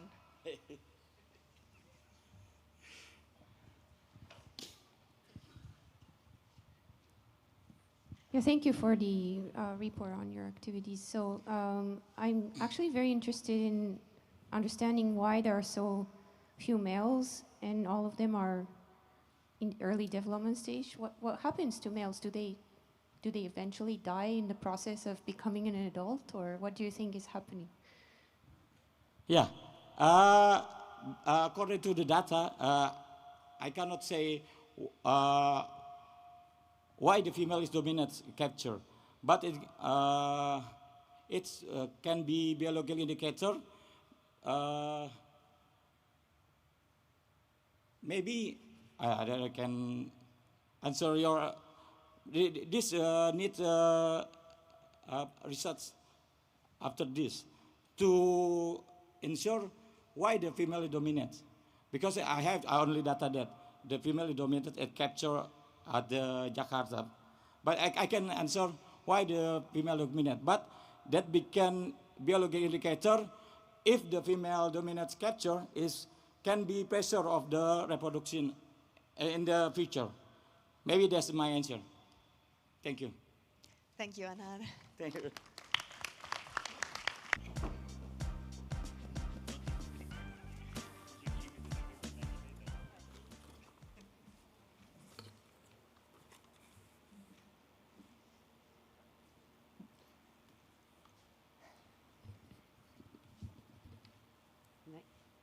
So, good afternoon, everyone. My name is Ana Lúcia Furtado Soares, and I am from the University of Munich and the Elasmo project. And today I will bring you the first multi-year data set for sharks and rays of Angola, a region that has extensive fisheries, although it's poorly undocumented. So my work focuses on the southern part of Angola, which has higher fishing pressure. So this area, so we are focused on the region of the Namib and the southern Angola. And this region lies within the Benguela Current large marine ecosystem. This current brings one of the most productive upwellings globally. But despite this productivity, very little is known about these fisheries and the impact on this species. So what did we do? In a cost-efficient way, me and a small team of students, we did surveys between 2021 and 25. So there's a little mistake there. It's 9 surveys, not 5. So we went a couple more times there. And we had 3 main landing sites: Sacomar, Rocha Magalhães, and Tombo Fishing Cooperative. As it indicates, the Tombo Fishing Cooperative had more small-scale fisher boats landing. So this is where we concentrate most of our work. And basically, the objectives of this, to answer the objectives of this work, what we have to do, we had to ask what is being landed, and for that we did some interviews, which I will talk later. We tried to assess the species diversity and conservation and characterize it as well, which is very important. So what is the demographic profile of the landed animals? And identify when are the most vulnerable life stages exposed. So, firstly, fishers interviews. So we managed to interview 83 male fishers, which already shows the demographic in Angola of the fisheries. What are we looking with this? It's to complement our landing data, because it's very important to take into account local ecological knowledge in a region that doesn't have a baseline data for the species.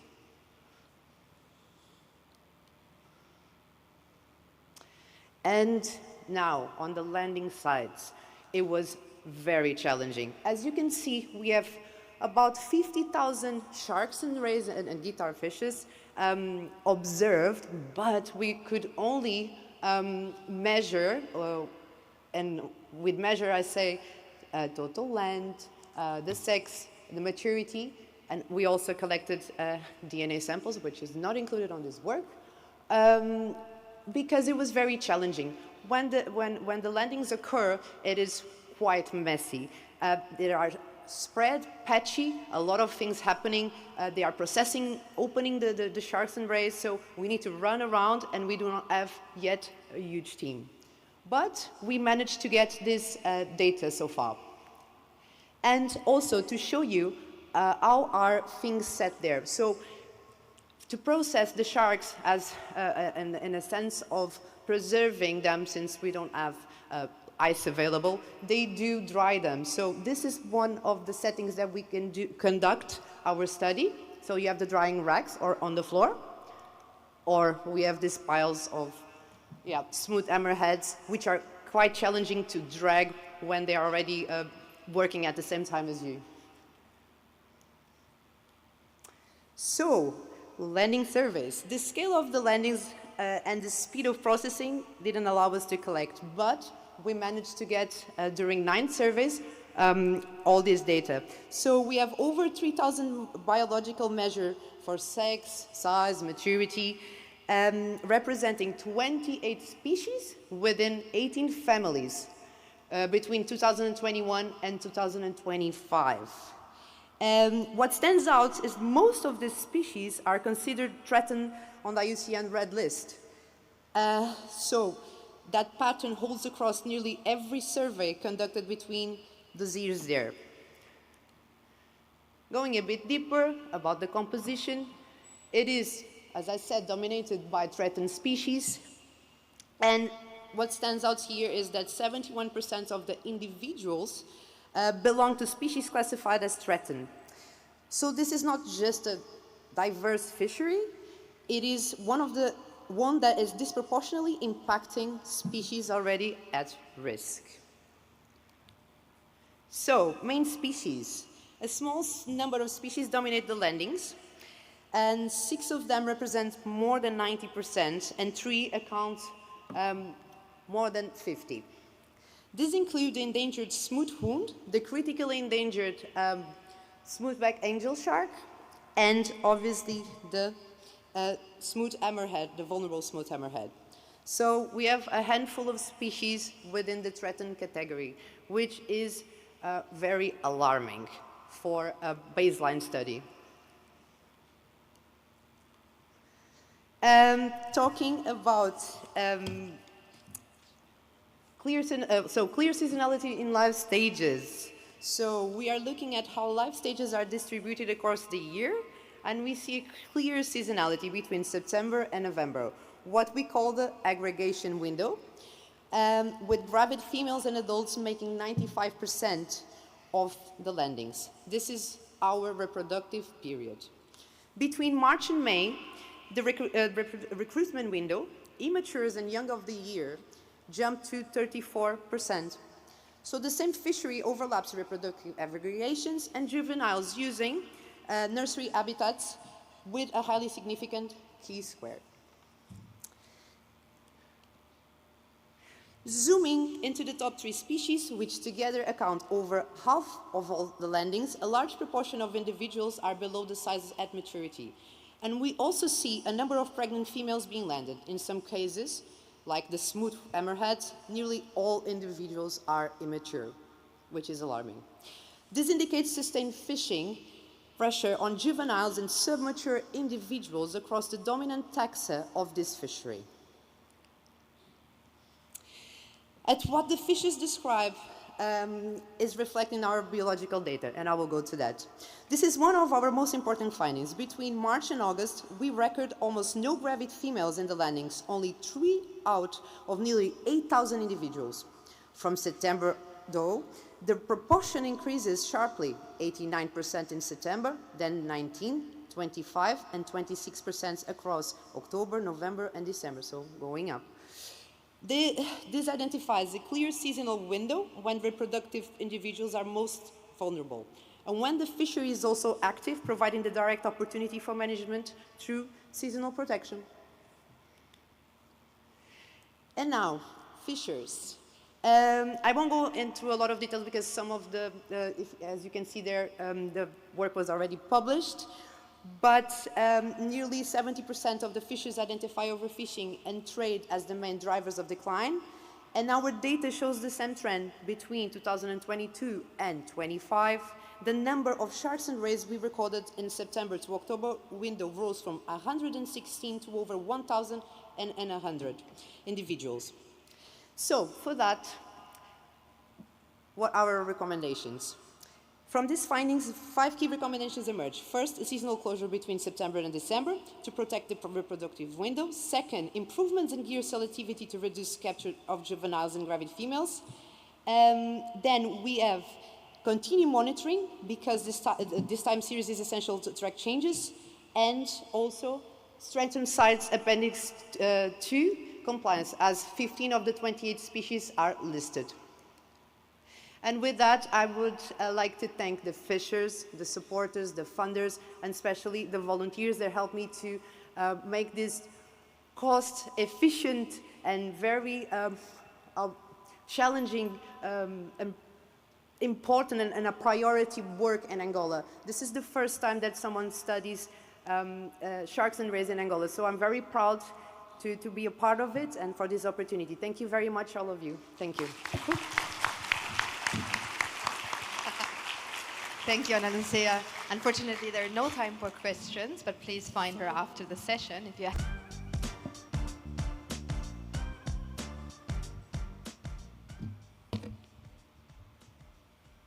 Hi, so this is Dilrukshi from Sri Lanka. I'm working as a researcher in Blue Resources Trust. Hope you had a great day so far with lots of amazing research stories. So this is my project. So in Sri Lanka, we have more than 900 fisheries landing sites. So, and also each and every day they are landing sharks and rays. So, but we don't know how about their landings, what they are landing. So it's important to understand these patterns when we go to their conservation and management plans. So here, this is my study about their abundance. It's depend on the fisheries landing site surveys.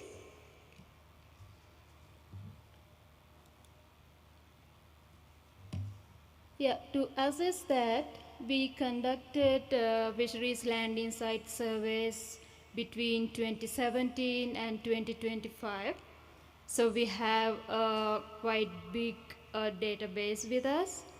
So in total, as you can see, we have more than 3,900 surveys, and it's more than 56,000 specimens.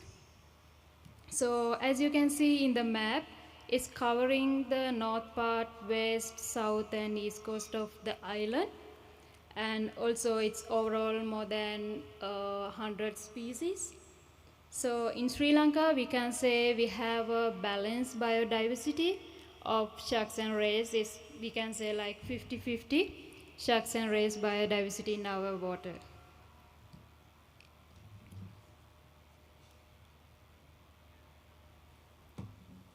So, and also, it's also important to know what we have in our water when we go to the management plans. So here you can see some examples of our diversity of Elasmobranchs landed in our landing sites. So we recorded lots of sharks and rays in our sites. Here are a few samples from 2017. According to this graph, also you can see these are the IUCN conservation status of recorded sharks and ray species in Sri Lanka. So a large proportion of them under the endangered and vulnerable. So then we can say it's overall, it's indicate that a significant portion of the species recorded in Sri Lanka is in a threat. So this pattern suggests that its fisheries are interacting heavily with a threatened species, raising important conservation and management concerns. And this is the important map according to our data. This is the biodiversity hotspot map. So here I map the top 10 sites according to our data. You can see the top 3 sites, the one from the west part, we are calling the Chilau fish market. This is the top 1 hotspot area. And the second one recorded from the southern part of the Sri Lanka, we are calling the Kirinda Fishery Harbour. And third recorded from the east part of Sri Lanka, where our research station also based on the Walachani Fishery Harbour. So that is the third hotspot in our, according to our data. So then let's move to the what are the species composition of these top 3 sites. The first one is the Chilau, so that is from the west part of the Sri Lanka. According to the graph, you can see it's showing kind of a balanced species composition. So it's like covering and it's have a strong, without any strong dominant. So we can say it with lots of species and a balanced species composition and also a good ecological stability as well. And when we move to the second hotspot, it's recorded from the west coast of, it's recorded from the southern part of Sri Lanka.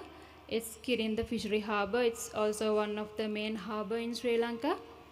It's kind of a dominant species. We can see a Neotrigon indica. Other than that, it's kind of lower evenness. We can see when we look at the graph. So as a summary, we can say it's a less evenness site when we comparing it with the top 1 site. And the third site is a Walachani Fishery Harbour. It's from the east part of Sri Lanka. In here, also you can see it's kind of a mixed species. Some of them are pelagic, some of them are coastal, some stingrays as well. So it's a kind of balance and with a multi-habitat graph and the site.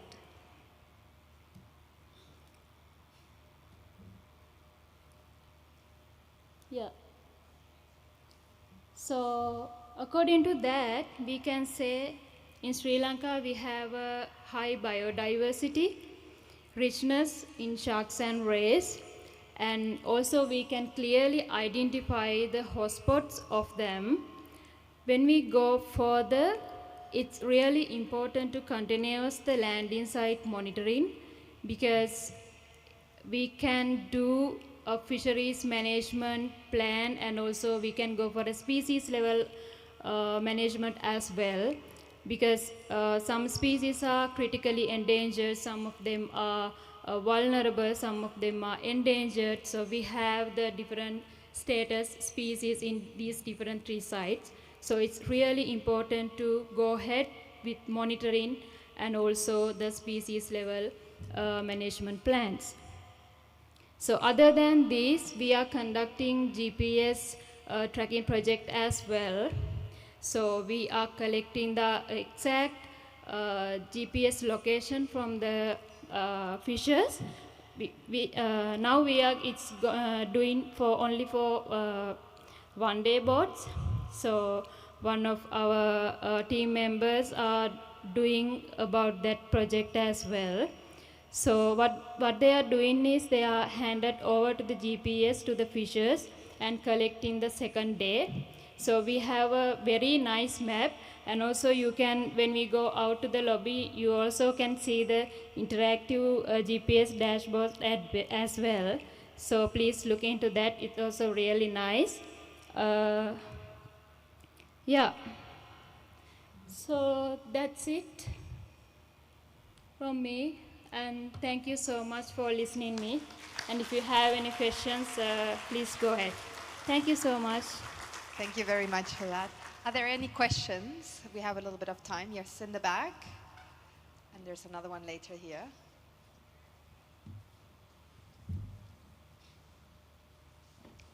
Thank you very much for a wonderful talk. I was just wondering if there's any form of fleet size or fishing effort data around the coast. So as a fisher effort data, we have the only number of days with us. Yeah, that's the only data we have. Yeah. Thank you. Thank you. Thanks. There's another question here.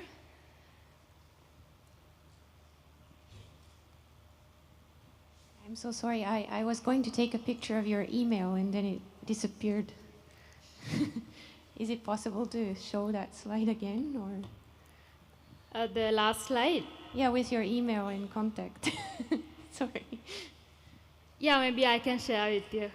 Thank you so much. Thank you. Great. Are there no more questions?